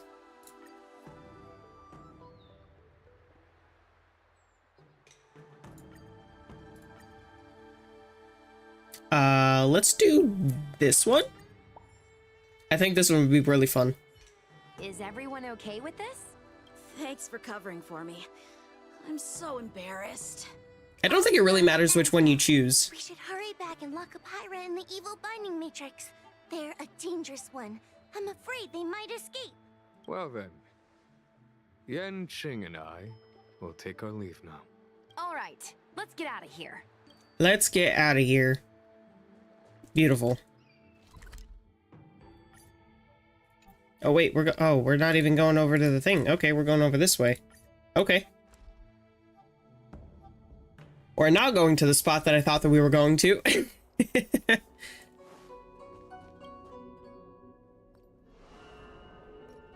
That was a big risk, Miss Sushang. Actually, I'm well aware of my own limits. If it weren't for Yanqing resisting that heliobus, maybe I wouldn't have been able to hold on until you brought reinforcements. Oh. Why did it take 3 people to get reinforcements? Was it crucial for all of us to retreat? Come to think of it, we only needed 1 person to fetch reinforcements. Why didn't we get her to stay behind with you? And why didn't you ask? It's kinda embarrassing, but I was caught up in the moment. I guess I never thought it through. Yeah, you know, I was thinking that too while she was fighting alone. I thought that maybe it was like a pride thing, which it kind of was, but... Maybe, but my actions kept everyone safe, and that's what matters. Miss Huahua needed someone to look out for her, and little Gui is just a civilian. You shouldn't be putting yourself in risky situations. As for her, she's a distinguished guest of the Seat of Divine Foresight. If anything were to happen to her, it could turn into a diplomatic crisis. After weighing things up in my head, it made the most sense for only me to stay put. If I still had my tail, I wouldn't be slowing everyone down. Sorry, Huahua. I didn't think it through. You were never a burden. She was never a burden. It's not your fault, Miss Sushang. It's just... I've been wondering... how can someone average like me keep up with the affairs of the 10 Lords Commission without my tail? You don't need the tail, Heliobos. You don't need him. Even bigger dangers waiting for us tomorrow. You don't need him. You can find him later. You're doing great. Yeah, so her Foxy and tail is actually her Heliobus. Which is kind of interesting. I'm exhausted. You were incredible, Miss Sushang. I feel like that boy, Yan Qing, didn't use his full strength at all. It's like a kind of willpower that can only be cultivated after experiencing countless battles. I don't understand you martial arts guys. I'm so tired, little Gui. Maybe you should talk about account-related stuff. We got lots of different gifts sent by fans. Yay! Where's your yay, Sushang? Sushang? Hello? She's exhausted. She's probably asleep. I see. Then it's just the 3 of us celebrating our success. Yeah, let's celebrate. Ta-da!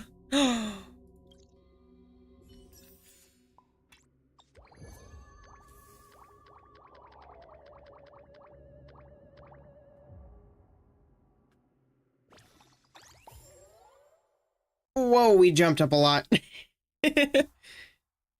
All right. Reconvene a meeting point, I guess. I know. I love how this game has phones too. I think it's definitely fun and interesting. Let's discuss. Ask me everything about Gwynnevent.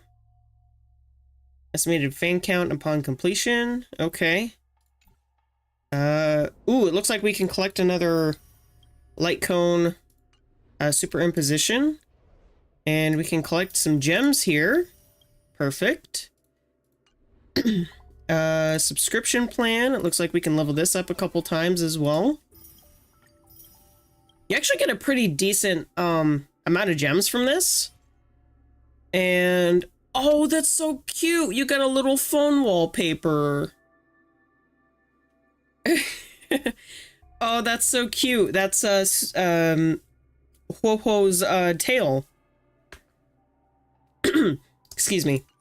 That's really cute. It's so funny to see the yays and yeah. Yeah, definitely. Let's see what we got here. I think it's F4? No, it's F1. Okay, yeah, it's just telling us to continue on with the event. I don't know why that dot, like, won't go away. I don't understand it at all. But let's see. It looks like we can make a couple summons on here.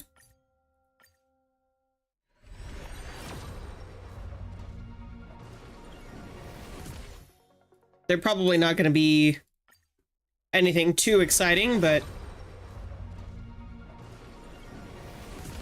we'll see what we can get here.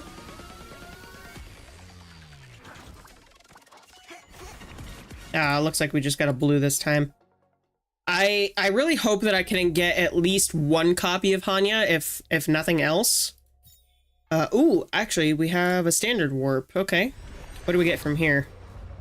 I don't think we can get Hanya on the standard banner until after the event banner goes away.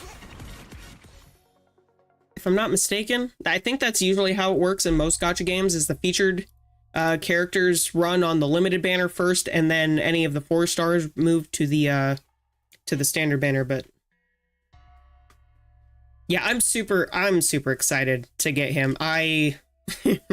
As much as I wanted Ho-Ho on my account, I wanted him so much more. Actually, let's check out these achievements. So we got Memories to Share, which was Pale Fire. Insist in taking the Heliobus away despite Wenyuan and Roshi's earnest pleas. And then we also have this combat one. Extreme Survival. Win a battle with all 4 allies having HP percentages equal to or less than 5%. Wow. An event gave us that achievement. Okay. That's kind of cool. That's kind of cool. I have so many achievements that I can still do too. And I love how there's different achievements for like the specific characters too. Like for here it says use Ho-Ho's technique and simultaneously cause 6 targets to flee. There's using Jingliu's thing to reduce an ally's HP to 1. Use links to increase all allies max HP 3 times in a single battle. Like there's a lot of really cool things that you can do. Like this Save the Princess one. Defeat Kokolio without defeating Bronya. That's gonna be a fun achievement. I think these achievements are like really fun to try and work through. But yeah. I think it's just that and ooh, friend request. Ooh, they have a Jingliu. Okay, okay. All right, I'll take it. I'll take that Jingliu as a friend and try them out. Might as well. Might as well. Let's see. I think what else do I have to do? I have a lot of dailies that I need to get done. I guess we could do our dailies and then call it good because the stream is running on 4.5 hours. It's been running a while. Not to say that I'm like tired or anything, but I know that a lot of you have to get to bed here soon anyway, so no worries there. So let's do this and perfect. I love doing these. I love doing those little puzzles. Go. Those are like my favorite puzzles to do here. And then just use a consumable one time, which I can do that. Is it this one? Let's... Infallible. Let's do that, and then we will get our technique points back at the cost of some HP. Got our dailies done with that, and then we just have our Trailblaze power to use up here. Excuse me. I actually need to probably start. I was starting to farm some pieces for my dot team here. Some of these prisoner in deep confinements. I don't think I have too many of the physical set. I think the only physical set pieces that I have are on my Luca, so I'll definitely need to farm those up for sure. But before we do literally anything else with my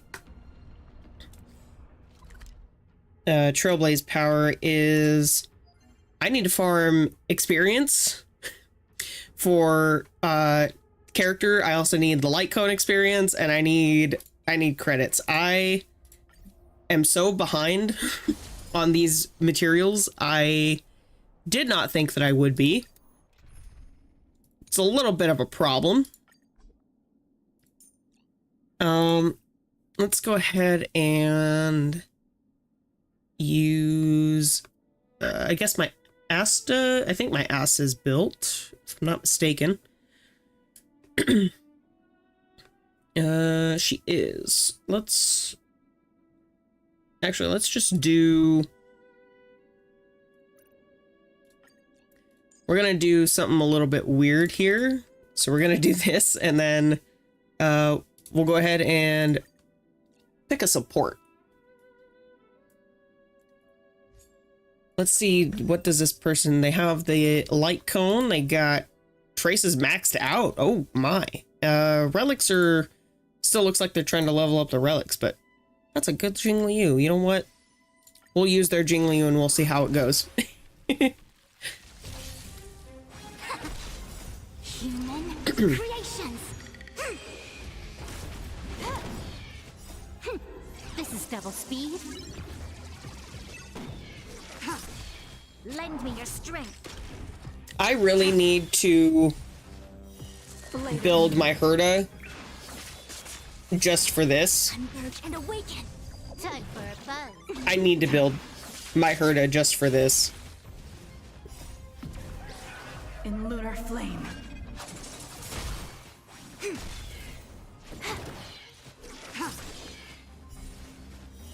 Blade of moonlight. Time for a buzz. This is double speed. I probably didn't need Silverwolf in here, but that's okay. Together as one. Human creations. Time for a buzz. In lunar flame. Time for a buzz. This is double speed.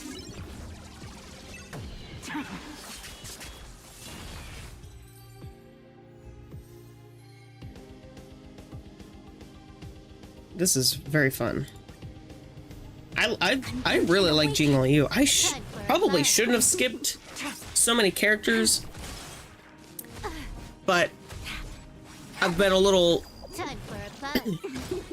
bit broke lately. You know, it's a thing. Well, I shouldn't say completely broke, but of just what little money I am getting right now. Don't have a whole lot of extra, I should say. We'll put it as I don't have a whole lot of extra. But I'll definitely be picking up these characters in the future. Blade of moonlight.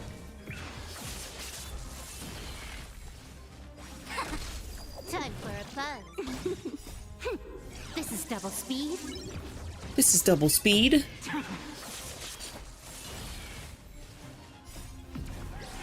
In lunar flame.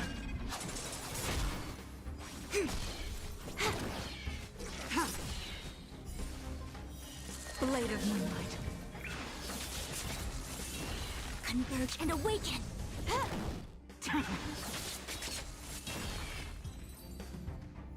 This person's Jing Liu does a lot of damage. Together as one. Wow. Human creations. Very, very nice damage. Time for a fun. This is double speed.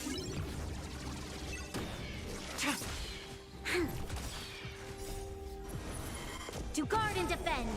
Crush them. I probably don't need Silverwolf in this team, like, at all. Time for a fun.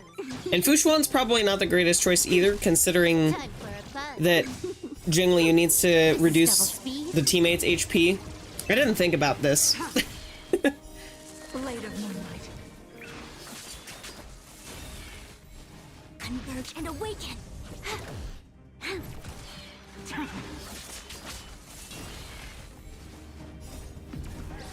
In lunar flame. Human creations. Time for a fun. Blade of moonlight. But I mean, 65,000 damage with not even really the greatest team for her is doing pretty well.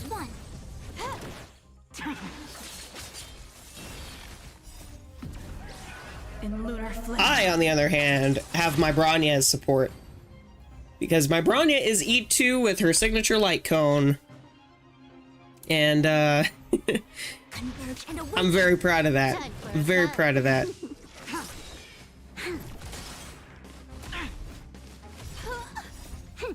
This is double speed.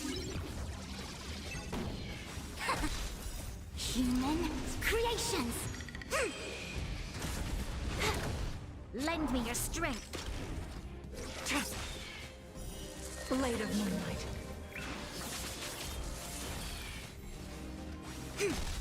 Time for a fun.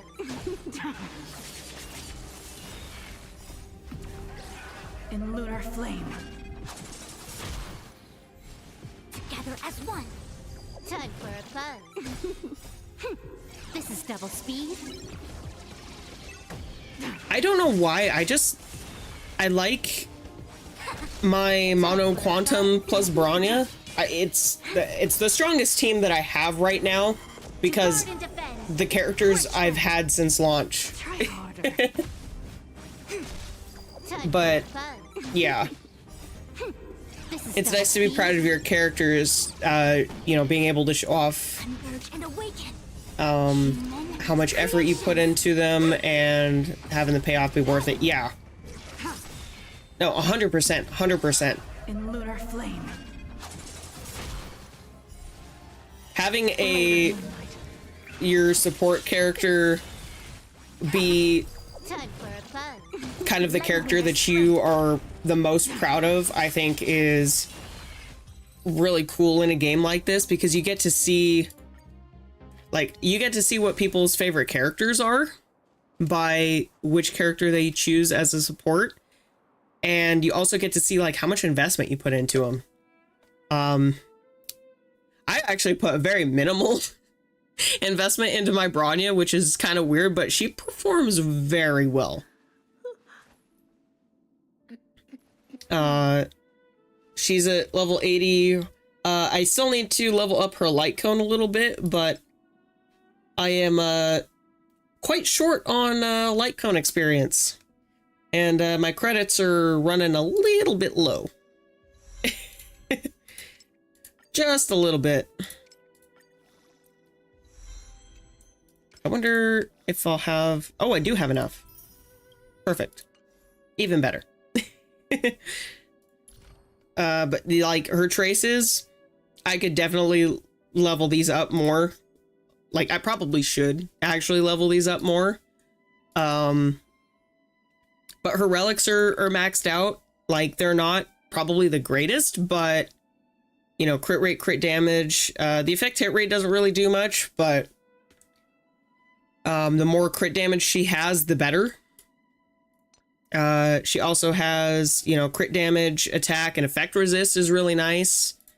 This one is crit rate with crit damage and attack and break effect. I wish I had a crit damage body piece for this set, but I don't, unfortunately. This was the best that I could get, but it's fine.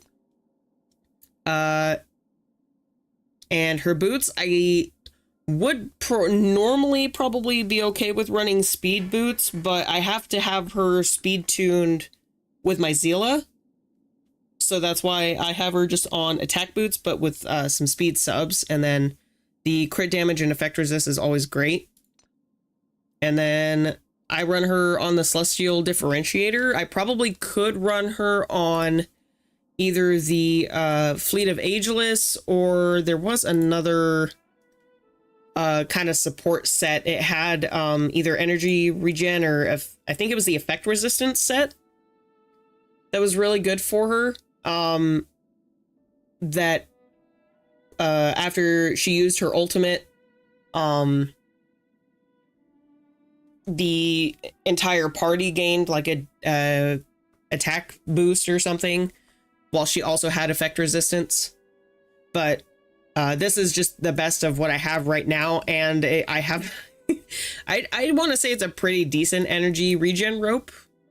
It's probably one of my only energy regeneration ropes. I have this one here. I have a couple, but like they're not really that great. This is like the better one for Bronya, at least because it's got speed and crit damage. But yeah. Now, I think, yeah, like I said, I'm very happy with how it how my Bronya turned out, how like the rest of my team worked out. Like, they're not even fully maxed out yet, and they perform perfectly fine. But yeah, I'm gonna go over to the Herta space station here. Go over to the simulated universe. And I think I'm gonna go ahead and call it here for today. There we go. I wanted to just give a big thank you to everyone who joined the stream today. I appreciate you all being here. Big thanks to, again, one last time, to C+ Hero for letting me collaborate with him on the tier list. It was very fun. And thanks to all of the chatters who welcomed him in and were very kind and polite and stuff like that. And I hope you all enjoyed the stream. If you did, hit the like and subscribe if you aren't already. We'll be streaming once again tomorrow, a little bit earlier in the morning. We're going to be discussing some Genshin updates and get back into Reverse 1999 because I've been dying to finish the first act of that game. So I hope you all have a stellar rest of your day or night wherever you are. Stay safe, everyone, and I'll catch you in tomorrow's stream. Take care, everybody.